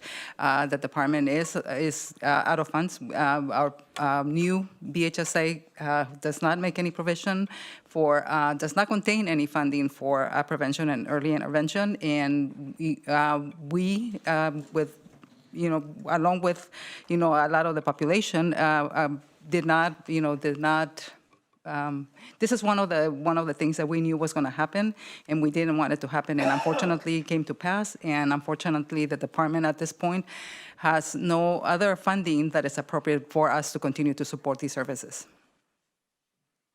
Do you know? Can you specify how many organizations will? I know some are getting some continued funding. There was the meetings that happened where some organizations were able to get more. Others were cut pretty drastically, and some will get cut to a point where they might not be able to continue providing their service, even with $200,000 or whatever they were receiving from the Behavioral Health Bureau. But how many organizations are impacted, just so we could refresh everybody's memory on that? My apologies to you. I don't have that in front of me, but we can make sure that to get that to your board for your information. Okay. Yeah. we got some more time here, so I don't know if your staff could get it. What organizations and how much are they being cut? It'd be good to know that, to be able to see the full picture, but then decide if we could provide any assistance to any of those organizations. Sure. Let me connect with the staff and get the information to you as soon as possible. Thank you. And before you step away, I just to follow on that sort of set of questions, in my understanding and in looking at our budget and the BHSA transition from MHSA, my understanding is it's about $8 million that's moving out of that prevention and early intervention into the housing focus. And I think there was a presentation that we received that had a list of every single organization with the specific amounts of money. So thank you for asking again to have that refreshed.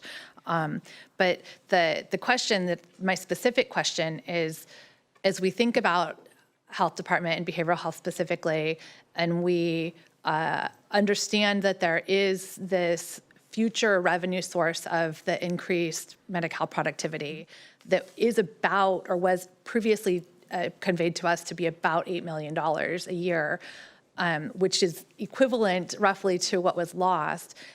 When we'd asked about that during the BHSA presentation, it was explained that it would take, right now we're only receiving a portion of that and we're gearing up. So over the coming years, we would get to that $8 million. And we're only at what I think it was like 2 or 3 million currently. But is any of that productivity revenue available in a future year where if we have organizations who are providing essential community services and what they really, if we're able to identify maybe what that pot looks like and what the bridge funding for that, to keep that, getting a program up and running is very difficult. But if we have programs that are effective and up and running currently, and all we're needing is a bridge, one-time bridge funding to keep those programs going, knowing that on the next year out, we're likely to have additional revenue available to fund those essential programs. That's the information that I'm looking for in this conversation. So I think as that additional revenue starts to generate, potentially that could be a conversation whether, there is a level of funding that can be made available to provide gap funding for these organizations. At this time, it's too early to make that determination, but that conversation can be entertained once we continue to generate that additional revenue. Maybe I wasn't clear. So I think if we were going to fund, if this board was going to consider funding gap revenue, funding today for the coming year, knowing that it's one thing to extend a program that is going to come to an end, even when it's important. It's a different thing to say, hey, we know we're going to have funding for this program a year from now, and what we really need to do is keep it running in the interim period of time while we establish the other source of funding. So my question is, what do we know about that future funding and its availability to backfill any of those programs? That's the conversation I'm hoping to have. So today, for the 27 year budget, there wouldn't be any additional funding. All of the available funding has been obligated in the 26-27 Yeah, no, I understand that. But if we were to use, say, one-time general fund money, which would be the option that we have as a board to say these are priorities, and we want to make sure that we continue them for 1 year while we wait for health department funds to become available. Okay, so I understand you're saying that general fund would be for this year, and then as we explore behavioral health, additional funding from behavioral health for future years. Is that your question? That's my question. Right, and that's what I'm saying. If we would have to continue to evaluate the additional revenue being generated to be able to tell you a solid, develop a solid projection so that is sustainable into the future, and that we would be able to sustain these agreements, in the foreseeable future.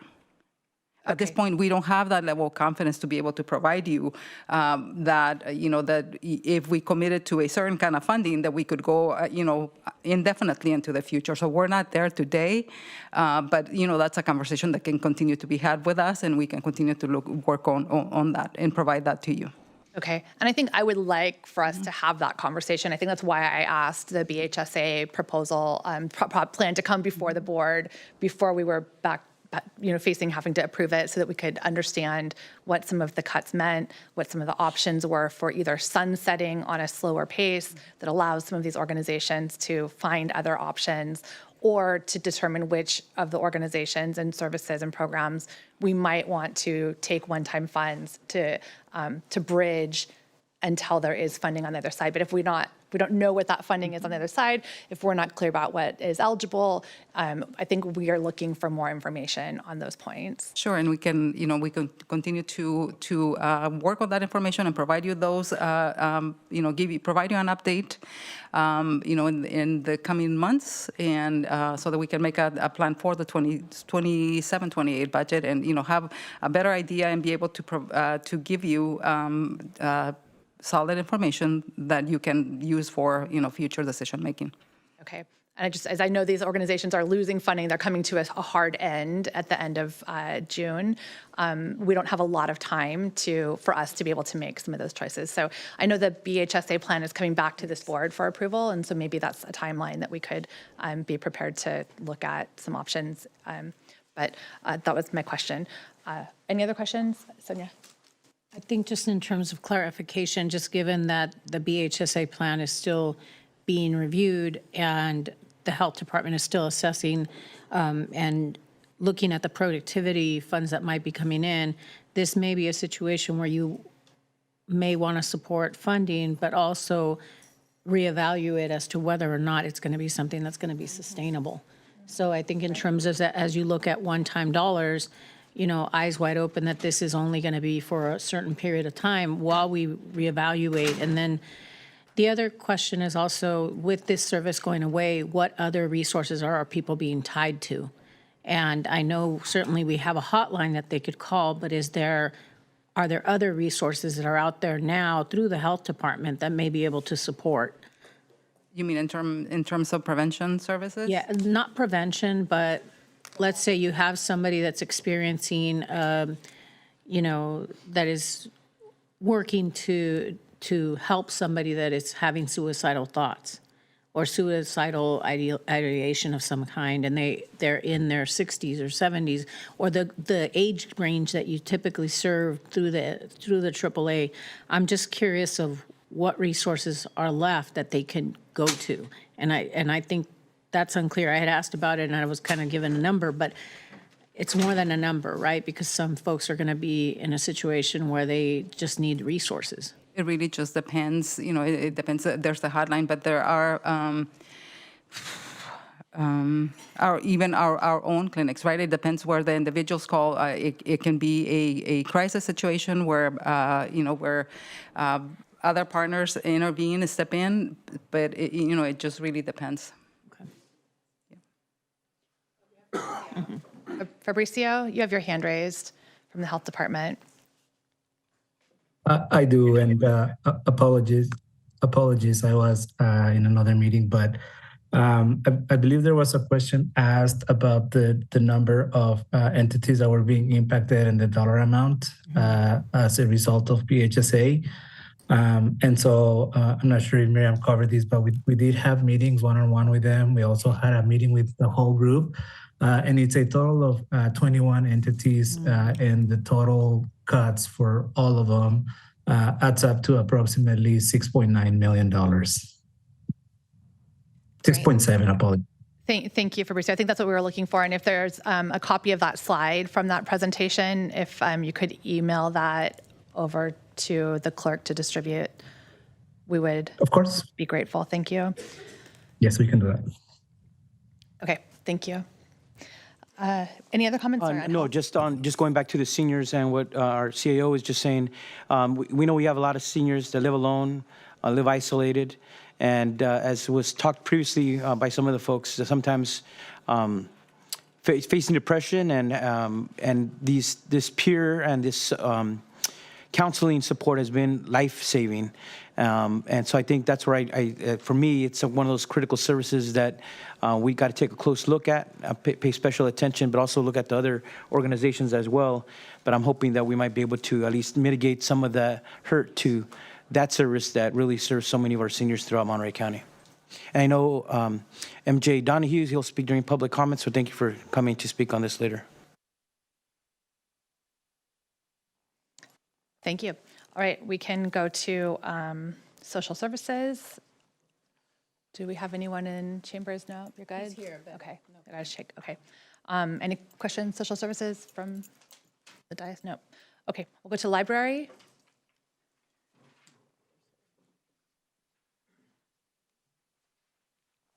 Hillary Thayer, Library Director for Monterey County Free Libraries. Listening to the presentation this morning, I just wanted to speak briefly to the item in our budget that is adding 0.7 FTEs in staffing. That may look like it's going against the county direction. It is all funded from the library fund, and it is core staffing because we are building 2 new branch libraries. So the Bradley staff was set to be at a 0.3 FTE, which would open Bradley about 10 hours a week. After consideration of the need, what's going to be in the building, we agreed it was best to raise that to a 0.5 and change the Bradley hours to the 18 hours a week that our small branches are at. So a 0.2 of that is being attached to a 0.3 to become a 0.5. The additional 0.5 is the new staff slated to be for the East Garrison branch. We are putting them in our budget this year so we can work with HR on recruitment timelines, especially for Bradley. We want to do a wide swath recruitment outside of the peninsula area, reaching down into Paso and SLO. And we want to have these employees fully trained, having gone out to the communities, ready to roll when these branches open. So it is to maintain a core service, which is maintaining your branch library hours. But we are adding staffing, and they're all from the library fund. Thank you. All right, we'll go next to Natividad Medical Center. Any comments from NMC staff? Any questions from the dais? No. All right, that's everyone. So we, let's see here. We're going to do one other presentation from our Budget and Analysis Division about alternatives to the soft hiring freeze. And then we'll have some discussion. Thank you, Chair. We were planning on doing the, just for order here, we were planning on doing the soft hiring freeze concept after we do the discussion about augmentations availability. This gives us the option if there is a position or positions that get funded through the augmentation process, it'll change the slides or the positions related to the soft hiring freeze. But we can do it any order you'd like. I think we got to hear public comments before we have board deliberation. Yeah, so we'll bring the soft hiring freeze in back after. Okay, fine, great. Okay, so let's take it open to public comment. So this would be public comment on any of our departmental presentations that we heard partly this morning and partly this afternoon.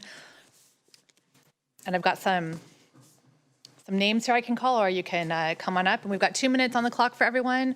And we'll just ask to maintain the decorum of the space, allowing time for whoever is speaking. And if you could help watch the clock so that I don't have to be in a position of interrupting anyone, I would be grateful for that. So thank you. Hello, everyone. My name is MJ Donahue, Executive Director for Alliance on Aging. I'd like to begin by thanking all of you for your service during these unprecedented times, and to thank Behavioral Health for the incredible work they continue to do in our community. I want to touch briefly on a few points I did not mention at our last meeting. Do you know how difficult it is to raise money for seniors and their needs? We're not cute little animals or adorable children, both absolutely deserving of support. We are too often the forgotten as we face the greatest challenges of our lives. Without government support, the majority of senior programs across this nation would cease to exist. More than anyone, seniors need good people like you to stand up for us, to ensure that lives we spent building this county are treated with dignity and respect in the final chapters of our life. The Alliance on Aging Senior Peer Counseling Program has provided more than 38,000 hours of counseling services throughout Monterey County in both English and Spanish. We meet seniors and adults with disabilities where they are, often in their homes, and our funding for this program has been completely eliminated. This is not simply a program, it's a lifeline. It is a life-saving service that speaks directly to the dignity, compassion, and human connection that so many other adults deserve, but too often do not receive. I ask you to put yourselves in our shoes, or in the shoes of your parents, your grandparents, tios, tias, what would you want for them? Alliance on Aging does not have the financial reserves to sustain this program on our own. We need the bridge funding at the very minimum. I'm asking you today to restore this funding, because without it, this program will end and the consequences will be not theoretical, but human. More than 91,000 seniors in this county are watching, and they have earned your support. Please restore this funding, for we are all in this together, and together we can do great things. I thank you for your service.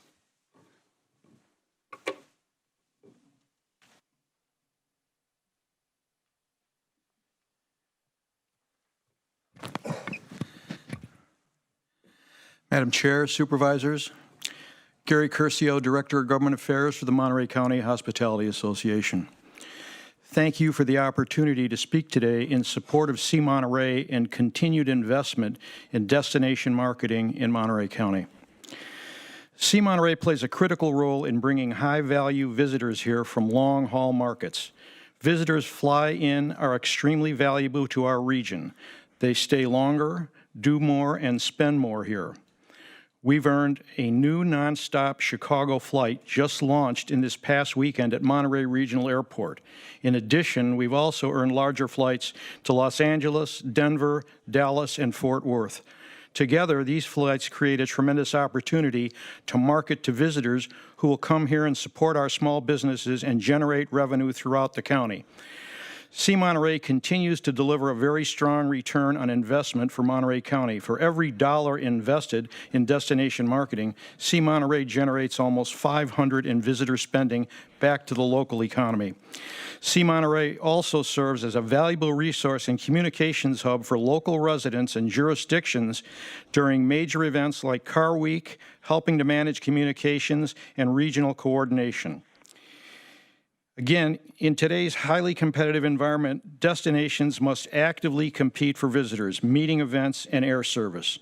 Your investment in C. Monterey is critical to Monterey County's long-term success as a destination in creating a thriving community to live, work, and play on.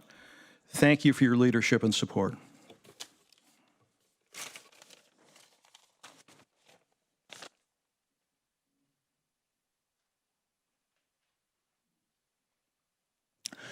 Good afternoon, Chair, Supervisors. I'm Rick Aldinger. I chair the Government Affairs Committee for the Monterey County Hospitality Association.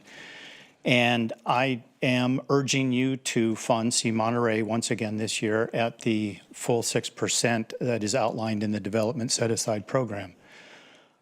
C. Monterey's efforts for businesses in Big Sur during the 3-year closure caused by Paul's and Regent's slides was instrumental in those businesses surviving for that 3-year period, allowing them to provide more shifts, more hours for the workforce in Big Sur and up here on the peninsula.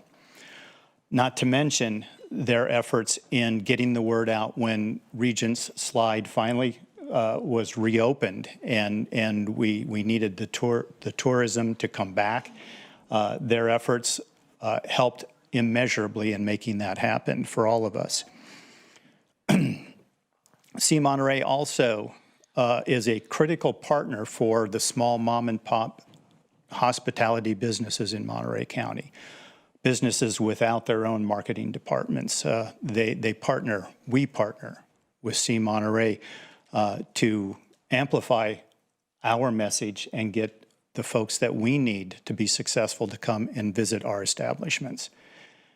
And finally, I just want to point out something I think you all know, that when hospitality thrives in Monterey County, we all thrive. Hospitality, the visitors who come here and patronize our businesses, provide the revenue that allow all of us, this Board of Supervisors and the rest of us, to support the services and needs of our communities. Thank you very much.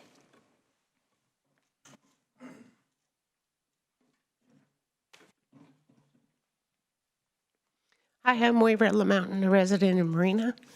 I wanted to extend Alliance on Aging.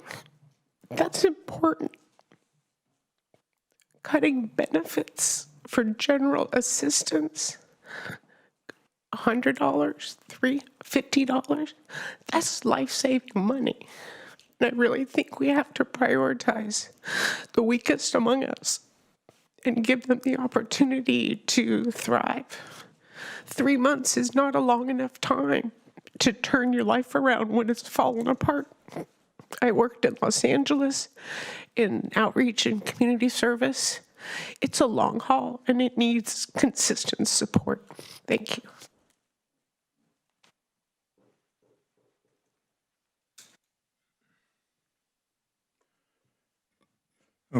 Good afternoon. My name is Mel Mason. I'm the co-founder and theoretically retired executive director and clinical director of the Village Project. Usually people laugh when I say theoretically retired. But one of the things that we have been having to deal with is the fact that everything that we predicted with regard to Prop 1, if it passed, is coming true, or has come true. For the Village Project, it means a loss of probably $350,000. I'll just give you that round figure, $92,000 of which is for clinical work for our youth. So we're losing money for young people as well. And Supervisor Rudascu, I like this idea of the bridge. I don't know how we can make that work. And I really do appreciate all of you for your concerns, with regard to this, the Behavioral Health Services Act, because it's really decimating us. One of the things that came up was, why don't you guys get certified for Medi-Cal? Well, we did. And we've been billing Medi-Cal, but Medi-Cal in no way makes up for the contracts that we got every year with behavioral health. One of the concerns was if you don't have the majority of your clients being severely mentally ill, you can't qualify for a contract. Okay, our clients are mild to moderate. They're mild to moderate because we keep them at mild to moderate, or they end up becoming even less than that because of the work that they do with us, and that shows how important this organization is. So one of the things that we're looking at is coming up with alternative funding, but we really do need to do some work. We need to do some work with the state and with your support, and hopefully be able to make up for all of this money that we're lost. Yes, we're also down a therapist, and so there are a few things that are happening to us and stuff that shouldn't be. Thank you.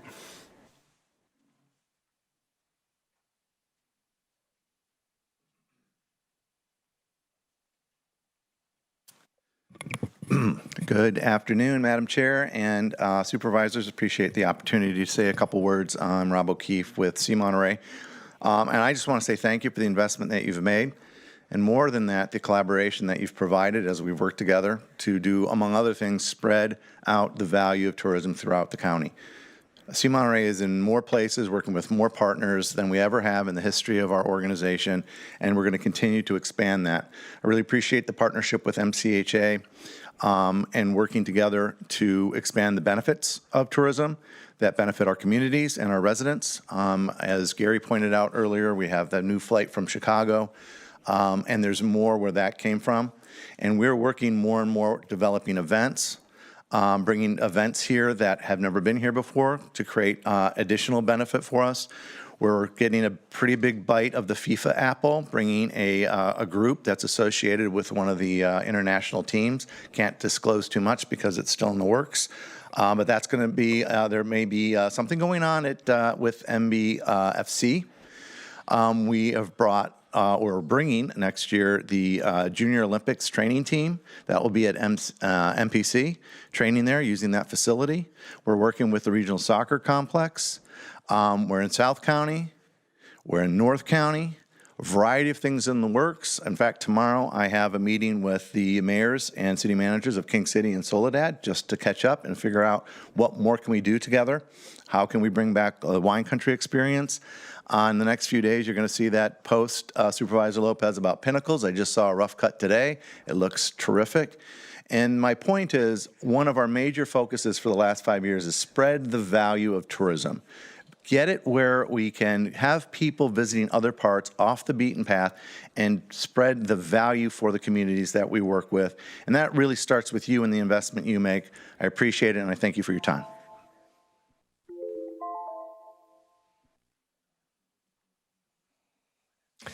Good afternoon, supervisors, CEO, members of the public. I am not here on behalf of Parks today. Brian Flores, Chief of Parks.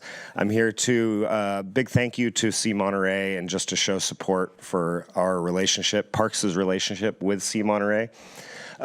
Recently, we've kind of had a new relationship, so to speak, with C Monterey really going to bat for county parks, visiting our parks, doing some online publicity for them. We're going to be touring the lodges down at Nacimiento and some of the other South County parks to really see how we can push South County with C Monterey, not just peninsula-centric areas, but just it's a great organization. They're helping us get some different events at our parks. And so it's been a really great cooperative relationship with them, and just want to throw some support behind them.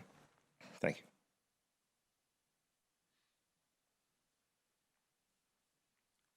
Good afternoon, Chair Askew and the rest of the board. My name is Mario, and I thought we were going to have a little bit more time. As you guys know, we have graduations going on, promotions for our middle schools, and Dr. Galvan couldn't be here as well as some of the other board members. So I'm going to read her comments, and I'd like to include some of the others in the public record if you guys don't mind. Good afternoon, Chair, members of the board. Thank you for the opportunity to speak with you today, and thank you for your continued leadership during what we recognize are very difficult budget conversations for Monterey County and its departments. I also want to recognize and thank Chief Probation Officer Jose Ramirez for his time, partnership, and willingness to continue engaging in conversations centered on supporting students and schools during this transition process. For more than 25 years, Monterey County Probation and Salinas Union High School District have worked together in support of students' well-being, campus safety, coordinated intervention efforts across our schools. As educational leaders, we understand that the needs of students and school communities continue to evolve, and so must our systems of support. As we look ahead, our priority is to ensure that any transition related to school-based probation services is thoughtful, collaborative, and centered on students, staff, and families. Developing a comprehensive and sustainable school safety framework requires time, and that's what I'm asking for today, and community engagement and careful planning across multiple systems that directly impact our campuses. The district believes that a full academic year transition period is necessary to responsibly plan, engage stakeholders, and truly implement a future for students that have the support and the campus safety structures that they deserve. Student mental health is critical. Campus stability and school safety must remain the central considerations as you guys consider your votes today. SUHSD has formally committed a full funding of 6 probation officers during this transition period to maintain continuity of services while long-term planning is continued. Thank you. Thank you.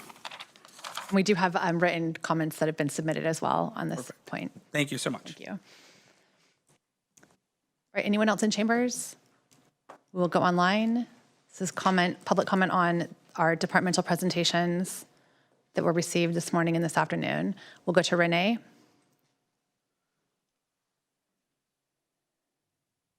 Good afternoon. Can you hear me?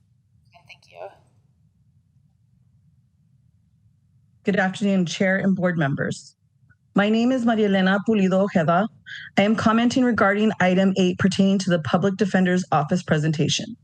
I am a lifelong resident of Monterey County and former educator, and I frequently find myself advocating for those who cannot navigate complex systems on their own. Over the past year, I have been assisting one such vulnerable individual through a severe mental health crisis and helping them understand the court system. I am urgently requesting that you evaluate the systemic delays within the Public Defender's Office. Chronic understaffing and administrative backlogs are directly jeopardizing our most underserved populations, as evidenced in the case I've helped navigate. The specific system failures include missed deadlines. 2 months ago, the assigned public defender was scheduled to file a motion to transfer the case to a mental health court. The attorney delayed this, citing an unmanageable workload and promised that it would be submitted for the May court date. Failure to file. At the May 22nd, 2026 court date, I was appalled to find the paperwork was never submitted. Additional delays. The case was subsequently handed to a new attorney, causing a further 1-month delay for mental health court consideration. I urge you to consider these operational shortcomings when reviewing the public defender budget. I ask that you critically question how understaffing impacts vulnerable clients before finalizing your budget decisions. Thank you. Thank you. I'm not seeing any other hands raised online, and we'll get a copy of this. Valerie, could we grab a copy of the? Yeah, thank you. All right. So we're going to. Okay, well, we can take the copy, but we just do one public comment per person. Yeah, thank you. There's one other hand raised on the panelist side. Who? Daisy Fernandez? Yes. Hello? Yes. Hi, Daisy. We've got you 2 minutes on the clock. Thank you. Thank you. My name is Daisy, and I'm commenting on the Silver Star with Workforce Development Board. I would like to mention that the Silver Star with Workforce Development Board is not the same program as the program in Rancho Cielo. It's two separate programs. And I would also like to clarify that the WIOA funding does not support the Silver Star program. The program is funded through the County Administrative Office General Fund. The CAO's decision to cut the program is based on the position that Hartnell College offers a similar program and demonstrates stronger outcomes and results. That was my comment. Thank you. Thank you. All right, I'm not seeing any other public comment hand. We have someone, sorry, we do want to make sure we hear from everyone. Yeah, thank you. Great, thank you.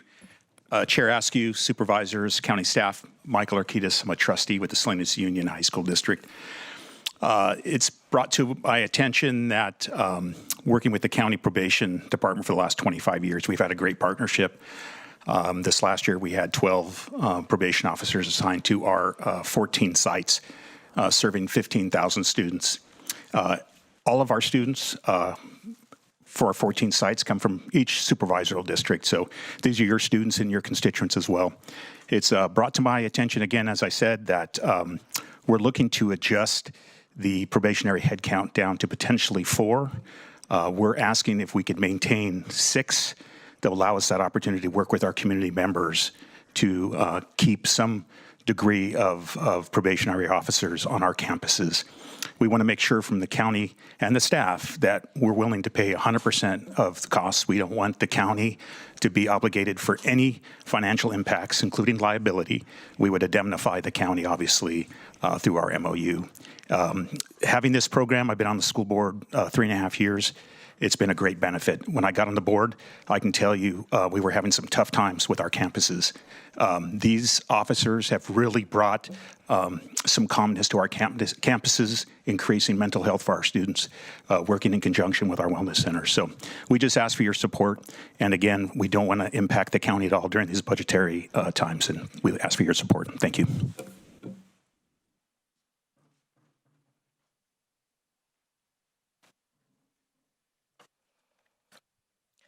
Good afternoon.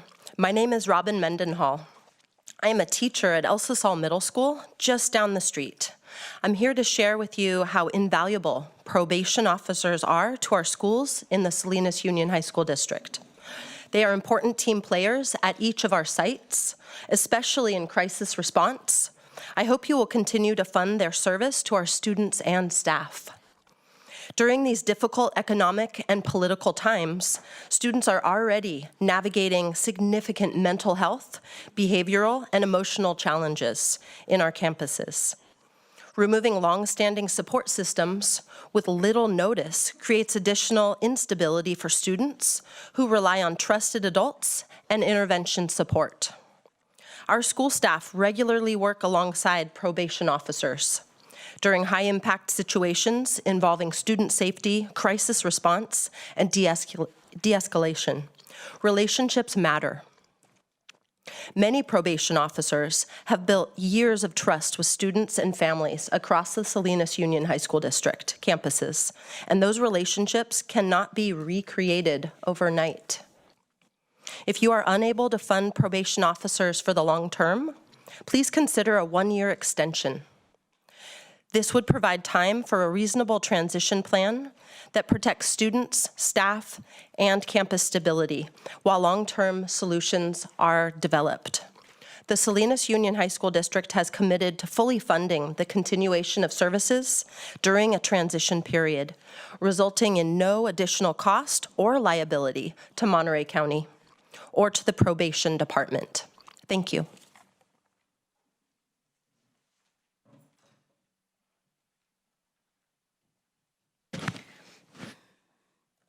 Good afternoon, Honorable Chair and members of the board. My name is Ana Aguillon. I'm the Assistant Superintendent of Business Services for the Salinas Union High School District. I am returning today to build upon our conversation from April regarding the vital presence of probation officers on our campuses. Since we last spoke, the district has taken a proactive approach. We have delivered a formal memorandum of understanding committing $1.5 million in district funds to cover the total cost of 6 probation officers, ensuring that this partnership remains budget neutral for Monterey County. A sudden withdrawal of these services creates a security gap that we cannot responsibly ignore. It is a safety risk. A responsible transition requires 3 things: time to bridge the gap before the 2027 school year begins, collaboration to work alongside our community partners to find sustainable long-term alternatives, stability to ensure our 60,000 students don't lose their safety net overnight. By accepting this $1.5 million investment, you aren't just balancing a budget, you are providing the district and our community partners the necessary runway to ensure our schools remain safe and our students remain supported. We have provided the solution, we have provided the funding. We now ask for your partnership in signing this MOU and giving our students the stability they deserve. Thank you.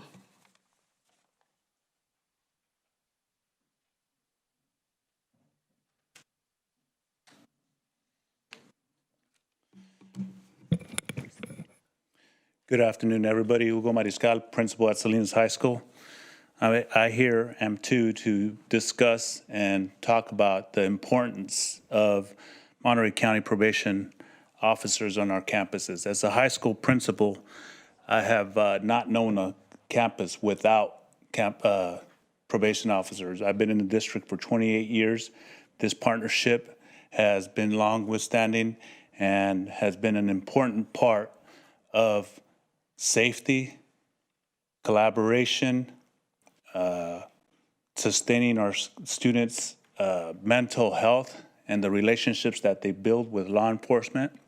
A lot of the times our probation officers are being proactive and making these connections with students, with their families, and leading students into the right direction.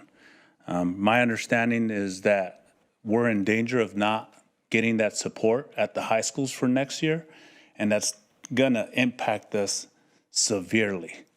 Whenever there's a critical situation around our campus or in our campus, officers like Miguel Moreno, Omar Ramirez, Natalia Basola, Chester Takamura, those guys have been the direct connection with outside agencies so that we get the support, the immediate support at the schools. And so I just want to encourage you guys to vote to keep that collaboration with the Monterey County Department and Salinas Union High School District going. Additionally, if anything, 1 year where we can definitely transition and make a plan without them. But at the moment, after receiving the news, my students were pretty devastated when they heard that they were not going to be able to keep Officer Moreno on our campus. Thank you.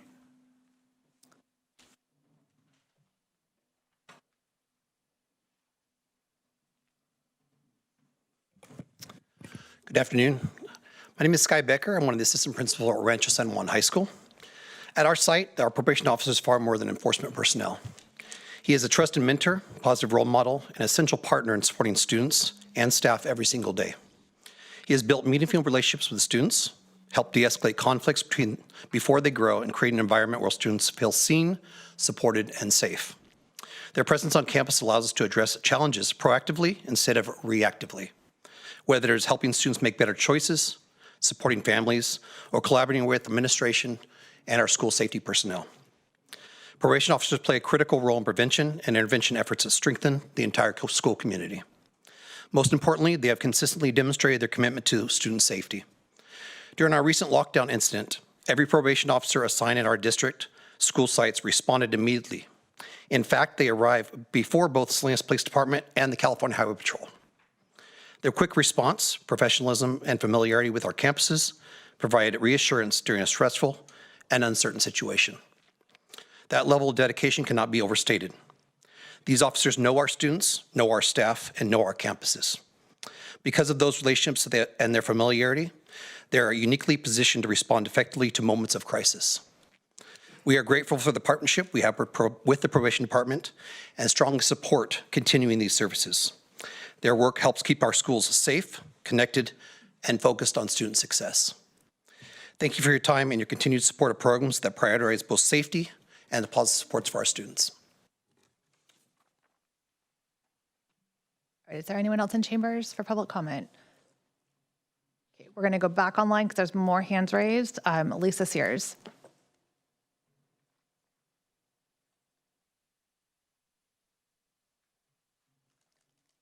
Lisa, we've got 2 minutes on the clock for you for public comment on our departmental presentations. Hi, can you hear me now? Thanks. Hi, I'm calling in today to advocate for crucial funding and staffing for Hitchcock Road, as well as the passage of the recommended augmentation for $300,000 in spay neuter. I want to highlight the recent news coverage that stated 85 large dogs were transferred from Hitchcock Road to Miranda's Rescue, only to expose a troubling reality within our animal welfare system. Allegations of cruelty, fraud, and the discovery of buried dogs found shot in the head on the property have shocked the rescue community across California and here in Monterey County. This case highlights the overwhelming pressure on overcrowded shelters and rescue organizations, which are struggling to manage the crisis of pet overpopulation. It's as we've always said, we cannot rescue our way out of this. I want to thank you for all of your leadership over the last 6 years. You have continuously supported our efforts for spay-neuter. I want to also highlight that this last year, $83,000 of our taxpayer money went to fund animal balance clinics, and we need to stick with the vendor that has the highest productivity and the highest intake areas, and that is SNP Bus. For the same amount of money that we spent on animal balance, we could have fixed 213 more pets on board SNP Bus based on the pricing and the average numbers that come into each clinic for cats and dogs. So please continue to fund SNP Bus. I also want to highlight that a crucial position for Hitchcock Road in lieu of the referral for the spay-neuter ordinance really is the part-time vet tech position, because this would enable Hitchcock to do spay-neuter potentially for the public on a weekly basis. And this is what that spay-neuter clinic was designed in the shelter for. So thank you for your attention to this and your continued leadership. I appreciate all of you. Thank you. All right, I'm seeing no further hands raised or public comment, so we're going to close public comment. We're going to take just a 3-minute break, and then we'll be back here at 2:55 to engage in our discussion about the items.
we've got some blood moving in our bodies.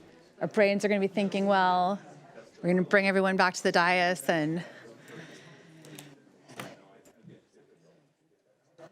it's like herding cats.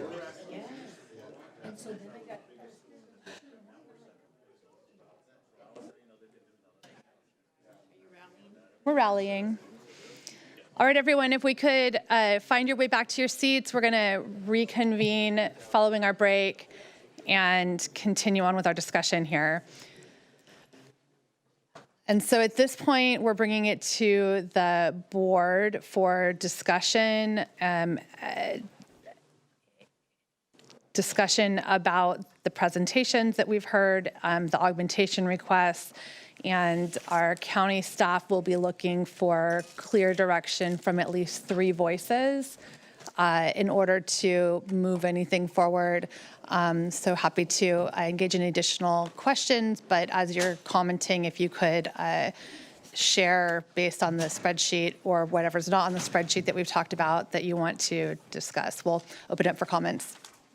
Supervisor Alejo. Yeah, because we have our educators here, and they have middle school graduations going on today and high school graduations tomorrow. I did want to just bring back the issue of our probation officers in our schools, talking about the probation department since our chief is here still as well. Just to get an update on that issue, I think the chief is still in negotiations with the superintendent. It's not going to be decided today, I don't think, right?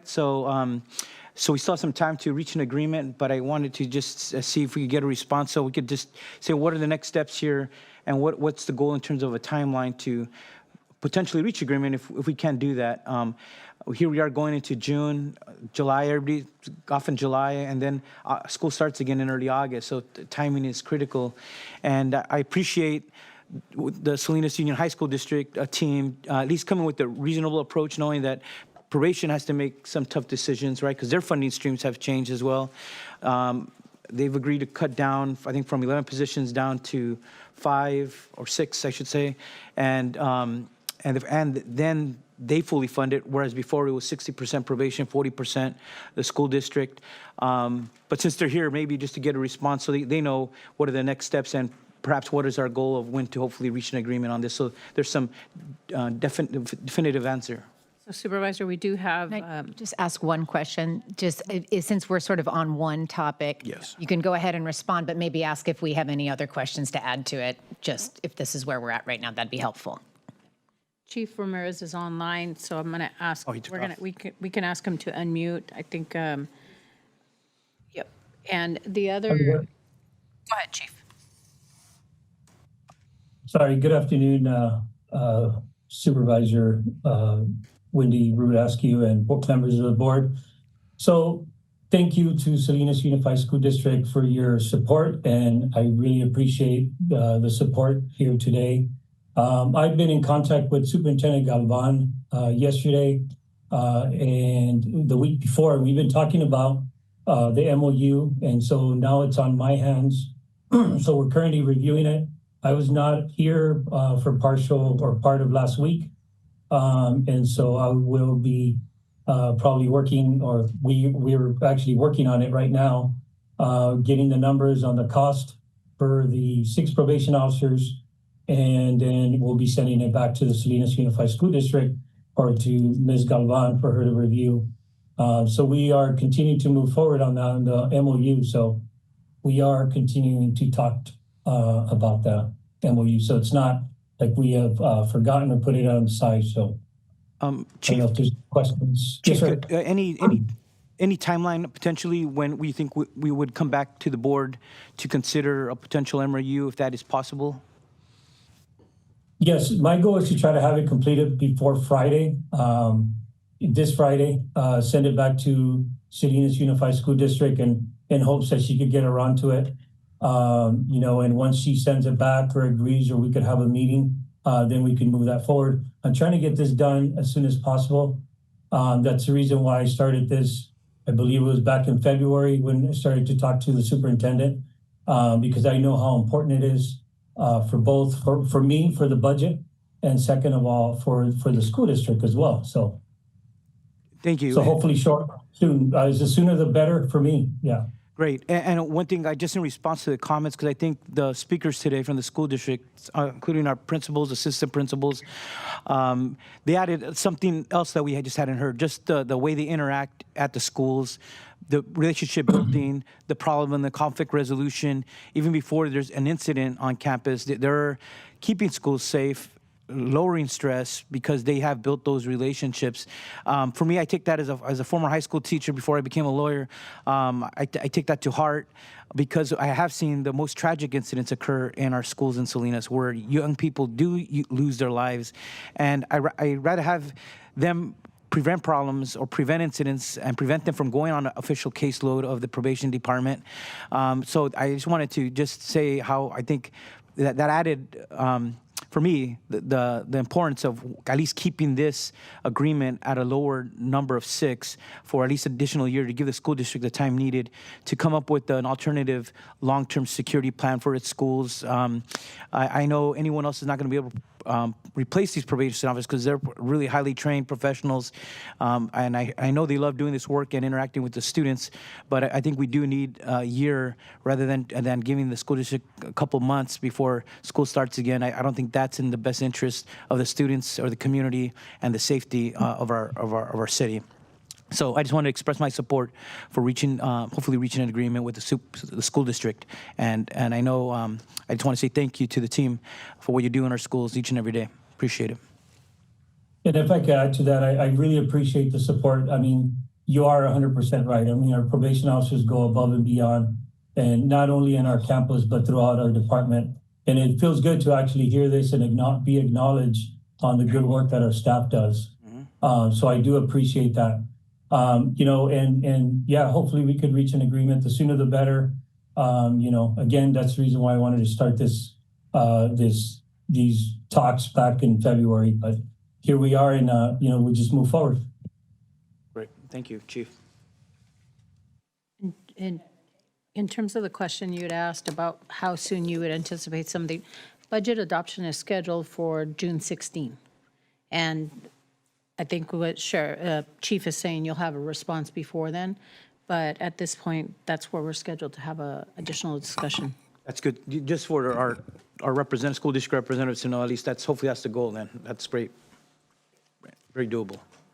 Thank you, and thank you to everyone who came and made the public comment. I have a question for Chief Ramirez since he's on the phone. It really does sound like the probation officers are going above and beyond, and it sounds like there's a great relationship between the probation officers and the school. But Chief, could you help me understand what the probation officer's role is on the school campus? That's a really good question, Supervisor Daniel. So currently today, and the way the contract, the MOU, and again, the draft that Superintendent Galvan sent, majority of it sounds like they're asking for us to provide security on campus. And as you heard earlier, I think I missed some of it, but as I logged on. And really our role on campus is really to do some of the prevention work. And in addition to that, is work with our youth that are on formal probation and informal probation. And so I say this because the number of youth that we have on probation on any campus, actually in all the campuses in Salinas, is about 27. The rest of them are out in the community. And one of the things that our probation officers do, they spend 24/7 on campus, helping with security, breaking up fights that occur, doing some searches on youth that are on probation or perhaps maybe not. So assisting the administration with that. Sometimes we get asked to do patrols, and we don't do patrols. We don't do traffic stops. We're not police officers. We are probation officers. And so that's part of the whole scope with this new contract, how I'm looking at it to try to tailor it to fit more of what we do. And my goal moving forward is, I think someone said this earlier, is to try to move forward and have our probation officers work with all the other youth that are not attending school, that are either out in the community, attending college, working. We need to work with that youth and that population so they don't return back to our custody. And I know it's been a challenge for our probation officers because they're on campus 24/7, and they do monitor that population out in the community. But I think we could do a better job of working with the youth in our community. So Chief, I Yes. appreciate that response. I'm trying to approach this obviously with a problem-solving hat on to address the concerns that the school district has. But in regards to the contract that we're under and the role that probation officers play, the role that the probation officers in the school play is for those 27 youth you're talking about, or for a wider, broader subset of students, or all students? It's for all students. So if my numbers are correct based on stats, it's about 16,000 students that attend our schools here in Salinas. I would say it's not even a 1%. There's only 27 youth that are on probation. So when you do the math, it's not even 0.5%. So we do work with the youth that are, on the campuses for the prevention programs, I'm sure. That we're going to continue to do. So when there's a youth, for example, even moving forward, if the contract continues or not, we're still going to provide that service because our department, obviously, and our mission and vision is prevention programs. And to try to filter the youth that are maybe having a difficult time on campus or whatever they're going on in their life, and try to see if we could possibly work with them directly. But those referrals will still continue to do that. We'll still continue to work with those youth, maybe not on campus, but we could always make the referrals, and they could be referred over to our Silver Star program. But this is our resource center, which is our Building H, not at Rancho Cielo.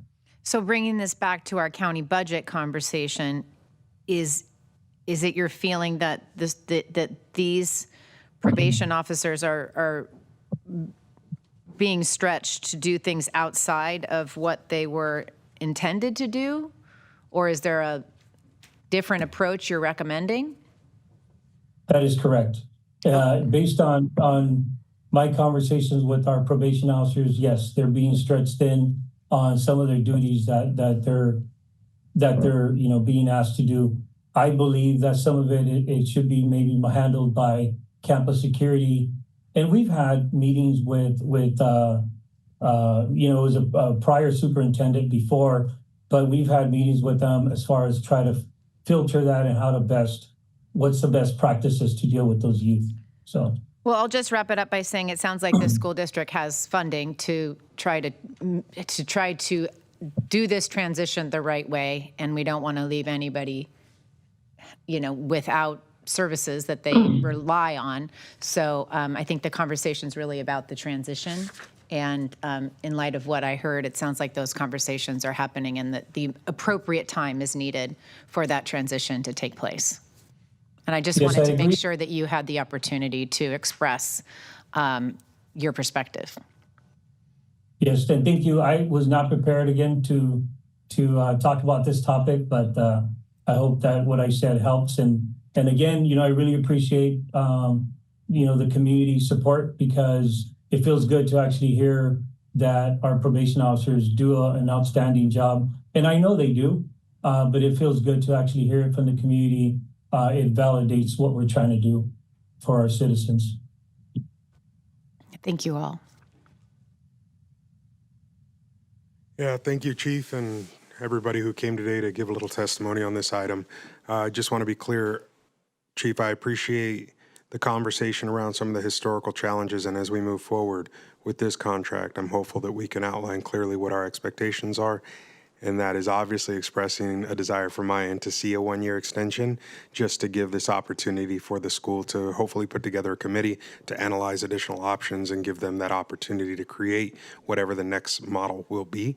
I think everyone's clear that unfortunately this will not work long run, but given where we sit today, I don't want to leave anybody without, as Supervisor Daniels just stated. So I just want to be clear, you have my support to move forward with a one-year contract if you can come to those terms with the district, and you have my full support in trying to accomplish that in a way that respects the challenges that you see, and at the same time creates that extension for 1 year so that nobody's left hanging. But thank you. One last point. The assistant superintendent brought up, because an issue of concern about indemnity and liability. The school district is saying in agreement they could cover that issue under their insurance policy. So that seems like that shouldn't be in the way anymore. And it's not just the justice involved youth that are part of the caseload, but as was stated by the principals, the prevention part and the intervention part really helps keep the youth and the community safe and saves us as taxpayers dollars not having youth go into the criminal justice system. So in so many ways, I think it's beneficial, and a one-year ask to bridge into another plan, I think it's a smart way to go. Thank you. All right. Thank you all for the in-depth conversation on this point. I'll echo, I think, my colleagues' comments, and just to the chief and to our team, having clear expectations, I think, is so critical to how we move forward, and having clear expectations for our officers, so that both those who are on site and our officers understand what's expected, who they're reporting to, all of those pieces come together, and it does sound like much of the work that's been happening is really around that social emotional side of consultation and counseling, we've looked into these issues in other places, and I do think that as the district thinks about what the future looks like, having officers on campus is one of the most expensive ways to achieve counseling and social emotional support for students. So there may be some alternatives that achieve those same goals in a more cost-effective manner moving forward. So thank you for engaging. Thank you for being here at our budget hearings. And we will come back to the board to continue on with other items that we'd like to give direction on in terms of augmentations. Kate is motioning, so I'll go first to Supervisor Daniels. I will just suggest, because I see a lot of folks that are in the room for the DSA, that I just ask a couple questions on that funding. And so, Mr. Beaton, I just want to understand the formula is 5.03% for C. Monterey. That came up. That I also heard a comment about a 6%. So if I understand correctly, there was a board policy change in 2023-24 that moved the allocation from 6% to 5.03%. Is that accurate? We'd have to go back and double check. I'm not familiar with that change, but we can definitely go back with the team and confirm. But you are correct. The current fiscal policy is 5.03% for C. Monterey, 0.5% for Monterey Business Council, 0.76% for Film Commission, and 1.58% for the Arts Commission, for a total of 7.87%. Okay, total 7.87. So this year's budgeted contribution to all four is it an increase for all four? It is an increase for all four, and if you want to share the screen real quick, we actually have a slide that does cover each of the DSAs specifically. And so if you drop to the development set-aside component, you'll see the, according to the fiscal policy, it is an increase, and I think it's a $165,000 increase from the previous year, cumulative of all four organizations. Okay, so just in light of the folks that came into the meeting today and made comments, I would just suggest that we don't have a conversation today about changing the formula, but I know that there has been a conversation and that there'll be a report back to this board about putting a TOT measure on the ballot. And I just want to be clear that if we do decide to move forward with a tax measure, that I would like to have that conversation, and I would like that to be an opportunity for us to talk about some consistent funding, over a certain period of time versus it being something that is sort of on the chopping block each year. I'd like to give these entities the opportunity to do planning versus sort of it being up in the air each year. So I think that might be the more appropriate time to have that conversation. For today, I'm happy with what I see in terms of the allocation for all four. Just to provide clarification or just background in terms of why you've seen this influx, when the recommended budget is put together and we are trying to safeguard all filled positions, and then in addition to that, other resources that the board has expressed as a majority that they want supported, while the CAO recommended budget is being compiled, we cannot reach into the contingency allocation, or that's strictly for the board to make a decision. So as we're going into the recommended budget, one of the resources that we need to look at is the TOT in order to safeguard positions at times, and other times it's to safeguard programs that the board has expressed they want supported. So I think that's what causes, since I've been here, that's what's caused the issue where you see this change in the dollar amount, because one of the places that we can go is the DSA allocation or the TOT contribution to the road fund. The board has typically backed those dollars out and then replaced them with some other revenue. But that's what's happened in the past. And I think as we go forward, just having that additional clarity of how much we have available and where we really want to go. In the compiling of this budget, we didn't have to go there. So both the 25% for the road fund and the DSAs were kept whole, and also the formula was applied accordingly. We didn't have to reduce any of the allocations within. So I appreciate that, and I recognize if there is a TOT measure, it would be a general tax. But maybe for that conversation, we can think about safeguarding it, or somehow, what is possible, what options do we have? Because I'd like to sort of tie that to the conversation about moving forward. That would be something I would like to see. But thank you so much. Any further discussion on this point? Supervisor Lopez. Not on this point, but on the departmental presentation. So the question raised by the public around the changes inflicted by Prop 1, and I know we were distributed a list of impacted providers. It's hard to look at a list of $6.7 million and sit up here and try to pick which ones do and don't work. And I know that some of these have already been either covered by the new BHSA funding or other funds available through the health department in direct negotiations based on conversations that came out of the first 5 meeting that I had with appropriate staff. And so at this point, I think what I would feel comfortable doing is giving direction ahead of the 16th to the CAO to look at some of these and come back with recommendations for where funding may exist, whether within the health department or other funding sources, to give a 1-year bridge loan. This is now, I think we would all agree with the first half. Then in my opinion, it would be for a 1-year bridge, not loan. Sorry, going to drop that 1-year bridge grant. Let's call it that, to give folks an opportunity to assess other paths to find funding for their organizations and programs. Just knowing that we can't fund ongoing based on the impacts of Prop 1. That was a statewide election that put us in this position. But given where we sit today, understanding the importance of these programs to so many of our communities, we want to make sure that they have as much leeway as they have runway to build up what they need to keep their programs alive if they can. But again, I'd love to give that direction to the CAO to go back and do some of that assessment and come back. Just a thought. Well, that's almost exactly what I was going to say too. So I will second what you're saying. Although I would say, if we could have a special meeting on this and perhaps also give us a little more breakdown on some of these, because I understand what Alliance on Aging does, and see Partners for Peace, but there's some of these here, such as, I don't know what University of Southern California is doing. I don't understand what Zia Partners is doing, or the Epicenter. So a little more detail would be helpful, because I want to make as informed a decision as possible.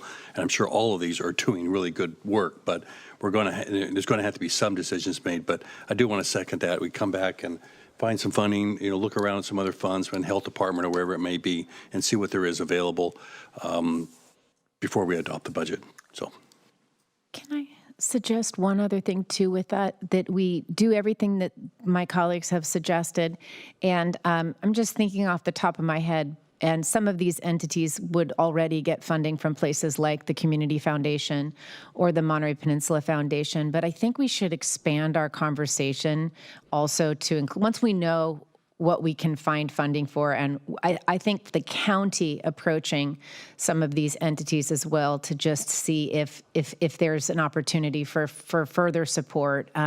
These are all entities that provide direct services to county residents that there will be an impact if not funded. So I'm not sure what that looks like, but I would just suggest once we have the detail that Supervisors Lopez and Church asked for, that we, and I'm happy to be part of that meeting, sort of expand our conversation to include some of these key funding partners for so many programs in Monterey County. Thank you. On this point, I think we have to make some tough decisions here. We're not going to be able to do a bridge of $6.7 million. And as my colleagues were saying, some of these, I think, are going to be easier than others. Like University of Southern California is almost $700,000. A couple consultants under $100,000. Academy of Cognitive Therapy. I don't know what. If I rather I think we have to prioritize those that are providing direct services versus those that are doing maybe related but are not on the front lines of providing the most critical care to folks. We heard from the Village Project here today. They provide a unique service. I know we fought a few years back when they were trying to cut some of the behavioral health funding for them. Otherwise, they probably wouldn't be around, or they'd have to cut their staff so significantly.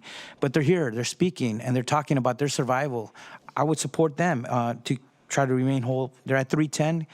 And certainly the Alliance on Aging, nobody else does that service for our seniors.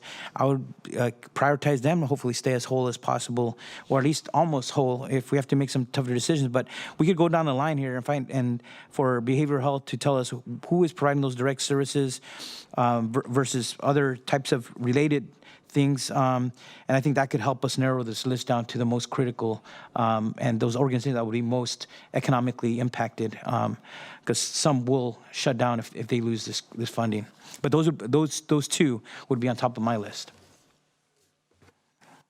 I'll just say thank you to my colleagues for engaging in this conversation and for taking this, coming up with some solutions that might work for our impacted agencies. The discussion of a bridge for me means that there's something on the other side of that bridge. It's not a sunset funding, it's a bridge funding. So to make sure that we're really understanding what funding is available on the other side of a year is for me a critical piece of this conversation. We also have a number of different county funding streams: the Community Action Partnership funding, the CDBG funding. So making sure that we really truly are connecting the programs that do fit into additional other funding streams, that we're bridging those gaps as well.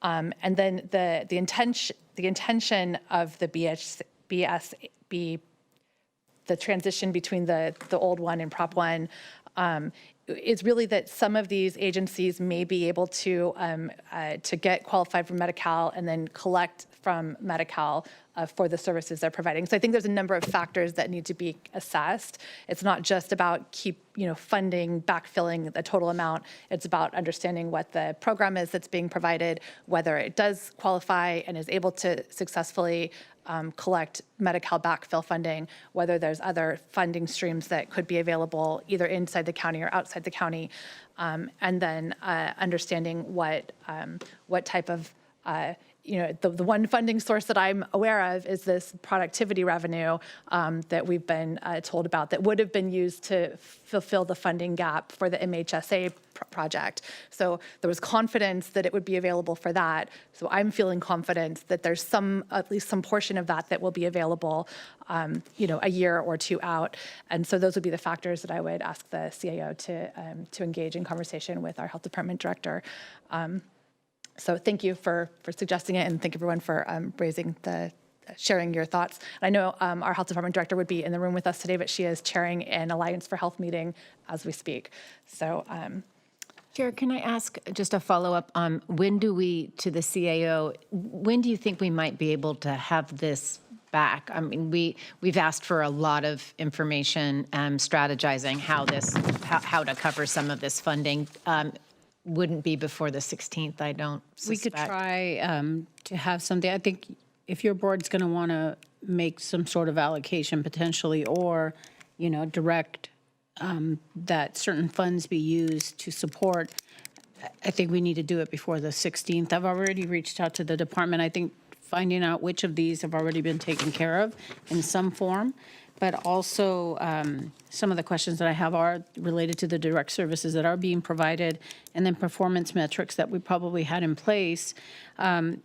It could also be a matter of some sort of contract with subcontracts attached to it, but I'd like to have just a little more discussion with the health department about that. So could we just repeat then what we're asking for? Because it sounds like there's a request about which of these provide direct services. Yes.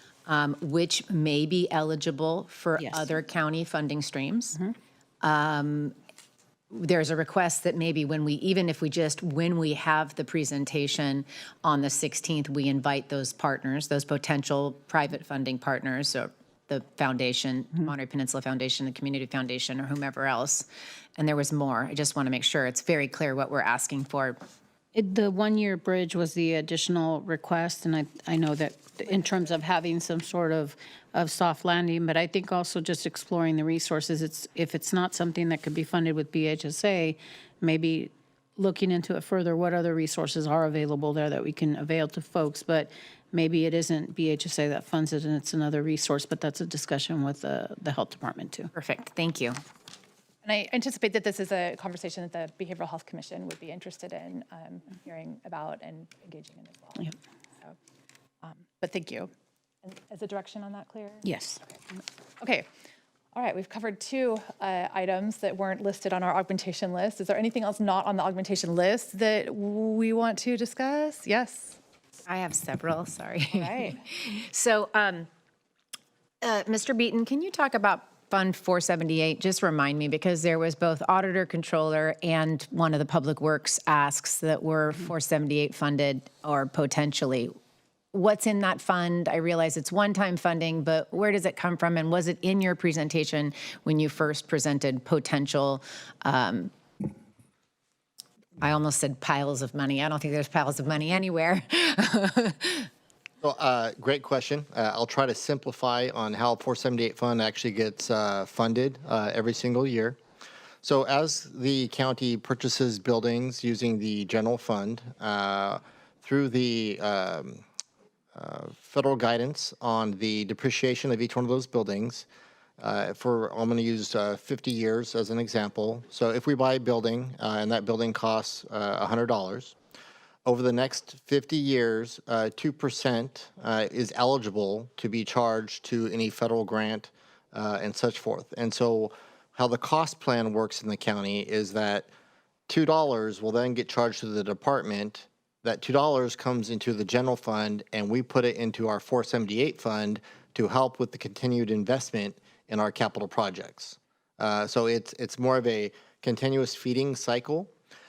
For fiscal year 26-27, that amount of money that we have coming into Fund 478 is about $14.6 million. We have some unspent money from the previous year, which I think is about about $3 million. And so in total, we technically have about $17 million that we're anticipating for next fiscal year. In years past, that money would be identified to be spent during budget hearings. This year, in partnership with the Department of Public Works, we are working on an alternative plan to better strategize and with a long-term vision of the projects that the board wants to push forward with and support. And so we'll be returning back, I believe it's in September. I'm looking at Director Ishii. Yeah, September-ish timeframe with a listing of what those projects might be to be fully funded out of Fund 478. In the next fiscal year, 26-27, the only project that is currently identified to be moving forward with that new pot of money is the jail ADA improvements. Okay. And it's not to fund the full project, it's just to fund a portion of the project. At $6 million, which is what's identified as the project scope. $3 million of it technically from last year dollar, and $3 million from this year dollar. So leave it be is the request. There is one item that Director Ishii identified in his presentation, which is $1 million for unscheduled maintenance. This has been a habitual item, not habitual. This has been an item that the board has been very supportive of continuing. This helps us with emergencies that happen throughout our county. For example, we just had our elevators, every single one of them down. That may be considered a building emergency. So the $1 million has traditionally been funded over the last couple of years from that Fund 478 fund. So that might be something for the board to consider. The Auditor Controller Office item for 478, I'm not exactly positive what that is, but I can definitely. Just that it might be available to implement Oracle. Oh, okay, I'm sorry.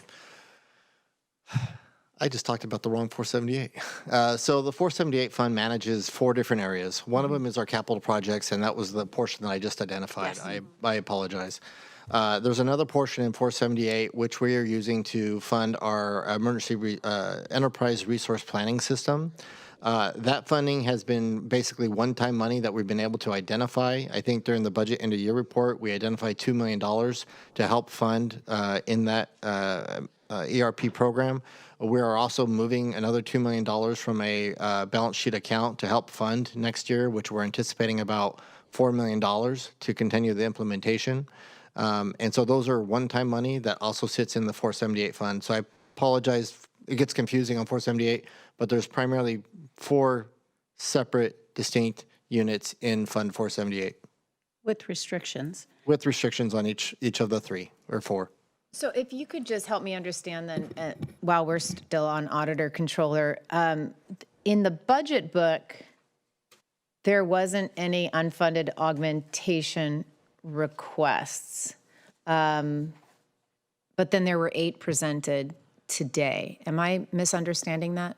I believe in the budget book itself, which is the recommended budget, for the Audit Controller's Office, there should have been 3 positions that were unfunded, that were 3 augmentation positions that were in the recommended budget that were not funded as part of the CO budget. And then post that CO recommended budget, the Auditor's Office identified an additional 5.5? Additional 5.5 positions in addition to what they currently have. I totally understand with the Chief Deputy Auditor Controller, oh, that's the right title. I apologize. I totally understand the constraints that they have operationally related to their operations. The one in part is the funding that we're talking about that would be coming from ERP. Once that project is fully implemented, and we're talking about the fiscal component is going live June 1, the money is no longer available for the fiscal component in July. And then the HRM component, which is the HCM component, which is the HR module, that is going live by the end of December of this year. So the money is no longer available once you hit January 2027. So the amount of money that we have in the ERP to support, some of the requests out of the auditor's office, if that is a consideration for funding stream, it is a very limited and very short time money. The problem is with hiring these positions, there's no guarantee that I can almost guarantee they're going to be here longer than 7 months that we have remaining and potentially longer. I hope that answers the question. Yeah, I have other questions about other departments, but I'll just leave it there. I was just wanting to see, and maybe my colleagues have some other thoughts, but if there was any way to backfill the need, especially regarding getting the ERP. Yeah, ERP.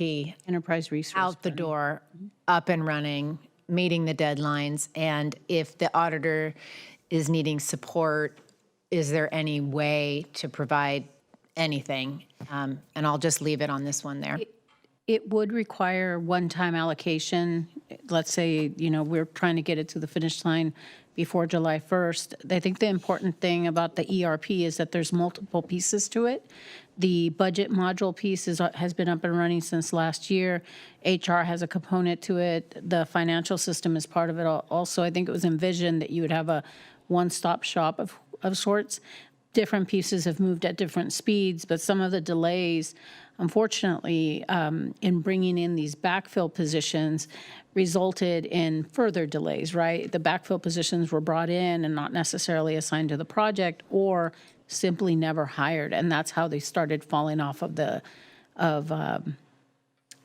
our list of positions.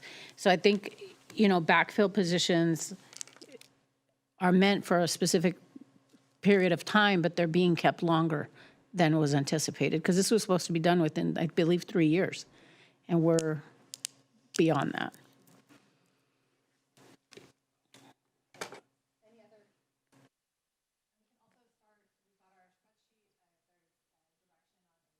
Items that were augmentation requests. I just, since you're talking about auditor controller there too, and maybe we're kind of talking around, I mean, obviously there's been some difficulties the last year or two, so I want to make sure things are adequate there for the resources. But I know when I looked at the staffing over the last few years, it really, a few years ago, it really hit a peak and then it went down.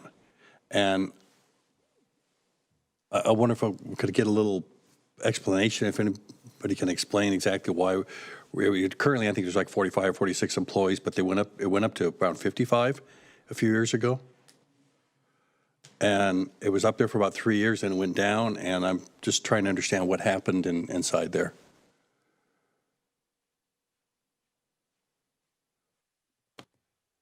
Good afternoon. So yes, the positions that you see listed, those are budgeted positions. So the positions were given to the auditor's office during the budget, but were not filled. So from, and I think this was, as I say, this was 3 or 4 years ago, there was 2 or 3 years. So they were budgeted up to 55, but they weren't filled? Correct. Okay, I just wanted to make sure I was clear on that. Okay. That's where Sonia was alluding to. Yep. Yes, that was exactly the concern, is they had the positions and they had the dollars.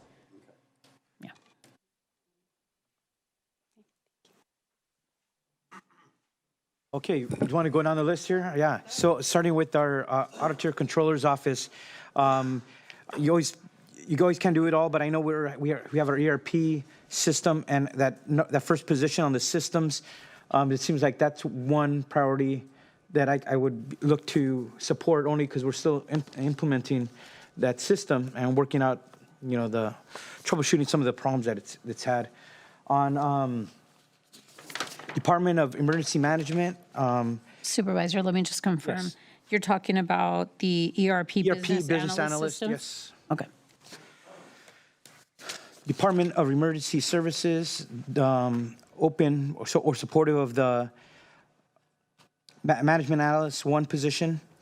That department seems we are getting our money's worth by being able to have more staff to work on a lot of those reimbursements.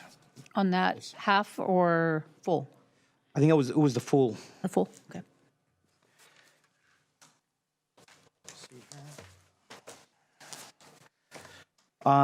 In our Public Works Department,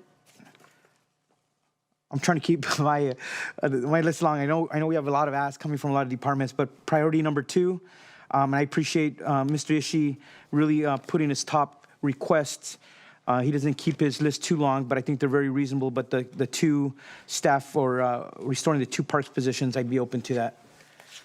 On the position related to the Workforce Development Board, I'm hoping that we could just get more information from now till we come back on the budget, because staff said a lot of things. I just wasn't clear. I don't want to have anything that has a detrimental impact on the Silver Star. I think it was misdescribed, or there might be 2 different programs going on here that we're describing as being in one.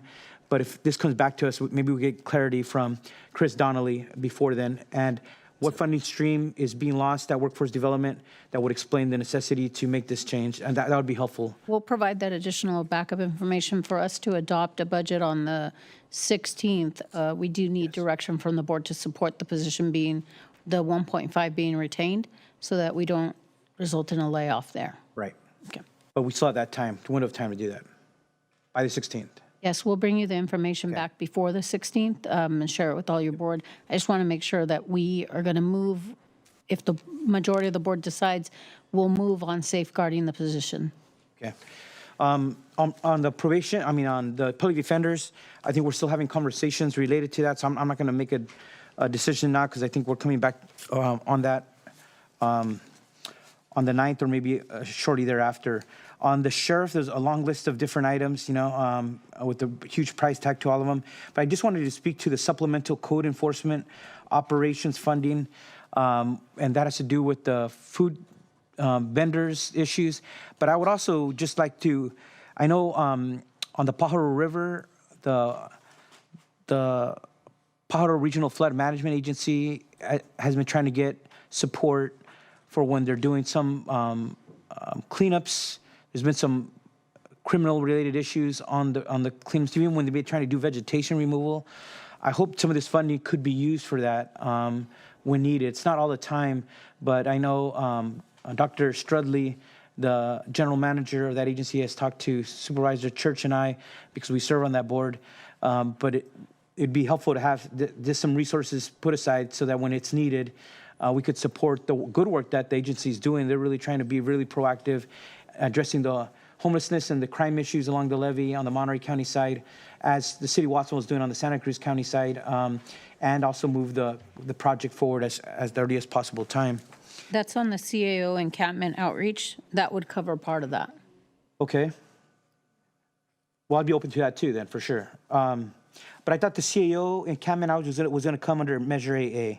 No, it could potentially be Measure AA, but even as you're trying to support PERFMA, yes, it would be on our side of the, okay. And it's already unincorporated, but the idea of having it under Roxanne is that there'll be partnership and outreach happening at the same time. Yes, but I think this is when they need actual law enforcement. Because they've hired security, but sometimes you need a sheriff deputy out there. And, okay. I think the department has been saying there's a lack of resources. I don't want that to be a reason for lack of resources. You want to leave it? But on the Roxanne side, that's the outreach for when they actually going to do some kind of cleanup on the human services side versus the law enforcement side is another piece that is needed out there. Okay, do we want to leave it at 250? And even though it's assigned to Roxanne, if need be, there's resources there that could potentially support having enforcement on site. So I'm definitely supportive of that, but hopefully you can include the services of the Sheriff's Department. But I think the other two items, the spay neuter at 164,000, the housing element 800,000. You guys said that was going to come at another time through the Measure AA committee, so I'm good at that. I think those are all the things I wanted to mention at this time. Sorry, so just to be clear, so you're so pushing it off to the AA committee doesn't necessarily mean that it gets funded. So I think now would be a good time to say if you're you're supportive of those. Okay. CO outreach, housing element. Okay. Got it. Are you ready, Kate? Okay. So oh, sorry. I just wanted to support you, what you said earlier, just about reaching agreement with the DSAs, hopefully a long-term agreement. I know the TOT tax proposal is coming next month to us, but I just wanted to say I agree with everything you said on that, and hopefully giving them a lot more long-term stability with that if it were to pass, and not having them come each year.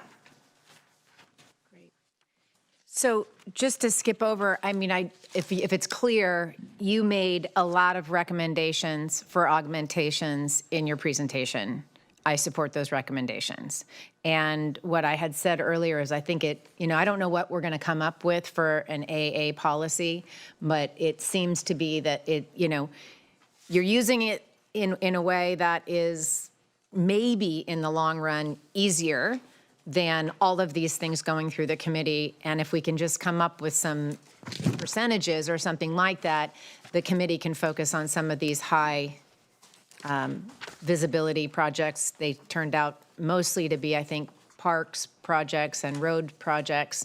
But in terms of our budget, it was mostly in the public safety realm that you made recommendations, whether that was through the health department, sheriff's coroner, or the district attorney, or even cooperative extension is public safety in a sense. So I support, if that's an okay starting point, all of your recommendations as they were outlined. In regards to the additional recommendations, I think you needed to know from us, if we're going to make a recommendation, where the money's going to come from. You had identified pockets of money that we had to Yes. work from. Is that what you're looking for from us? What you have in front of you is an updated list that has been prioritized by department ranking. So it was the second time you got the list. And what I've identified on the spreadsheet that I have is basically the pockets of money. So that what you have is, so you can run down that list there. That's just by department name, is alphabetical order. As you can see, I'm sharing it up on my screen. So the funding sources that we have at the beginning balance, what are recommended usage of those funding sources and remaining available balances. Now, we identified 1.1 million during our presentation that we had set aside for the board decisions, but there are other pockets of money, but at your discretion. Again, we've heard the board with the Measure AA that the 16.6 is for high visibility items and, you know, for one-time funding going forward, because we have allocated those to ongoing costs, the 8.4. And then there is contingency appropriations, the 1% that we have in the budget of just about 9.5 million, and the compensated absences assignment, which we have asked during the presentation that we recommend to move that to the strategic reserves, as we have not added funding to the strategic reserves today. So we do have that. Could you put then page 35 back up from your original presentation? Because I think that's more helpful to me. Page 35. So it said here that you have unassigned fund balance of the 1.2 million. Mm-hmm. The 1% that you just referred to. Yes. And how much does that 1% add up to? It's just under 9.5 million. Oh, that is the 9.5. Yes. Okay, great. Mm-hmm. And then you are, we could, if we chose to, decrease the redirection to strategic reserves, and we could use the remaining AA. I think that remaining AA at this point should be retained, and I think we should also make the redirection of funds to, I don't think we should redirect funds that we are planning to send to the strategic reserves. I was appreciative of that. So for me, it would mean that what we have to apply would be the 1.2 million. And then it's up for discussion if we want to reduce our contingencies. I will say that I was just at a very interesting presentation in Sacramento where we spoke to the governor's legislative secretary, and then we had a presentation from the LAO's office, and the volatility of our income streams right now should make us all nervous. And so with that in mind, I just want to recommend that if we do allocate funding anywhere, that we give really clear direction about where it's coming from. And so that in mind, if I go down the list, auditor, controller, Department of Emergency Management, I think I was really glad to see that the Department of Emergency Management had that one position that we figured out how to fill. I would not support the second position at this point in time in this environment. In regards to the public defender, you know, we've made a commitment to not cut filled positions. I recognize these aren't county filled positions, but the argument for the 250,000 or 49, which was item 1, was compelling, that these are positions that the public defender relies on, and they're filled, and I understand why they're necessary. In terms of public works, I think we needed to reiterate our commitment to HVAC if we're going to see that included in the budget. And I don't know if it had anything to do with the heat we experienced in the board meeting last week or the week, whenever that was, but if that has anything to do with the HVAC problem, I think we need to fix it. But maybe it's a different building. The Prop 218s are loans, and they have the potential to they have the potential to generate money if those Prop 218s are successful. And so that made sense to me. I had some questions about the rifle range, but I'll leave that for now. And then in regards to the sheriff's budget, I think that's the last one I had any input on. And I'll wait to hear from my colleagues. I just want to reiterate the concern I have and why I responded so negatively to the presentation. And it wasn't something that I had, prepared in advance. It was really a response to a long presentation that ended in what was going to happen if we didn't fund these positions, or we didn't fund the sheriff's office. I think the slides were called Potential Impacts of Underfunded Sheriff's Office. There were several pages, including, eliminating the bomb squad, eliminating the SWAT team, reducing the cutting the substation, continuing the substation cut in Monterey, going from 8 deputies countywide to 4 deputies countywide, low priorities not getting a response. And I just am not comfortable at all with the strategy, because what the need is, I need to know so we can fund the need.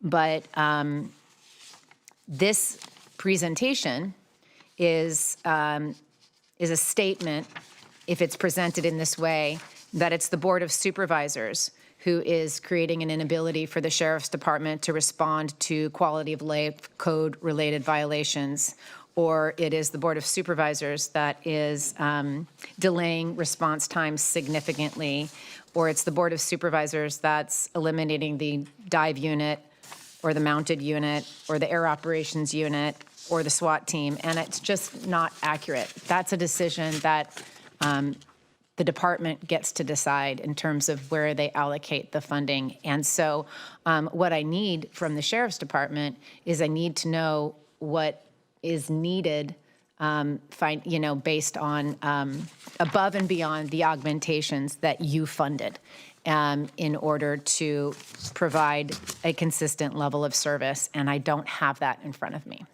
So that's where I am, and I'll just look to my colleagues then to let me know how you interpret that so I can be supportive of you in that way. But this presentation does not work for me. Thank you.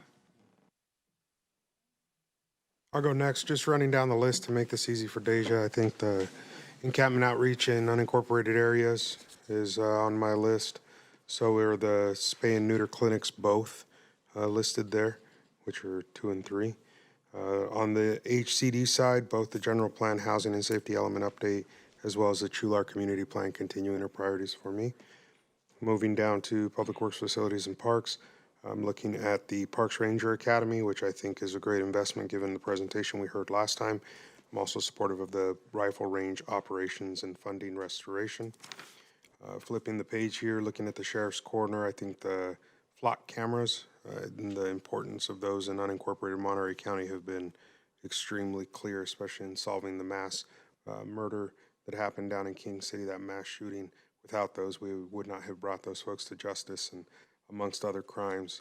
Just want to see that continue. Also, there's an expansion program there. I look to see where my colleagues are, if there's an interest in putting up more. I know my communities are largely supportive of seeing more. And then the code enforcement, as Supervisor Alejo pointed out, is something that I would entertain a conversation around as well. There was one more on my list here. The evidence room lockers is something I'm interested in looking at as well.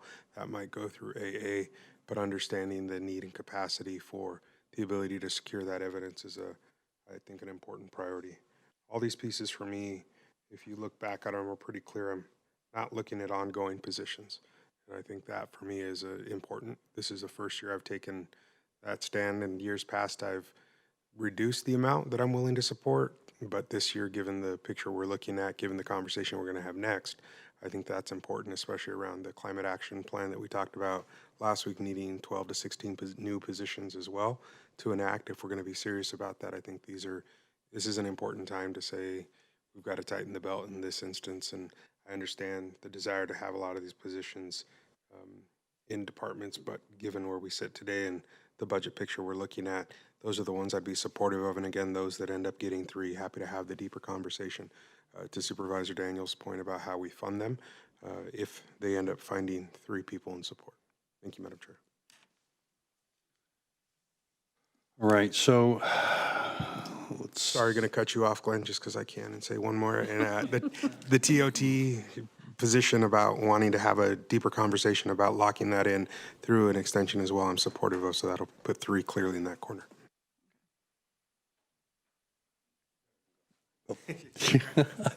All right. So I do want to just touch upon, because we always bring it up here about having a process on AA. I mean, we have talked about that, and, you know, I think we're 80% there or better. You know, is what we've talked about is 30 or 35% or 34% going here towards budget discussions. And, you know, this is what we brought back to the board here previously, and then have the remainder, 40 to 50%, being going for roads. And you know, we talk about high visibility issue, but part of the thing I think we're really trying to do here is that our current road policy on our road fund is to pave commercial, agriculturally used roads as, and so, you know, we're trying to put this out into more residential areas and high visibility ones as that. And then that still leaves somewhere roughly 17, 27%, I think it is, that we could go for other things. That's what we're talking about here, which I think there's a whole list of things here which perhaps we're not even discussing today that need to be coming to the AA committee at some point for further discussion. So I think, you know, I think we sort of have a rough plan on here of where we're going with this. But as we go down this list here, well, first I'm going to also discuss a little bit about the funding as well, because I know that's the kind of direction you're wanting. And obviously we had the 1.2 million from the unassigned fund balance that is potentially available. And I know we have 9.5 right now in contingency, which is the highest I've ever seen it by far. So I think there's potentially $1.5 million, 2 million we could look at out of here, and it would be in line with what we've had before. I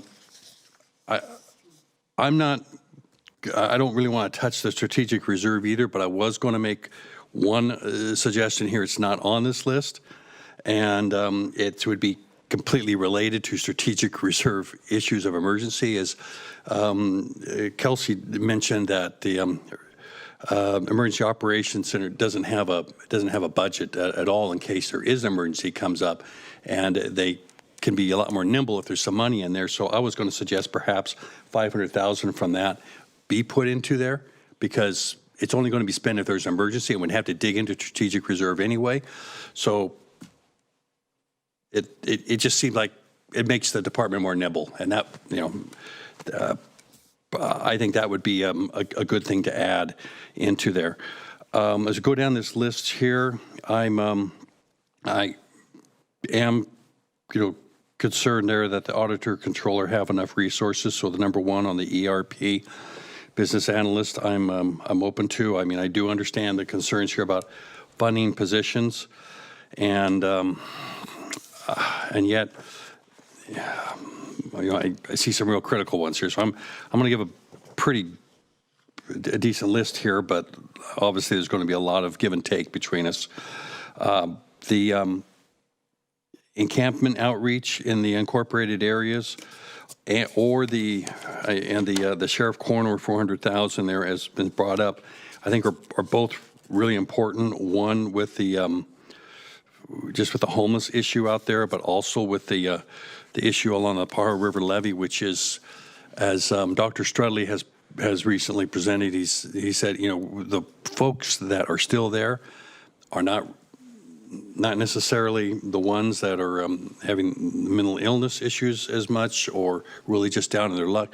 We're talking about a very small percentage from what had been there earlier, and it seems to be a little more criminally oriented, as I'll try to place it that way, and have caused a lot of theft. So there's definitely a law enforcement issue at play right there. There's the Chular Community Plan. I mean, that's something that could also come back through Major AA. I'm supportive of it. I think probably got support in Major AA on that if it comes to there. I really pretty firm on the public defender on the ICE position there because of everything we were talking about. Due process with that is the one thing we have the most control of over on due process. And I think, this is, when that issue comes back again, I'm going to raise this too if we don't fund it, because I just think we have to fund this position. We have a responsibility there. And I'm, looking at these first three public works under the salary and benefit savings from parks. That's the number one priority. There's the 2 park positions on the senior secretary and the senior parks utility specialists. There's also the HVAC issue there. But I also think we have to put in this $1 million for this unscheduled facility maintenance. We have to find some money into there because facilities is going to come back and have problems, and then we're going to have to pull out a contingency or somewhere. And we got to be able to provide that flexibility, much along the same way that I'm asking for that $500,000 for the Emergency Operations Center. And then the only other thing, and I know the sheriff's budget's gone way up, and yet the positions are going down. The big thing I'm always hearing concerns about are deputy sheriff positions. I hate to see us shrinking on that out in operations. I don't know how we cover this. There's these 7 positions here, and we have to look at how we're going to fund them in the future too. But this is lack of deputies out on the field is something I constantly hear about wherever I go, and I'm just concerned about that situation getting worse. But there's a funding problem in there for long term as well. Can we get clarification real quick? Was that an approval for potential for those 7 deputies? Correct? Okay. All right. I'm not going to look at this chart to see where those are, but I will go through my list and then we can circle back in.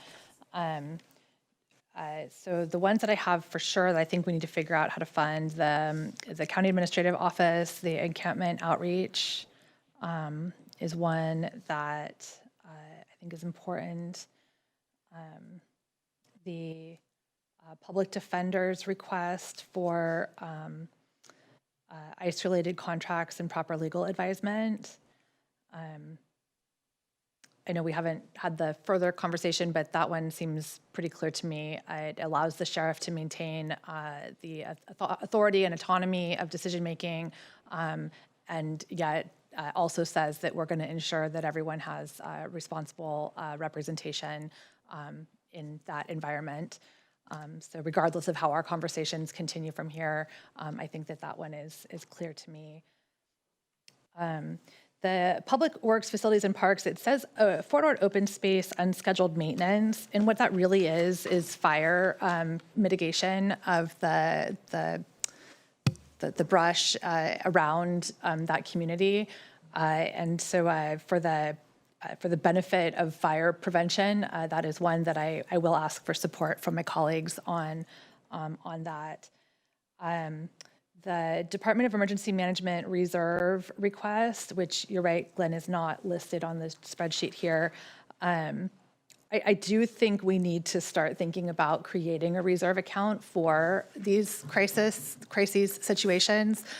We've utilized our strategic reserve, and we've been lucky that it's been sufficient. Some of our neighboring counties have found that it's not sufficient to meet their crisis needs. So I'm supportive of opening that reserve account and maybe taking some of that $6 million that would have otherwise gone to the strategic reserve, having it still used as a reserve, but really clearly for that purpose. So I think, let me double check my notes over here.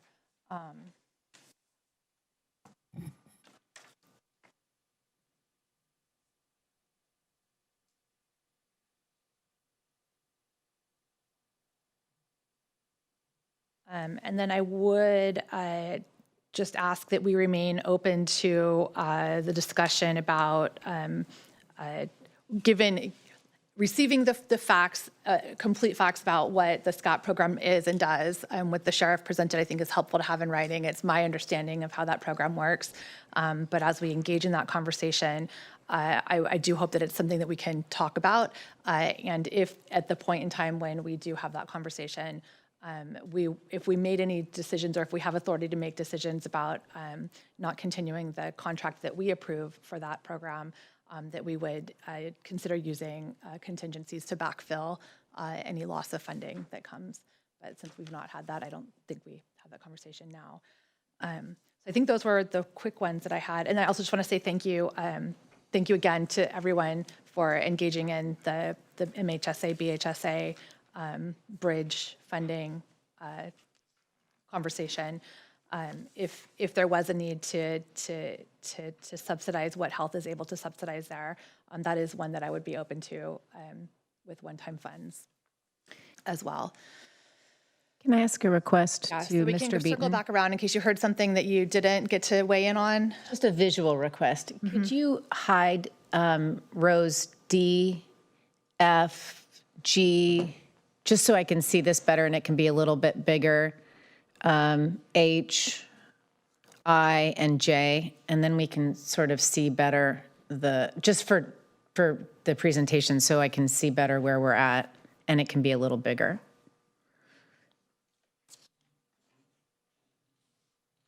Okay. And then maybe it can be enlarged just a smidge.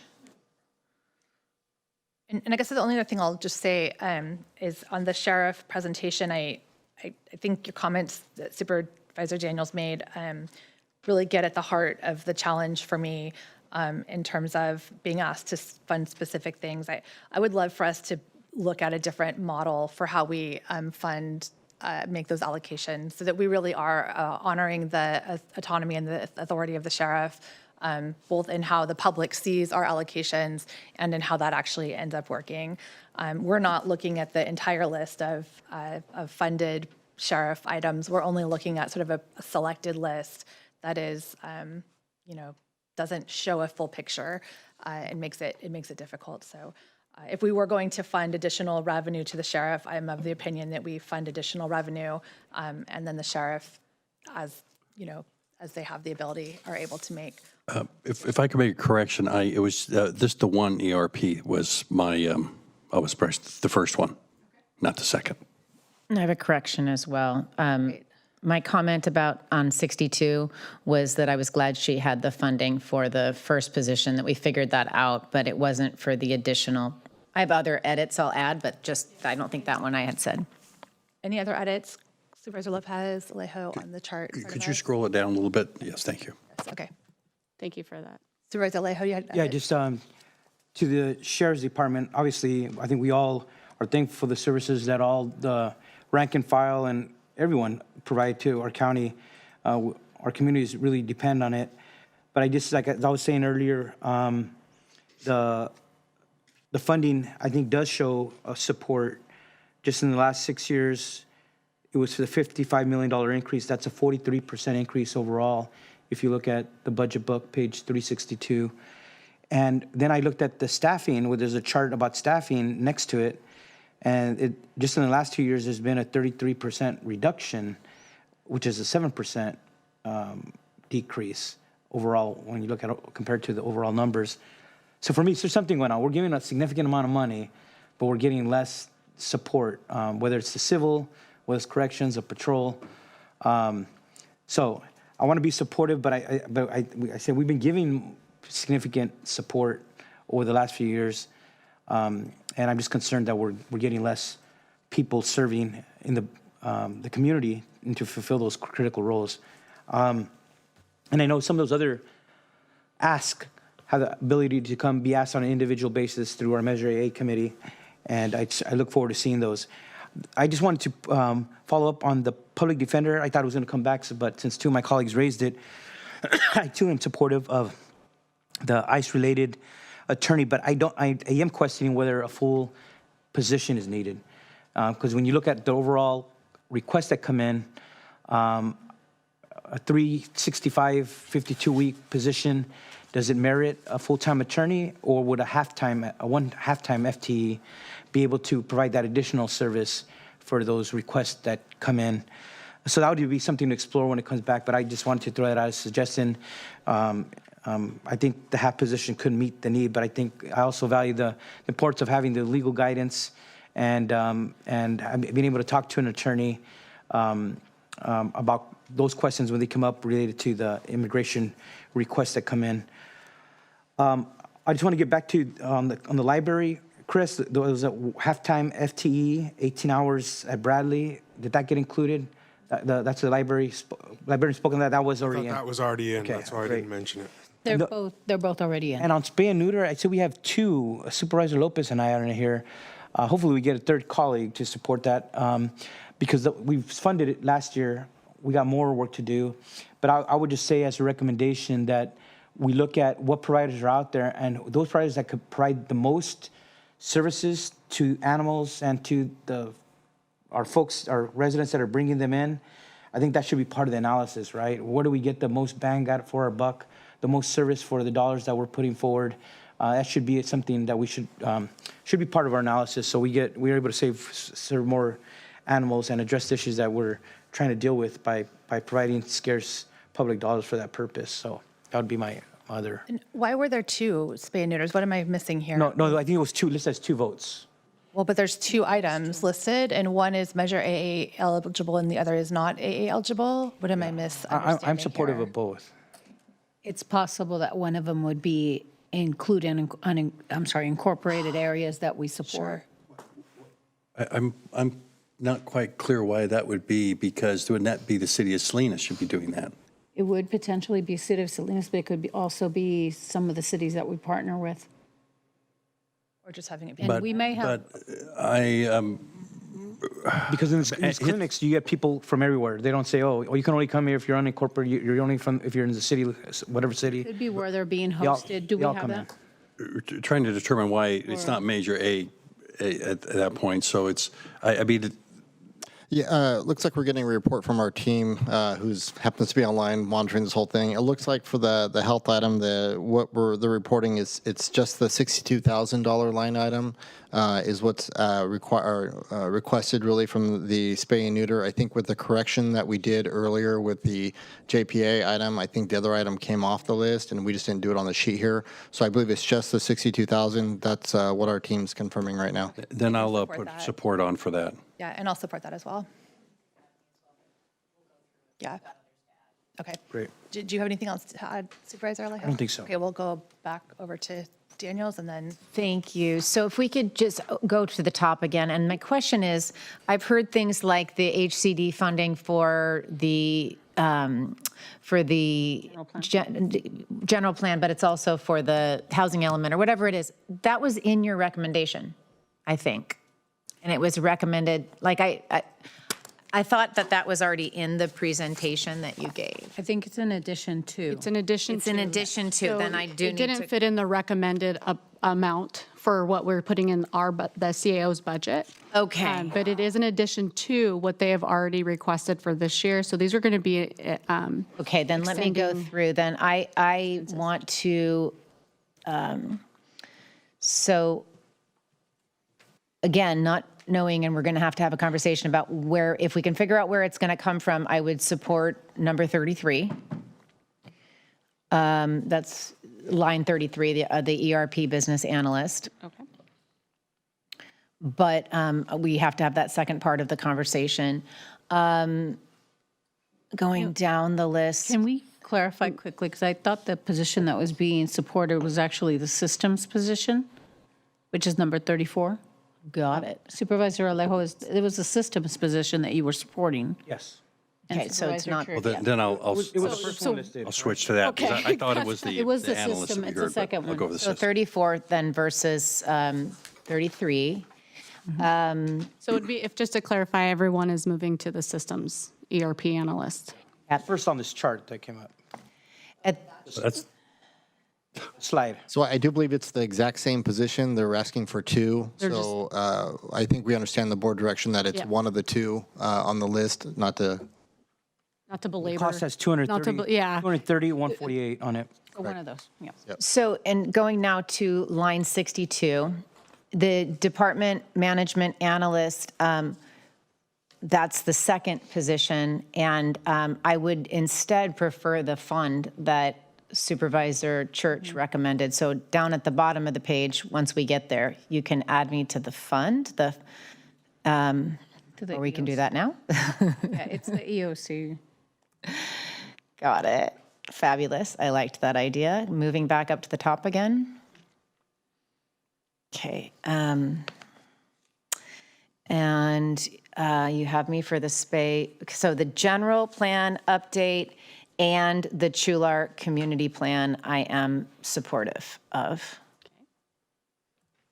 Okay. And then scrolling down, you have me so the public defender, the one I'm supporting is the temporary attorneys. Did he not come forward and say that he was pulling that request? He did. So, yeah, so the first one was his most important. That's what he's really focusing on, which was the $249,950 for the temporary attorneys and ancillary trial-related expenditures. He, because of the funding constraints, was pulling the second one, but if you wanted to further consider, it is duly important, but he first and foremost wants that first. And I absolutely think it's important. I just think it's part of a larger conversation that we need to have in regards to, again, giving direction. We can't decide what the sheriff does or does not do in the jail.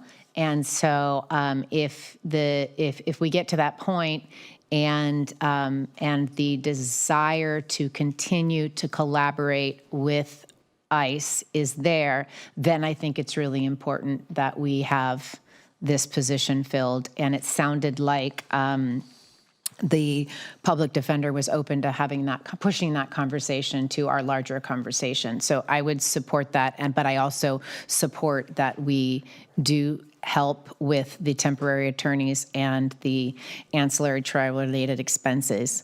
But I think I might be alone, it looks like, on that. Moving on to Public Works. Did you have me for the HVAC services? Yes, right here. Okay, great. And I did like that. I mean, it's a lot of money and we have to figure out where it's coming from, but the facility unscheduled maintenance, as well as I would be curious to know from Public Works staff, what happens if the open space unscheduled maintenance doesn't get funded?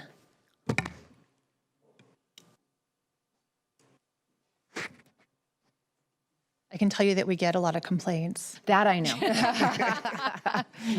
So if the four-door properties came to us without any real clear direction with what the county wanted to do with a lot of the spaces, and so it's kind of been this loose agreement between Public Works Facilities and Parks how we manage the properties without any real funding from the board specifically for Fort Ord. Yeah. So Public Works manages the roads.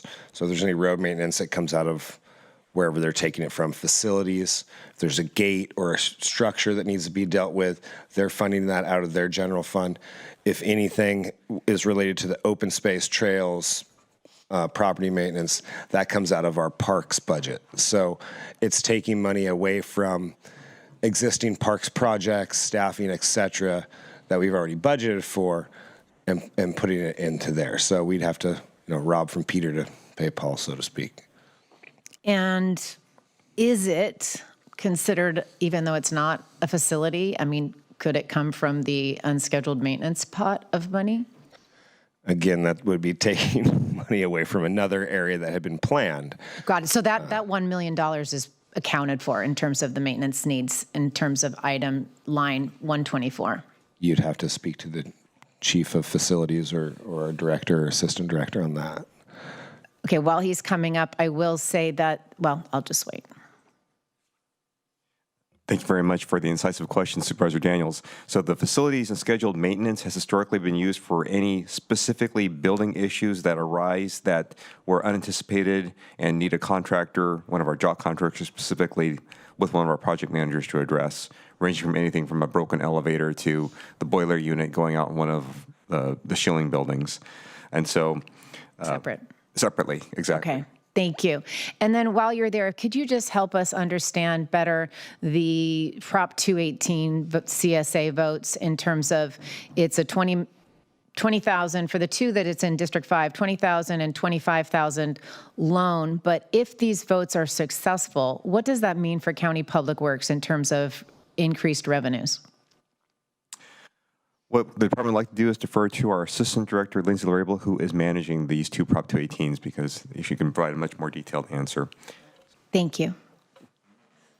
We're all here.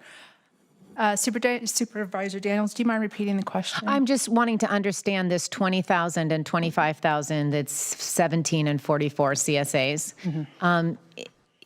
Is there a return on this investment? I guess that's my question. That's a great question. Absolutely. They are not sustainable right now. Without the Prop 218 and without a non-protest vote, 17 will have a negative fund balance start July 1st.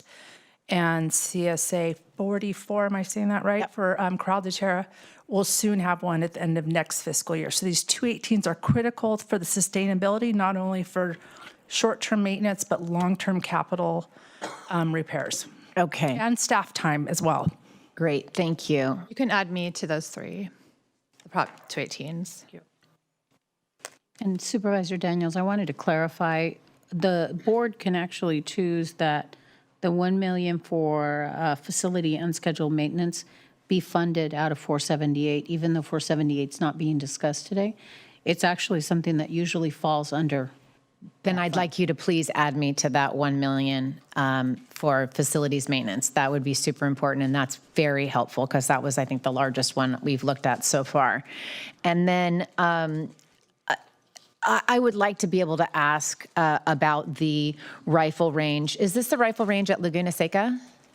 Yes. Okay, and so help me understand the need for the extra day and the reduction in hours, who uses this facility, why it's important for the county. Sure. So the rifle and pistol range has been at the Laguna Seca property before it was county property, before it was Scramp, before, when it was still the Army. So it's always been an asset there. There's some language in the transfer documents that states the range always has to be on the property, open to the public. There really isn't a publicly owned range in our area in Monterey County. There are several ranges, typically privately operated, oftentimes more expensive, or a club-type membership. Our range is comparable with other range rates. It's primarily our locals that use it. I don't know if people are traveling from outside Monterey County to use it, but it's primarily our residents within the county. There's always a waiting line. It's open Thursday or Friday, Saturday, Sunday, Monday. We do have range staff there on Thursday doing maintenance, but every single day, every lane is, that's open, every lane is being used, and there is a waiting list. But yeah, it's a beloved facility, but it definitely needs maintenance. And it may not be full cost recovery, but folks are paying a fee to use the range. Correct. Okay, so I would support that as well. Okay, thank you. And then if we scroll more, and I'm looking at the sheriff's budget, and again, still struggling in terms of how to adequately articulate providing a further augmentation and not knowing where to put it. And if it needs to go somewhere, you can put me in for the deputies. I don't remember what line that is, because I believe we have deputies that are in training, right? They're ready. They're in the Academy, thank you very much, and ready to be hired. And that would be a much more impactful way to approach it for me in terms of the need is that we've been training people, and Monterey is a desirable place to work, and we have folks in the academy ready to go. And so, that's... You're speaking to all 7 deputy positions? I'm going to look to my colleagues because I don't know that we have that amount of money available. So that's the concern. We have to have the separate conversation now about where the money comes from. But that would be an easier way for me to wrap my head around being supportive. And I'll leave it there. Madam Chair, I would just join in on the Chular community study.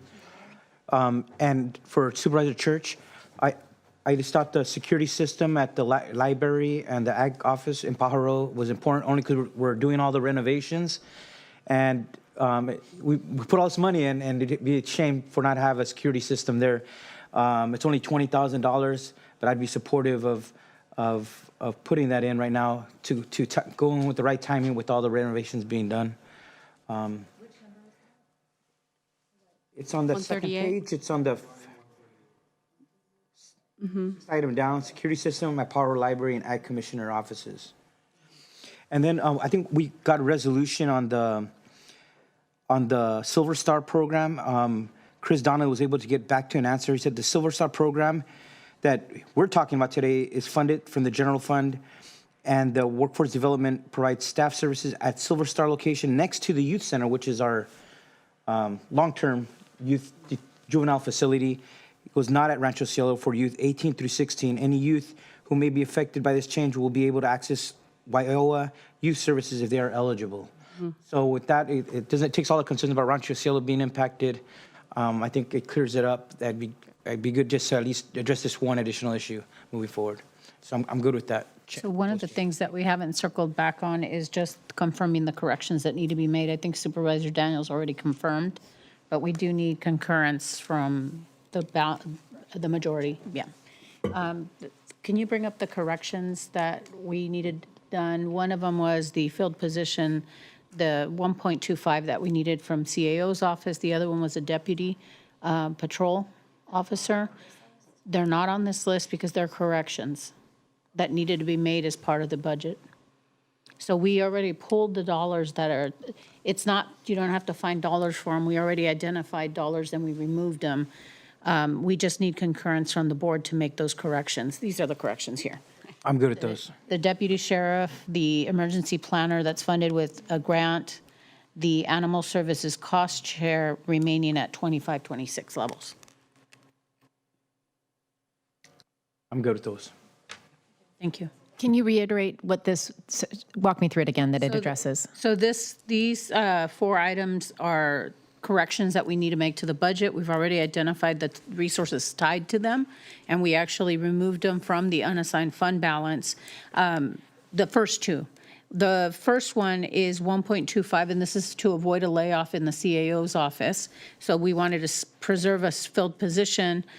So we need that correction made. The second correction was a deputy sheriff's patrol officer in the sheriff's office. This was identified through the reconciliation process that we had missed it. So it's the 185, also coming from unassigned fund balance. Then we have an emergency services planner position and the associated revenue. This is for wildfire. It's a grant funded and was missed in the Oracle budget module. And the last one was animal services, retaining it at the 25-26 level. So my question would be whether the 198,476 and the 185,547 are those out of the 1.2 million, or do we still have 1.2 million? You still have 1.2 Okay, million. thank you.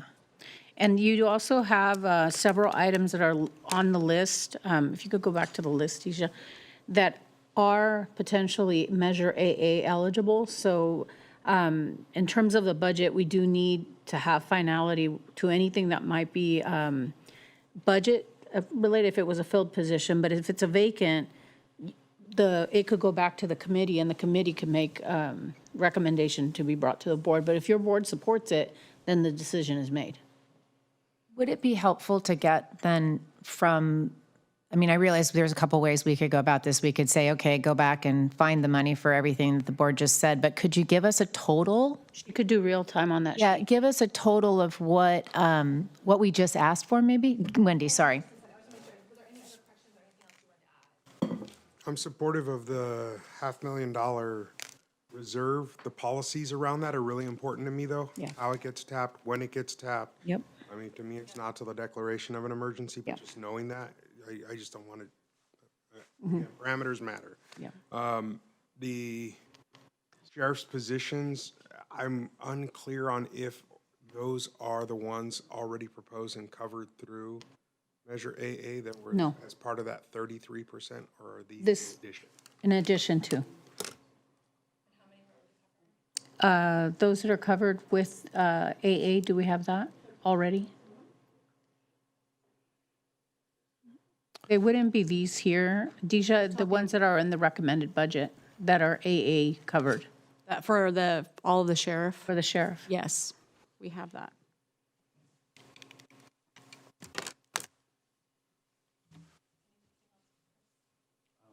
Well, that's going to determine where I come in on those. So, Sorry, Valerie, we're going to switch computers again. I'm pro goat. I mean, just to be Yeah, so on, Goat. yeah, pro goat for Vegetation management. whatever you call it. I mean, pro goat. All right. Just to answer your question regarding the sheriff coroner position, so we have 18 that were up for funding with Measure AA for this fiscal year as status quo, which was 4.8 just about, so 4.77 million. And then there was currently approved positions using Measure AA, 5.5 positions of 1.3. So that puts us at 6 million for those positions, so 23.5 that are currently funded by Measure AA. That total altogether here, Measure A is 8.4. Yes. Right? And that's the 34% we've already agreed on. So if we want to really hold to the process everybody talks about, if there's this extra 3.3 million, if the board wants that to be spent, it should really go to the AA committee and then come back. Otherwise, we're disrupting the process. So that's the point, right? To me, we're talking about another 7, and was it 7 positions or 5? Yeah, 7 positions for 1.3 million, just in deputy operations. And what are the potential sources of funding for that?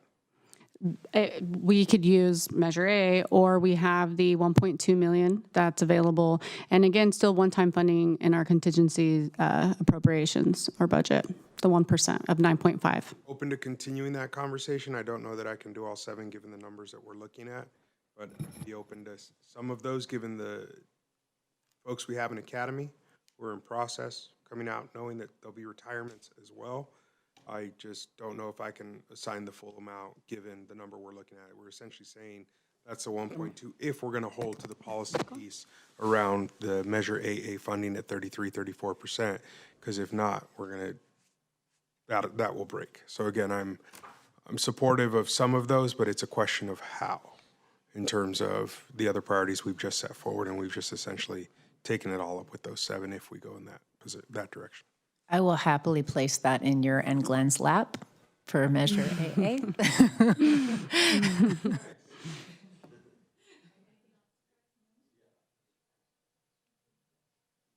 Could we put the List back screen with the references Yes. back up here again?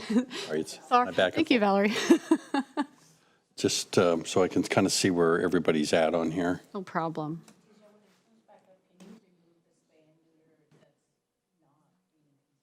Yeah, absolutely. So just as we try to go through, and because we're going to have to find funding for all this, I'm supportive of the Chular, I'm supportive of the rifle, I'm supportive of the forward maintenance, but I'm going to suggest that those 3, which are 5, 40, about 700,000, I'm going to suggest maybe that should go to consideration from Measure AA. I think, if just to, it makes it one-time funding. We're going to, it's kind of one-time funding. It goes on to there. There's some discussion needs to be done into there, and it makes it this a little easier, I think, for us today on trying to make, Can you restate those? It was the goats? I'm pro-goat, pro-rifle, and pro-chular. Rifle. Okay. Well, I probably shouldn't say pro-rifle. I'm sure that'll be used against me somewhere now. Anything on Pajaro? I haven't gone down to the that whole list, but that will be. I will say this is that the one Supervisor Alejo brought up here on Public Works on the security, I also would support that. But those other three were for expressing support and referring them to Major AA. Let me think here. Where do we add here on? I'm supportive of the 218 ones. What is that, 2 or 3 of them that were Supervisor Daniels? There's 3 in total. Which these are For our Prop 18. it's 9, 10, 11? No. I'm sorry, I'm not So looking at the the wrong rows. thing here. 128, 129. Yeah, 130. Okay. Those I'll be fine with that as well. Let's see. Trying to see where we're at here.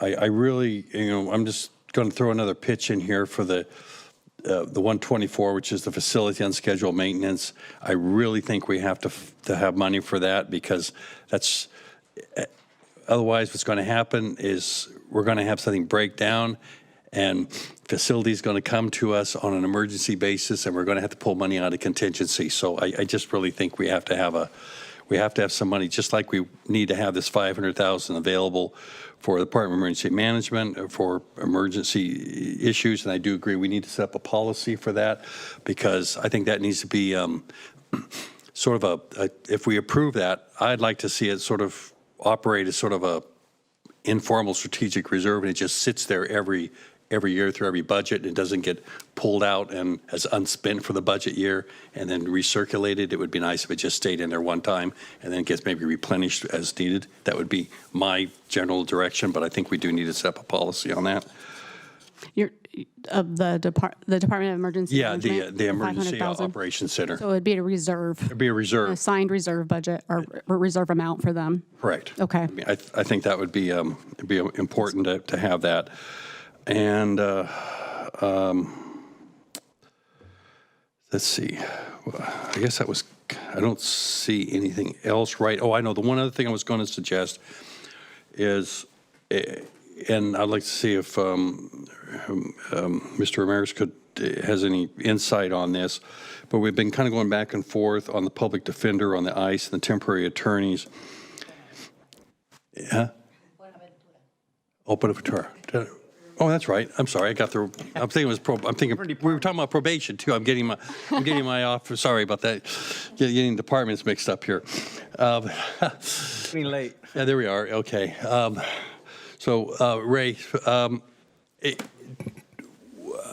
Supervisor Alejo brought up that maybe it only needs a maybe only half position at the jail for the ICE issues. Is that something you think is feasible? Could we go half on there and then make the other half, that 250, available for the temporary attorneys? I understand it doesn't meet all your needs, but it goes part way there. Is that a workable situation? I think if we had to, we could make that work. Okay. Well, then I would like to suggest that as sort of a compromise on this.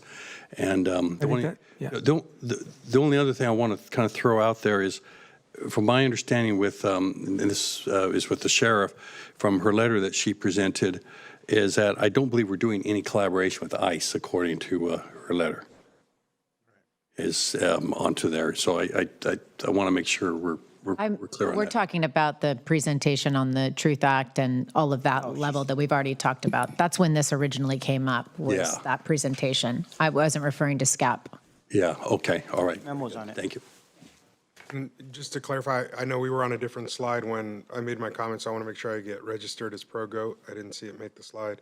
And then the other one was the 20,000 for the security system in Pajaro. I'd support that as well. Gracias.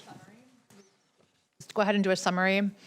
And I think I heard Supervisor Church talk about one-time costs potentially being AA pot funded.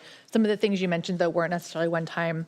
The Fort open space is not one-time, and the rifle range is not a one-time, from my understanding. But They're smaller amounts. They're smaller amounts. Yeah, at least to get us through this year, because I have a hunch we're going to be kind of scraping by the next few years.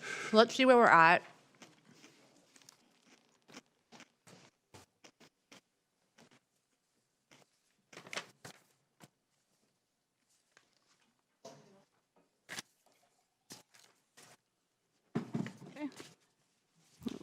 We're going to just go walk back through the list, anything that has 3 or greater in support, and we'll discuss that as far as funding is concerned.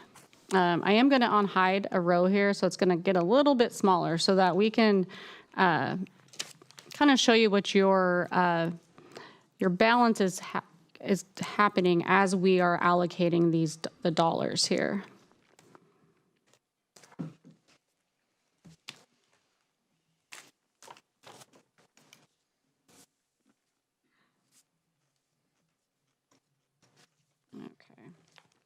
So the first is the ERP business analyst. And I know that we have this further conversation regarding we would like to use I would say the 478 equipment reserve. Is that, but go ahead.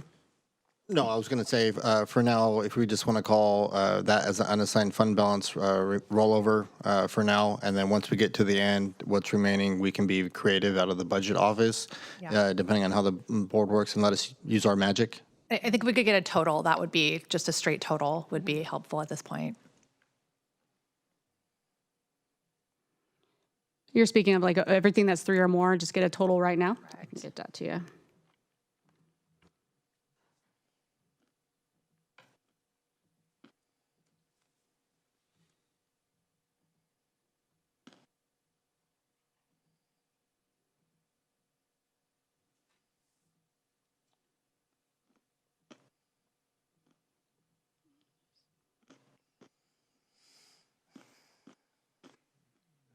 These two. I think there's the Fort goat. I think it's still Supervisor Lopez. Fort Ord go. I feel like they're still missing an X.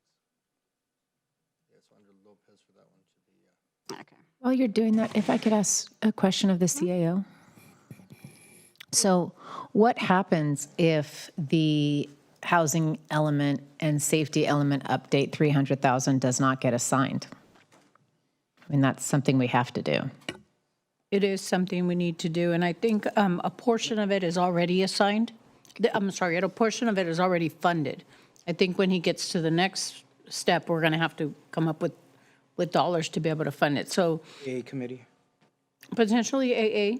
I mean, there's a lot of items that are identified as AA, but also as he gets further along, we want to make sure that he's able to proceed. So I think at that point, he would have to make a request unless we send it for consideration to the AA committee. He did raise his hand, and then it came down quickly. Do we want to ask if he has anything to say about that?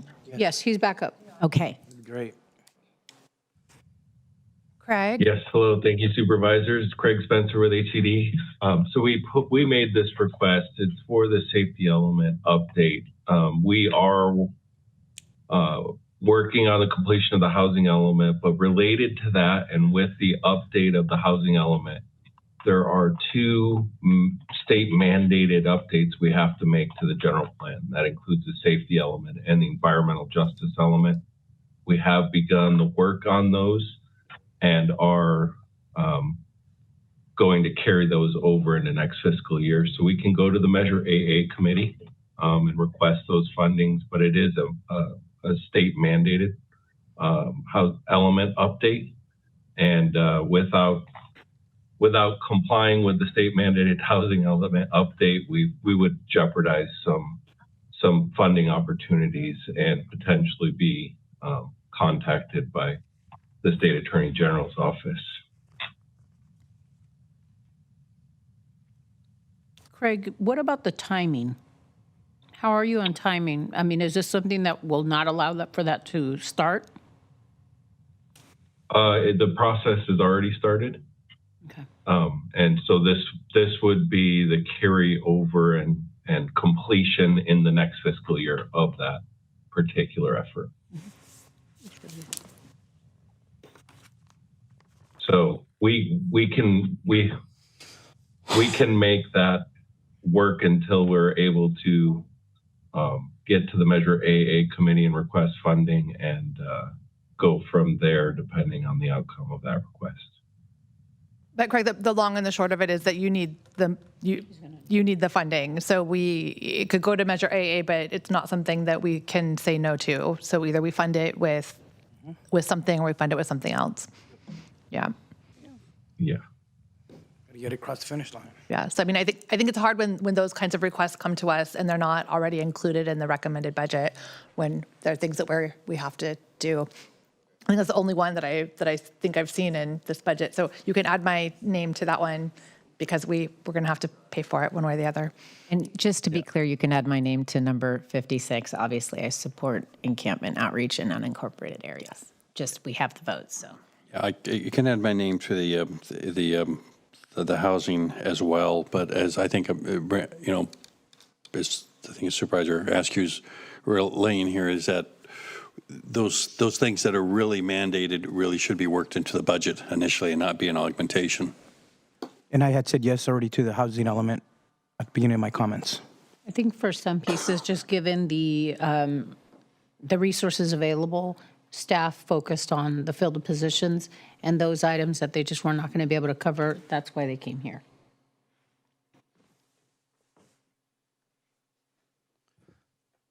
So go ahead, you do it. Yeah. You were. Okay, so as of right now, what I did is I went ahead and just filtered everything to all items that had some support, but only assigned funds to, which just any funds for now to give you a total for those that have 3 or more votes. And so we're at 2.278 million, so just about 2.3 million as of right now.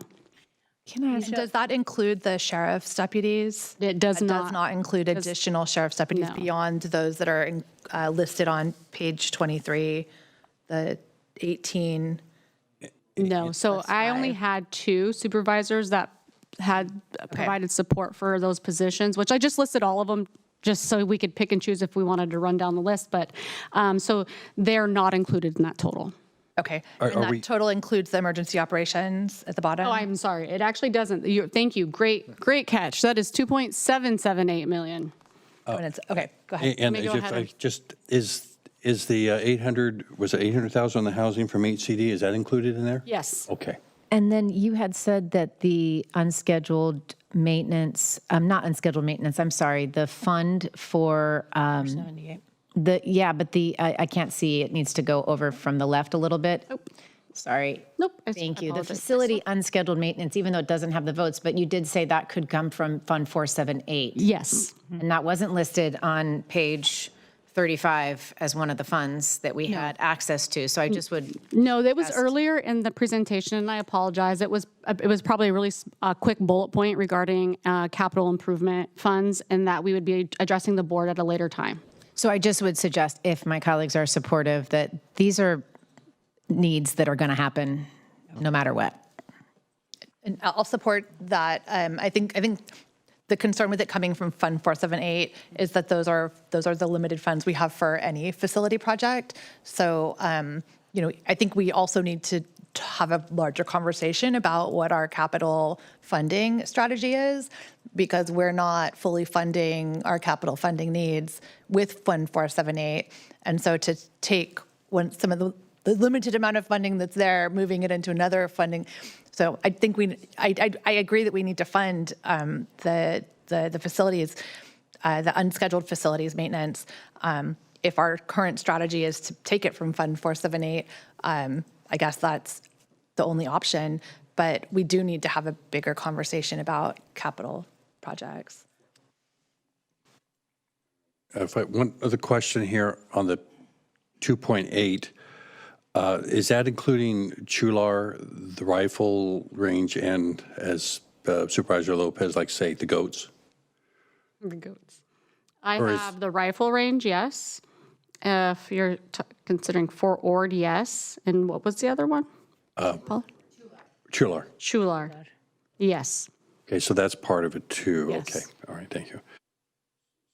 Oh, I'm just trying to compute this 2.8 million as we're talking about here. We've got, I think there's like 700,000 there, which I, expressed support for and suggested that should maybe go to major AA because it's not as pressing. We've got $1 million on the unscheduled. That's not in here, right? Nope, I just added that, which makes it 3.8. 3.8. So $1 million would go from 478.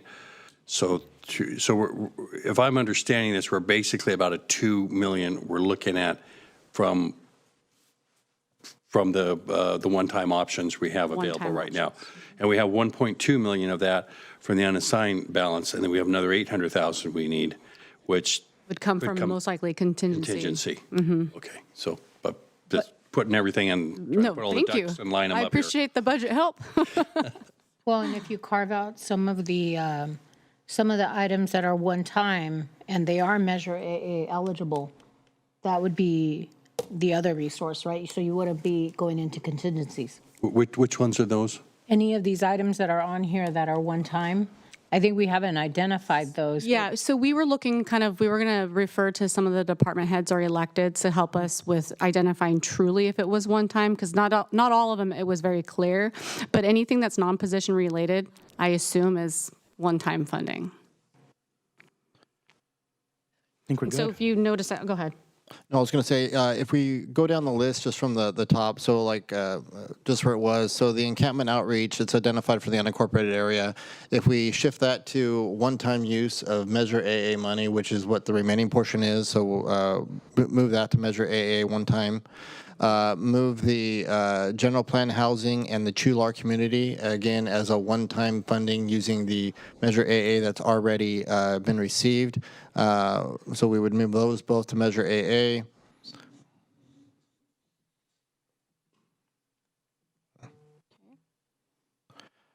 Then going down the list, 478, so Fort Ord would, I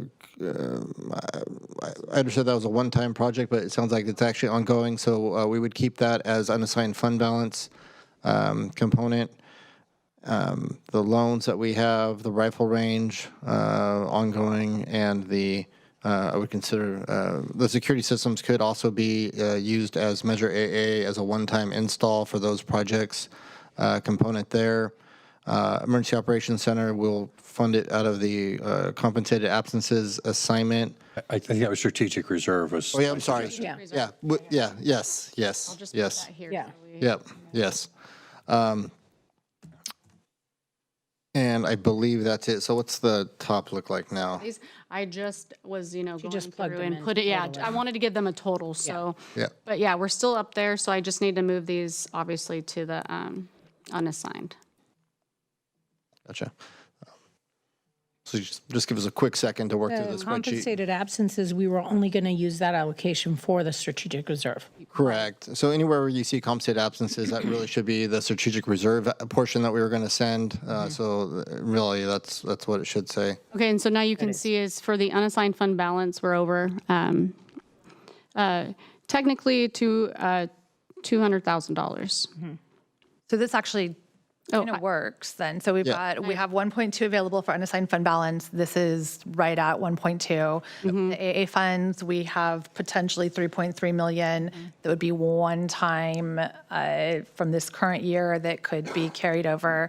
So that's about half of that, or a little under half of that, a third of that. And then the other is the strategic reserve amount, and the rest of it goes into strategic reserve. So the only thing that hasn't been dealt with in this is the sheriff deputies. And I'm open to, I'm interested in making sure that the sheriff has what they need to run the department. I think we all are. And so the question is really like, what is that, and what does that look like realistically? It would be ongoing funding. I'm hesitant to continue spending ongoing AA dollars. We could consume the entire idea of AA into the sheriff's budget. So I'm hesitant to do that. But if we do need to use contingency in order to meet the needs of the department, I think that's something that that's the only other place where there's ongoing money available. But how do we get to the clarity about what's actually needed, given that we've just added an additional 18 sheriff positions plus the 5 that were added last year. So how many more really, like, what is the need? So as a refresh, for the allocations where AA is being used, what portion of is not ongoing that we've already budgeted and recommended budget? Because I think that would be helpful because it's not, it's part of the 30 to 35%. Yeah, so looking at the chart right now, we do have 6.8 million that is ongoing. They're funded filled positions. We do have as one-time items, technically the Axon cameras, that's on a contract. I think it's a 10-year contract. So that could be considered as a one-time expense. However, it's something that comes up every single year. So, and then we have the spay and neuter support clinic for spaying and neutering our pets and animals. So the total for those? That's 1.6 million. 1.6, so maybe that's what you look at is the 1.6. It's not, it's part of that 30 to 35%. So if you're looking at. They're realistically ongoing. I personally would prefer not to touch AA for these additional positions. Okay. I'm more comfortable accessing contingency if that's where folks, if there is support. Personally, I'd probably feel comfortable at 5 of those positions. I don't know where my colleagues are. I know that there's check boxes in all 7, but I didn't hear a number. I just heard support for the positions. But again, for me, it's the contingency piece rather than dipping into AA, allowing us to continue to show community results with some of those community-facing projects. Yeah, I would prefer contingency myself onto that. We've already pulled into AA quite a bit onto there. And I think it's really comes down to how many you feel comfortable with. You said 5 or, okay. I mean, I'm happy to go with 5. What is the cost for 5? That keeps it under. Does that create a structural problem for future years? You'll have to. So you'll have how to are we doing budget this? Microphone. Yeah, this will be one-time funding, so we'd have to readdress this in hopes that, whether we have the additional revenue in future years, but it would grow that problem that we already have as an issue in the 27-28 budget. But it's not. We all know that next year, the impacts of HR1 are going to be much greater. Correct. 2-3 times whatever we might face.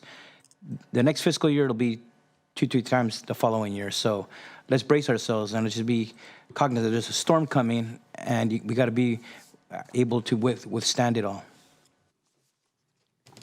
I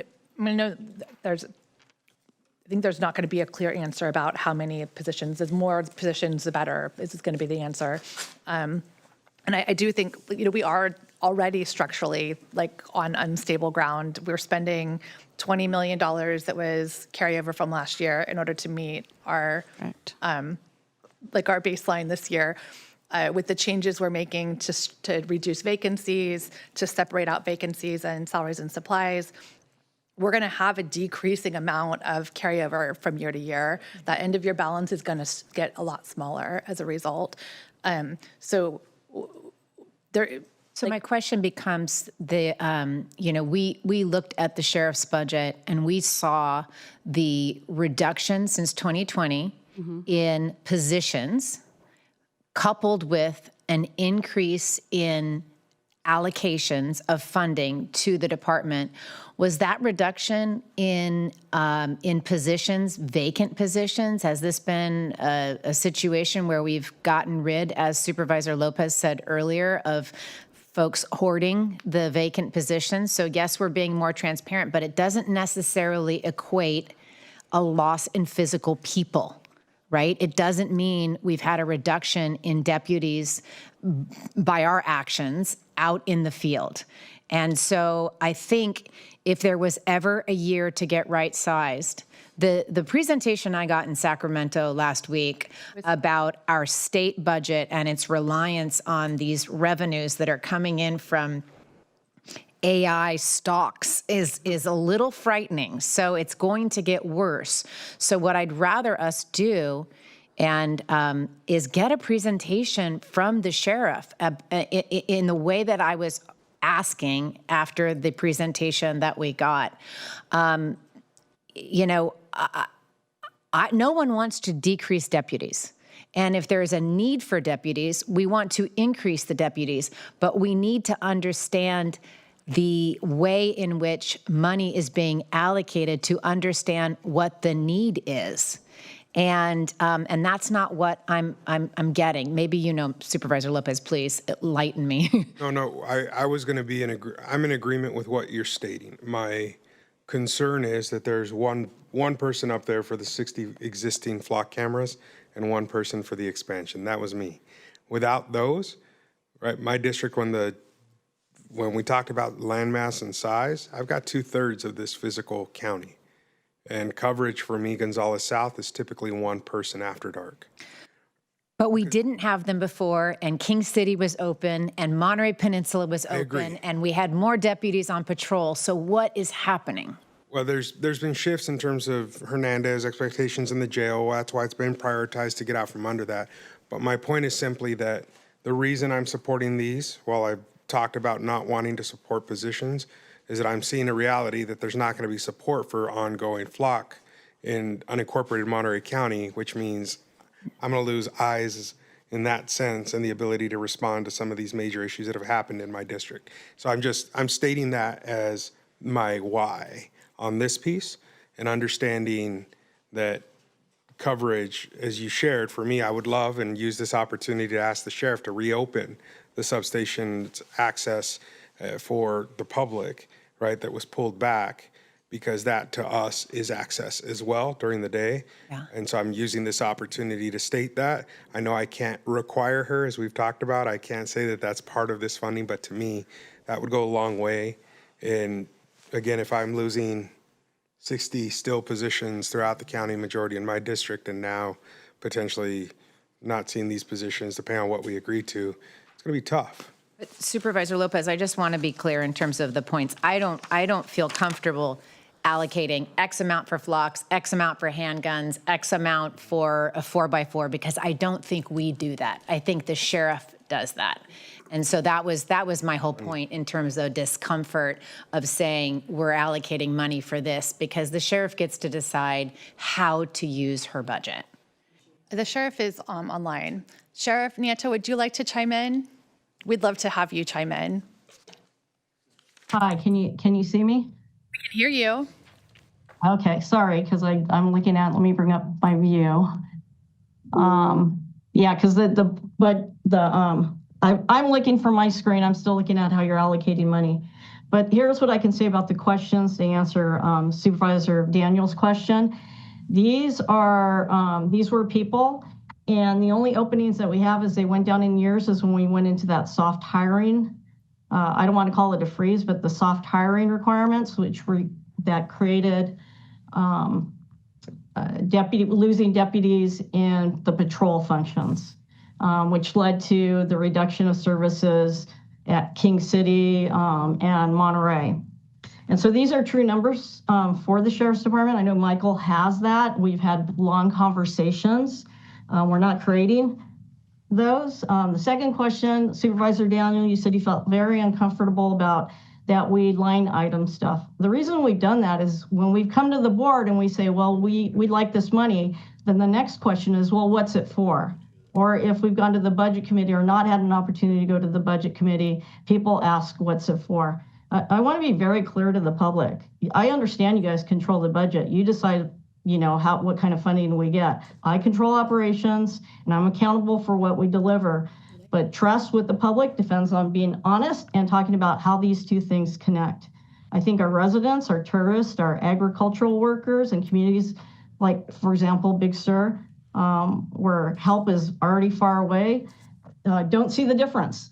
They don't see the difference they don't understand when I have to reduce services because I just don't have the funds. It's not going out and buying toys. It's not this. It's the numbers, the quick numbers that we crunch when we got back to the office is that people have just cost more money. I know that Michael's going to come back with some charts for you to show you that it's not the sheriff going out and buying those big, better, shiny toys. It is about just keeping people employed and the cost of living in the county of Monterey.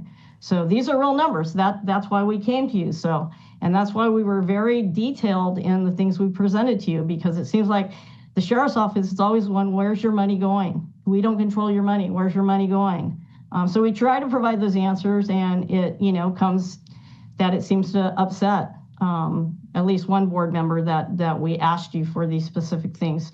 We're very clear about what your part is and what our part is, but we also want to be very clear with the public to understand, how these systems interconnect and how they work together. One final thing I want to add with the public defender, I support bringing an attorney in. So he's not driving that. We've already had conversations about representing our immigration community when there's issues that may have to be dealt with ICE. So it's not being driven out of his office. It's been a collaboration. To be clear, Chair, I just want to say that in the 18 months or whatever it's been since I've been on this board, I've never once asked the sheriff where her money's going. It's not a question I ask. I trust her, and I'm merely responding to the reality that, we allocate the overall funding, but we don't direct how those funds are spent.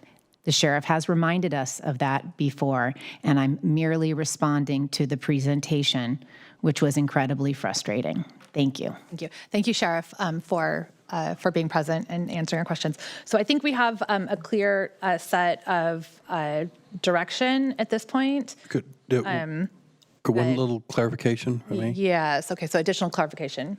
And that was on the I made a suggestion and I'm not sure if we had any discussion on the board with the public defender about maybe possibly splitting that 250 for the. I think there were nods. Were there? Okay, I didn't. Support. Yeah, you were busy talking. I was talking, so yeah, okay. So we can make sure that there were nods of support. So it's a total of 250 to be determined how the split needs to occur in the right way.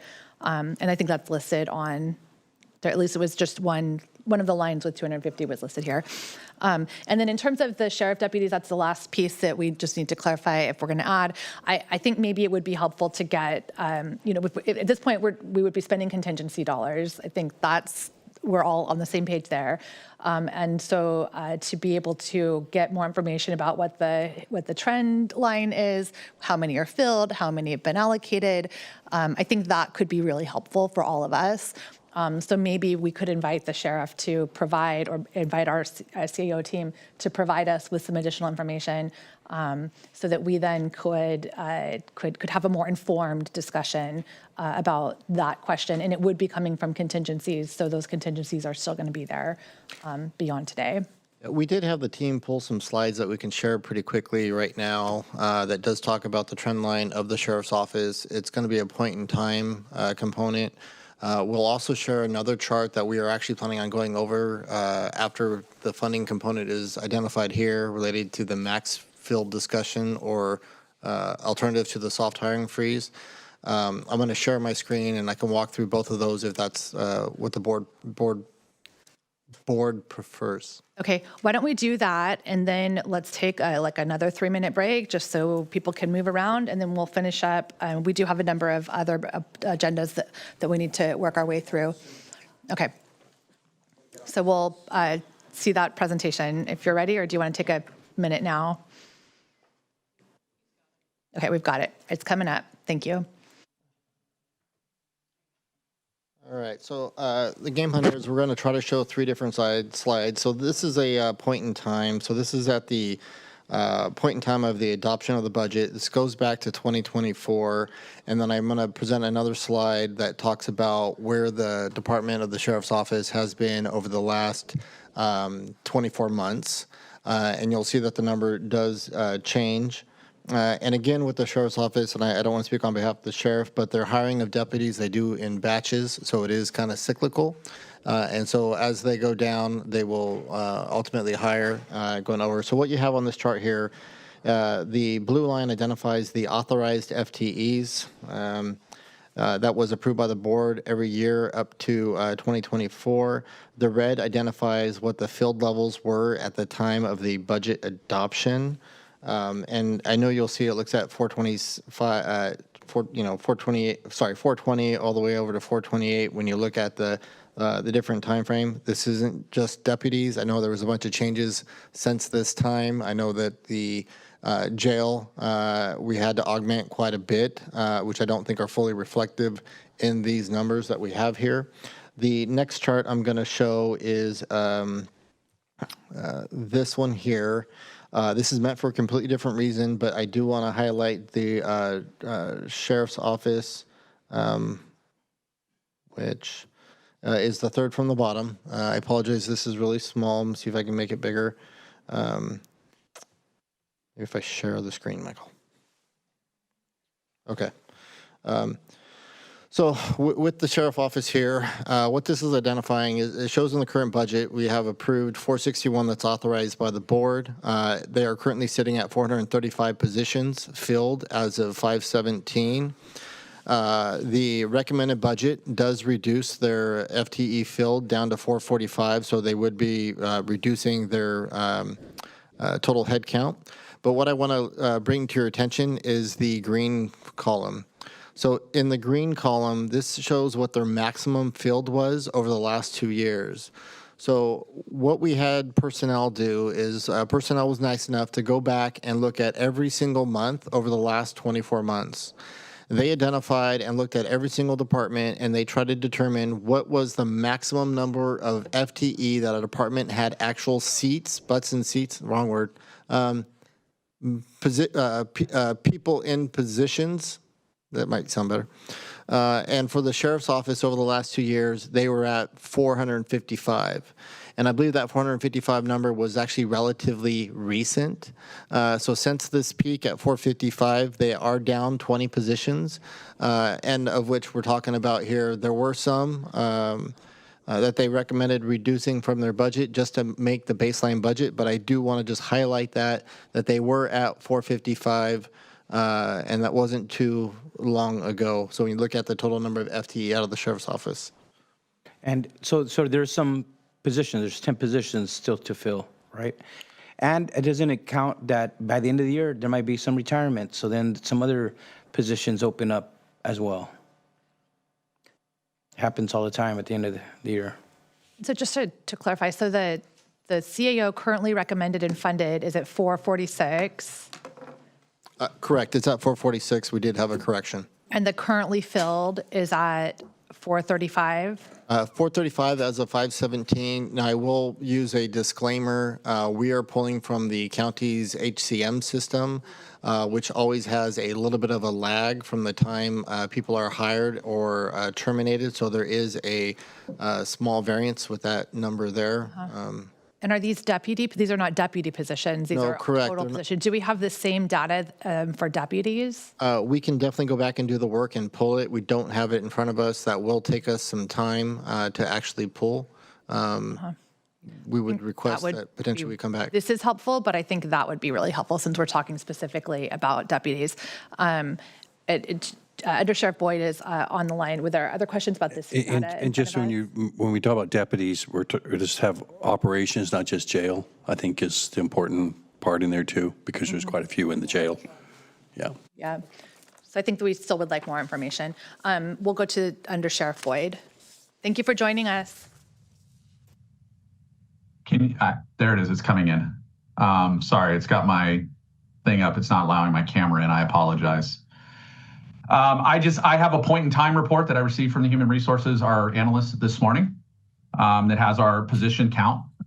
We are currently, we have in the budget 12 sworn vacancies. Of those 12, 5 are unfunded. Even though they're FTEs, they're unfunded. So we have 7 net deputy sheriff vacancies. All 7 net deputy sheriff vacancies are in our deputy sheriff operations. We have 16 currently professional staff vacancies, but we are scheduled to hire a HR technician who everything's been done and they have a start date in 2 weeks. We have a vacancy in as a Department Information Services Systems Coordinator. We have a candidate in background with an expected hiring before the end of June. We have a hiring exemption form for that. We have a senior account clerk with a hiring exemption form we're in interviews, and we fully expect to hire somebody before the end of June. We have 2 corrections facility support specialists that are vacant now, but through the RTC process and in your recommended budget, we have converted that position to another position in for the next fiscal year that we would open a recruitment at that time. We have 1 senior corrections facility support specialist that is vacant, and we held vacant and have converted it to another position in the jail that will begin in July pending the approved budget. We have a vacant sheriff's work alternative specialist at this time, and it is in the recommended budget for augmentation in your recommended budget from the CAO. We have 1 sheriff's record supervisor position that is currently vacant and in the augmentation, but not recommended and would be eliminated without funding. We have 1 sheriff's correctional cook, and we have a background and process for that position. We would expect by the end of June to fill that position. We have 1 senior corrections specialist that we are pending a recruitment.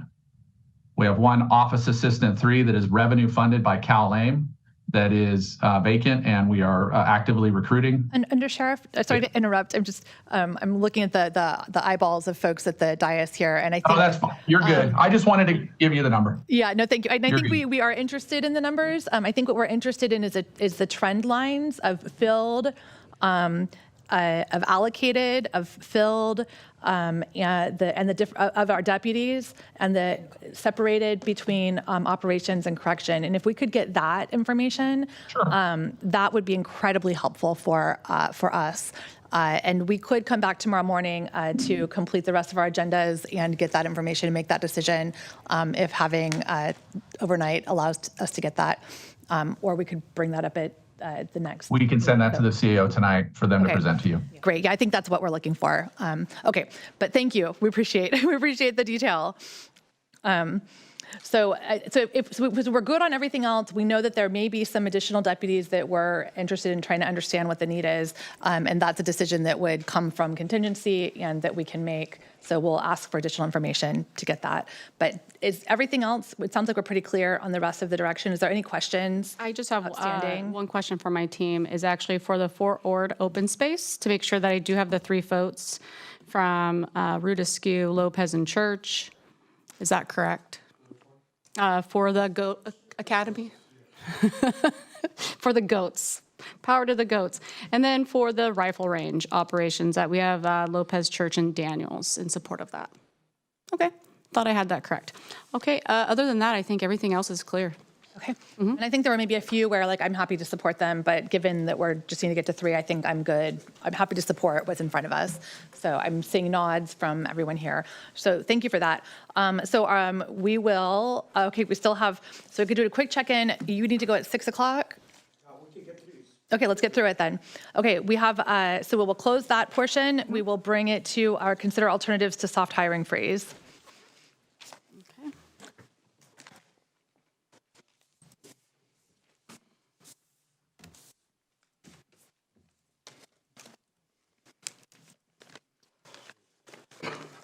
You want a 5-minute break? Sorry, we're going to take a 3-minute break. Sorry. Okay.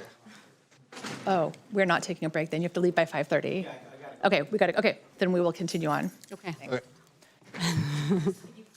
Keep going. Yeah, I will need to switch. 1, 2. We have the presentation.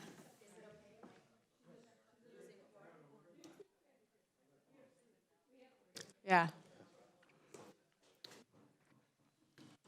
We're just waiting for the here. Does that work?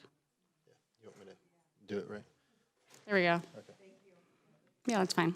Or do you want to do it? It's okay. You can go ahead. Sure? Yeah, go ahead. All right. So first off, we want to talk about the soft hiring freeze and some of the ideas and approaches that we've actually touched and some of the thought patterns that we've actually gone through. We'll try to do this fairly quickly. Examining so the first item on the list is just a recap for the board. Coming into this year's budget, we really tried to identify any and all locations of to balance the budget that we have that is ultimately recommended. What you have on the screen here are the areas that we actually did implement as part of the recommended budget. Anything with a 0 was an area that we did not implement as part of the recommended budget. We do understand the forecast of our county and our current financial condition. There are 3 things at the very bottom, which are the departmental incentive program. We are planning on working on that and potentially having a plan to the board for a potential implementation of what a departmental incentive program might be in fiscal year 27-28. Also a departmental review process, planning on developing that through the year of 26-27 and bringing that back to the board on what that would look like to really look at where we spend our GFC throughout our county, as well as we are continuing to explore a revenue tax measure that we're currently in the process on, and we were bringing an item to the board here in June of next month. Next slide. This is just a review of a chart that you've seen before. This is the discretionary funding items. We did receive guidance from the board to review some of the history on these. The only item on this list that we did restore the development set aside back to the fiscal policy. We did restore the contingencies back to the fiscal policy. We did not touch the TOT contribution to the road fund, and we left all the other previous board direction items at their current funded levels. The only item that we did remove, which was the Workforce Development Board Silver Star program, which was already mentioned today. So I'll jump to the next slide. So talking about the workforce growth, with workforce being 63% of our main cost for our general fund dollar, we were trying to determine how can we get a better control over our workforce. Currently, we do a soft hiring freeze as a county, and we were asked by the board and asked by our department heads to find an alternative to this that allows us to control costs. Items that we considered were postpone hiring freeze for vacant positions, 60 to 90 days. There wasn't a lot of support for that the last time we came to the board. Another one was to enforce a hard hiring freeze, which could still be an option, which could be targeted to strategize that maybe a freeze on all non-essential positions, but anything essential, we would have to potentially move forward on. We are still like guidance on the early retirement incentive. This is an item that is partially supported by our department heads. We would need to develop it and ultimately bring it back to the board regarding a retirement incentive with keeping those positions vacant or allowing a department to reorganize. Which brings us to today. We're looking at a potential option that we've floated to the board here, which is regarding a maximum filled FTE equivalent positions as an alternative to the soft hiring freeze. With this, I'll walk through the slide that we've developed.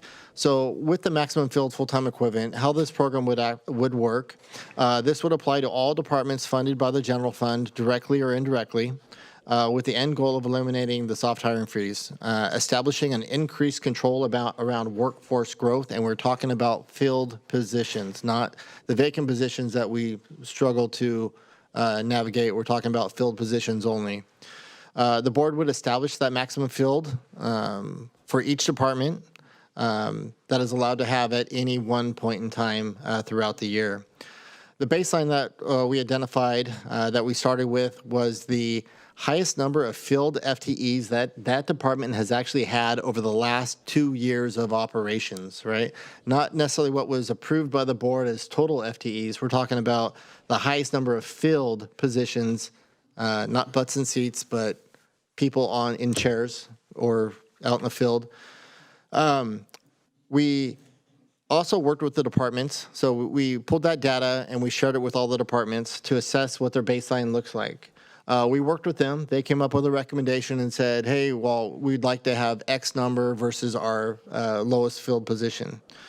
So once the board approves this, we would like to propose an option. And that option would be that we, with the board's guidance, return to the budget committee on bi-monthly or even potentially monthly with updates and reports on how this is looking out into the operations of departments.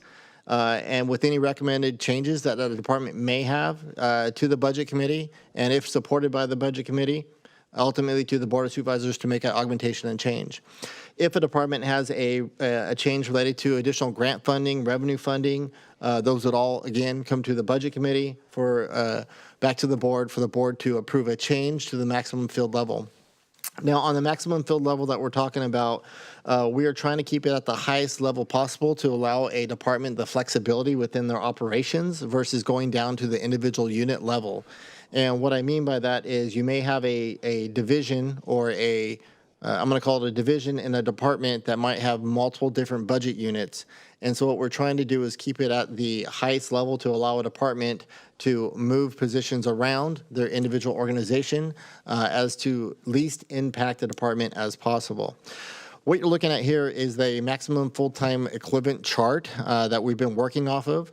The column to the left lists all the departments in alphabetical order, followed by the current authorized FTE. Now, this is the FTE in the current fiscal year 25-26 adopted budget. The next column identifies the filled FTE that the department had according to our HCM system as of 5/17/26. Now, in the recommended budget that was just presented to your board today, identified there is the FTE that is in the recommended budget. Were there any FTE additions? Any changes or additions? In the recommended budget here, the only changes that I took out were the allocation on loan positions that belong to risk management and the CAO's office, as those are dispersed throughout the year for needs for like workers' comp, and that totaled 27 FTE. Also, what's not on this column are the corrections that we asked the board for approval on today, related to the DEM position, related to the sheriff deputy position, and the audit controller position addition. All right, thank you. The next column after that was, this is a positional change. So what we tried to do was just have another view of, now this isn't filled positions, so the column that says fiscal year 23 versus fiscal year 2027, this is just the overall position authorization change for a department. This is not a filled position change. This is just a total authorized position change for a department. We thought that would actually be useful just to understand which departments have grown with board position asks and which ones haven't over the year time frame. Now, jumping over to the wonderful colors that we have on the screen here, the first one in the mint green column, this one here is the, and thank you personnel, Kevin Tate and our personnel director for really helping us out pull over the last 2 years data, the maximum filled that any department had at one point in time. So based on the chart here, when you look at the very bottom, the max that we've had, once you add them up together, about 5,200 FTEs is what our workforce was, actual filled bodies, maximum at any point given in time. The column next to that is the department's identification saying, hey, well, I don't think I can operate at, or maybe not even saying that, but we don't like the max filled number that you're identified in here. We actually believe in order to operate effectively and efficiently, we actually needed more of a number. And I'm just going to use, actually, I don't want to use an example. I don't want to use an example. And so that was working with each department head to come up with what they believe their minimum threshold should be. And then the column to the right is a combination. So what we did out of the CAO budget office, which was 2 different parts, right? And it says CAO recommended, but really what this was is looking at the individual department's budget, looking at their salary savings that they identified, and determining what kind of rough FTE that they did include as far as funding in their individual budget, right? Now, part of the recommendation here in my mind, when you sit in the chair that I sit in, part of me says maybe the board should just adopt across the board the max filled 2-year FTE number that's on the screen here as max filled. Any department that wants to increase that as they get closer, because as of right now, all departments are under that number, that they come to the budget committee and then we ultimately come back to the board as a reason or justification why. The other part of me says we have worked with the departments. We have kind of come up with a number that they like. But again, which is the column to the right, the CEO recommended, But the problem with that is an increase in our current FTE workforce. So I'm kind of torn in between the two different options as far as a recommendation to the board, because we are currently sitting at about 5,000 filled FTE. So if we went with the blue column, we are talking about potentially adding an additional 400 FTE of filled positions. So with that there, we open it up for the board. Go ahead. And I just want to add that over the course of the last few months, I have heard the board, and that it's very important for us to get department head feedback and the elected officials. So I did meet individually with each one of the department heads and discussed the max filled FTE. While our numbers may not agree for each department, because we took in data that was related to whether there was outside funding, third-party funding, grant funding, salary savings, and their max filled FTE. I did take in the conversations, and it did as well address those in making some of those decisions and presentations to my supervisors as well. And so with that, I just wanted to also summarize that several of the department heads did want to say that some of the max filled FTE, to be very transparent, is arbitrary, just because we had a maximum hiring, or we had a hiring freeze in place, a soft hiring freeze in place over the last 2 years. So we had controlled those filled positions. Also, that others have also stated that they're supportive of some type of cost control measure going into this next fiscal year, knowing that we do have a budget deficit issue in the 27-28 budget. So this is to further support a look going forward as far as controlling cost. One. Two, for the soft hiring freeze that's in place now, that seems to be at best a bureaucratic process that we put in place for several different people to have to, submit forms, to go through, to be able to hire their positions. And this allows, by giving them a max filled FTE, to put that decision making back into the department head's control. And so we did meet with them again. Again, the numbers may not agree between the department requests and the CAO's recommendation request, but we do feel that going forward we need to have some cost control measures in place so that we can further look at our operational needs, and this will help uncover where we have pain points and where we have maybe some wins. I have to go, but I'm supportive. I think you're just asking for direction, right? Yep. Okay.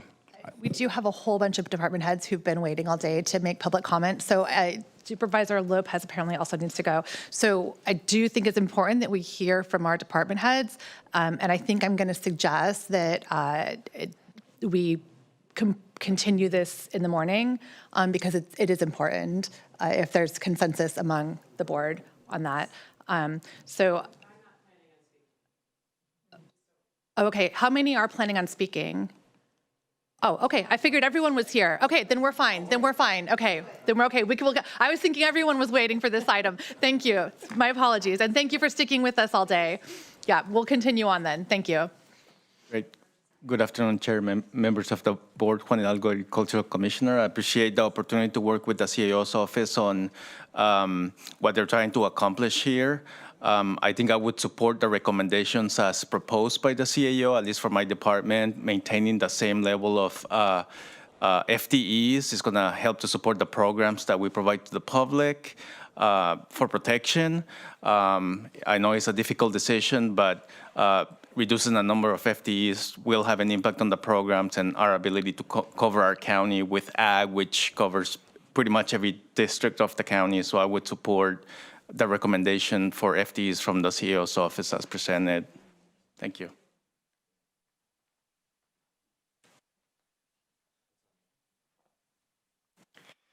Good afternoon, Chair, members of the board. Randy Ishii, Director of Public Works, Facilities and Parks. This was a very thorough presentation by the CAO's office. We appreciate the opportunity to meet with the CAO's office to discuss our position needs further. And what the department would request is for the board to consider the department's requested maximum cap of 266 FTEs, recognizing that we have these outside fund sources such as the road fund that fund positions, as well as our general fund positions. And we would do so methodically in terms of hiring these positions. While we're at 249 and some change FTEs right now, we're still filling in some of those vacant positions that we had.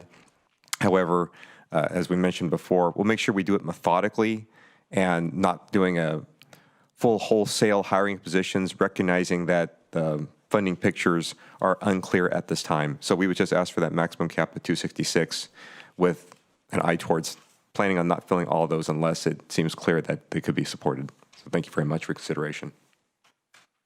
Thank you. Anyone else in chambers? And if you're with us online with comment, we'll call on you next. Thank you, Chair, members of the board. Roderick Franks, Director of Social Services. Our total FTE count of 857, and we worked with the budget office on a max fill of 820. Normally, that should be doable for us considering the normal churn pattern of our workforce. However, we discussed with the budget office on occasion it may be necessary for us to exceed the maximum cap because we hire in large groups and we wait until we have a large number of vacancies to hire in one large training group. So it could possibly be that for short periods of time we may exceed the max cap, and we would just request some flexibility to work with that. Thank you. Anyone else in chambers? Marina.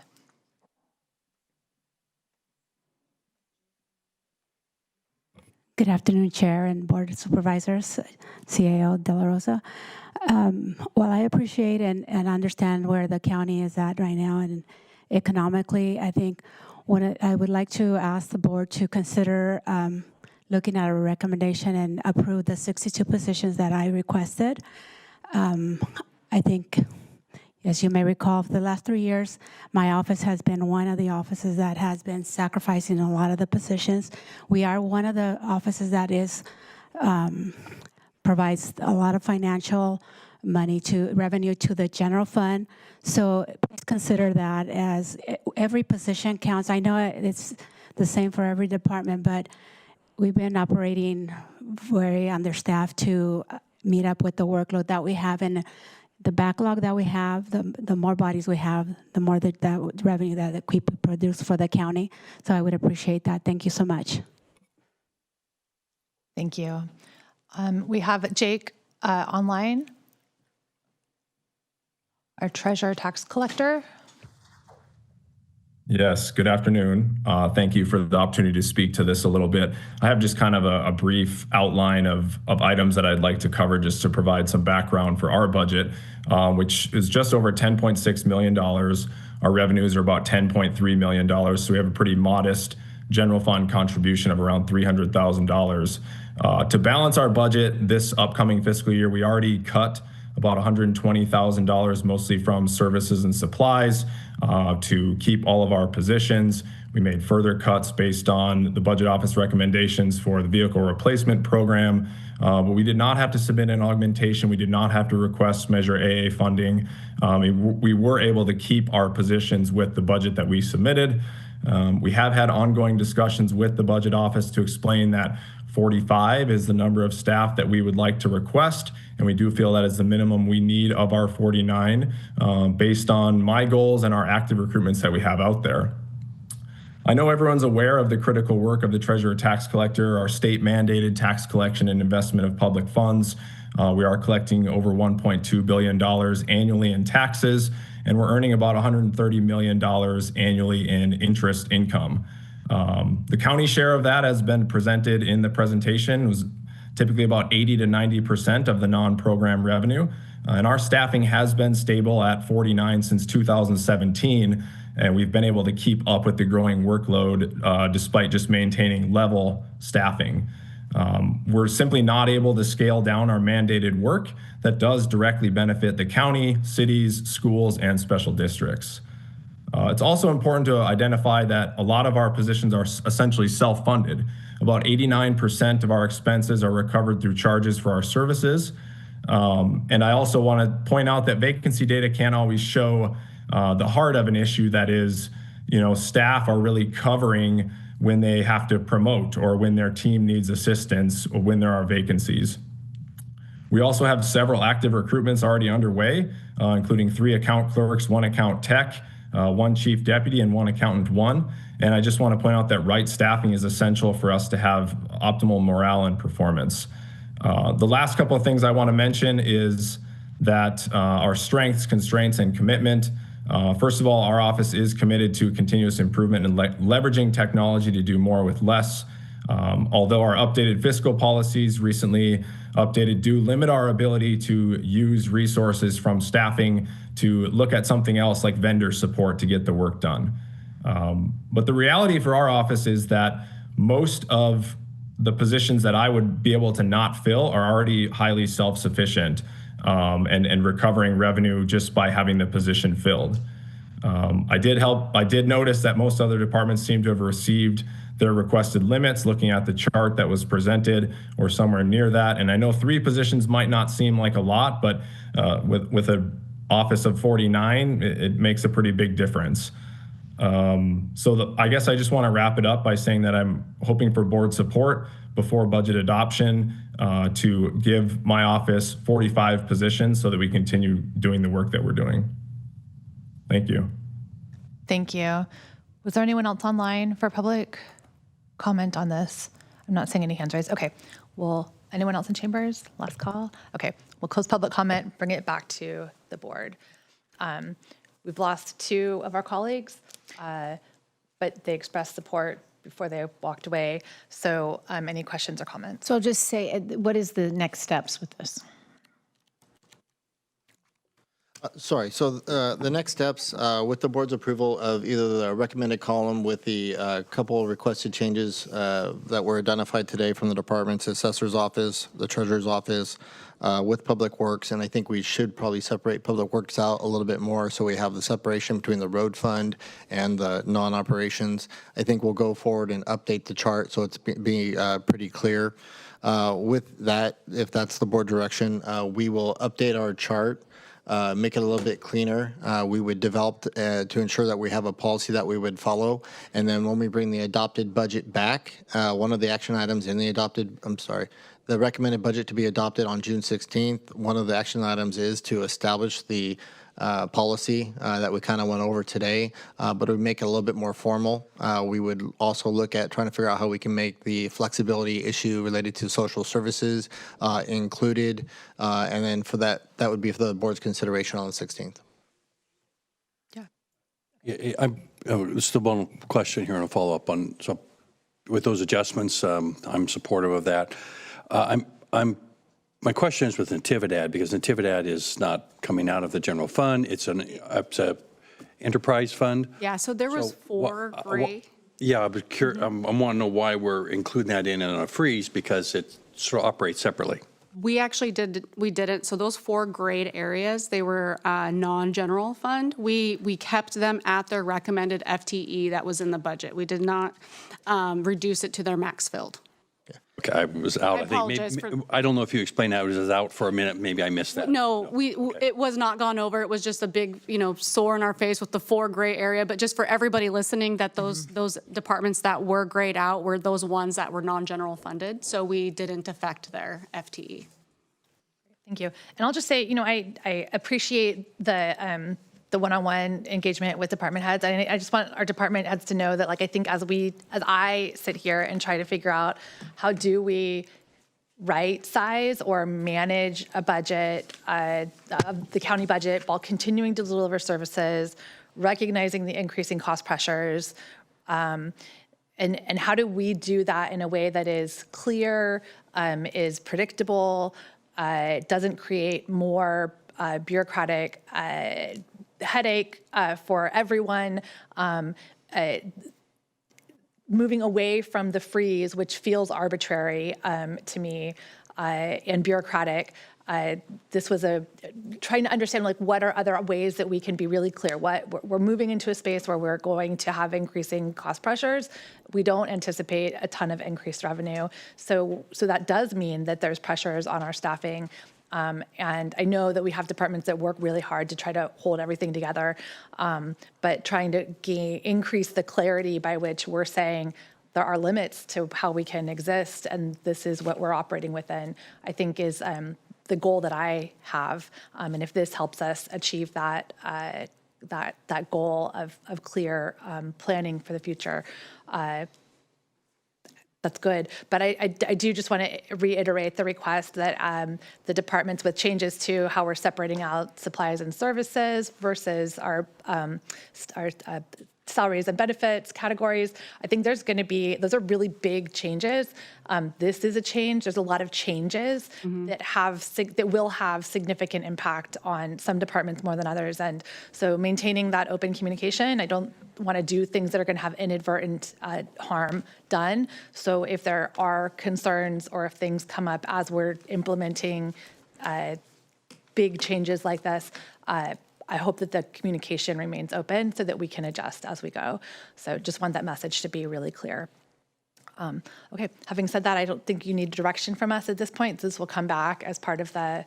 Yeah, just that you've all confirmed you support this coming back as part of something that we can adopt on June 16th, and we'll come back with a formal policy. And with that, I'd just really like to thank Human Resources as well, because we couldn't make a formal change like this possible without them being a big partner with us and being able to manage this going forward with the departments as well.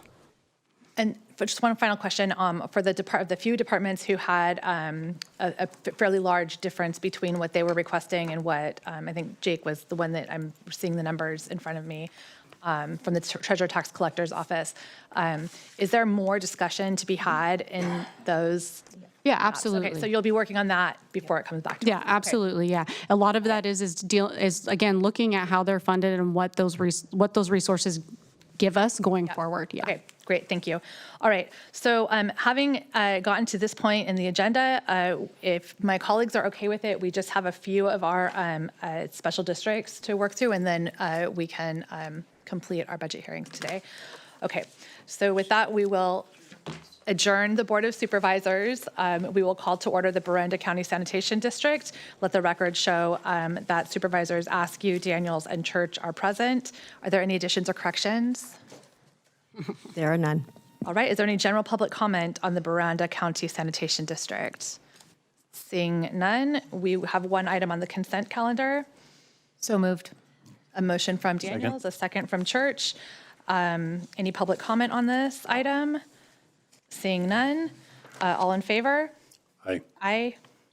Aye. Okay, very good. That is approved. We will adjourn the Baranda County Sanitation District, call to order the Pajaro County Sanitation District, letting the record show that Supervisors Askew, Church, and Daniels are present. Are there any additions or corrections? There are none. All right, is there any general public comment on this agenda?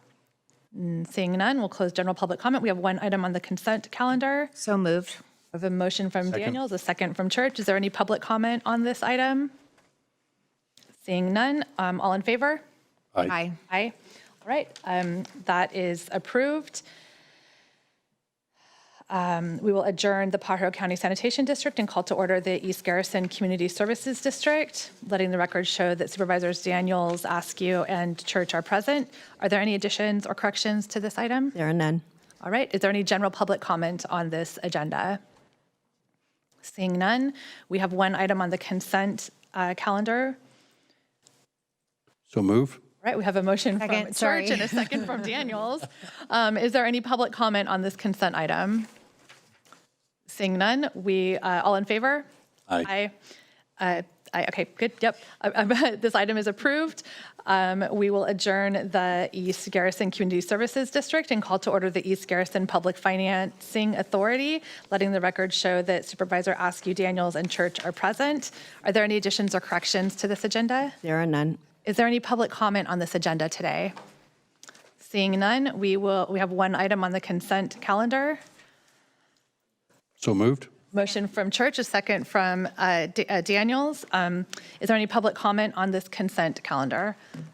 Seeing none, all in favor? Aye. Aye. We will adjourn the East Garrison Public Financing Authority and call to order the successor agency to the redevelopment agency of the County of Monterey, letting the record show that Supervisor Askew, Daniels, and Church are present. Are there any additions or corrections? There are none. All right. Is there any general public comment for this agenda this evening? Seeing none, we'll close general public comment. We have one item on the consent calendar. So moved. A motion from Daniels, a second from Church. Is there any public comment on this item? Seeing none. All in favor? Aye. Yeah, okay. That was all approved unanimously. We will adjourn the successor agency to the redevelopment agency of the County of Monterey.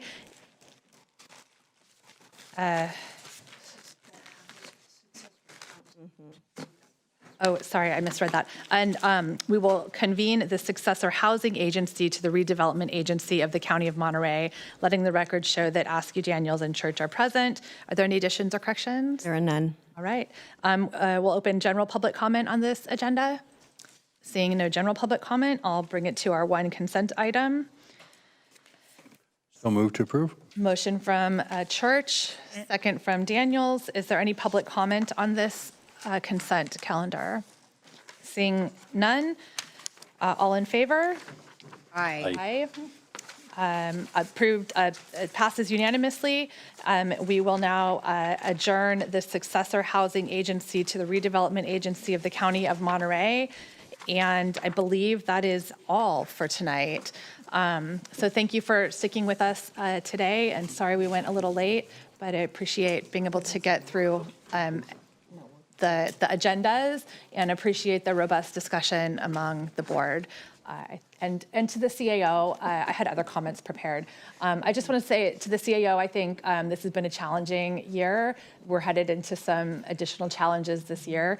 And I really appreciate the way that you've listened to us as a board and to our departments to try to come to a place where we have something that we could get through and move forward with. So thank you. Thank you. All right, with that, we are adjourned.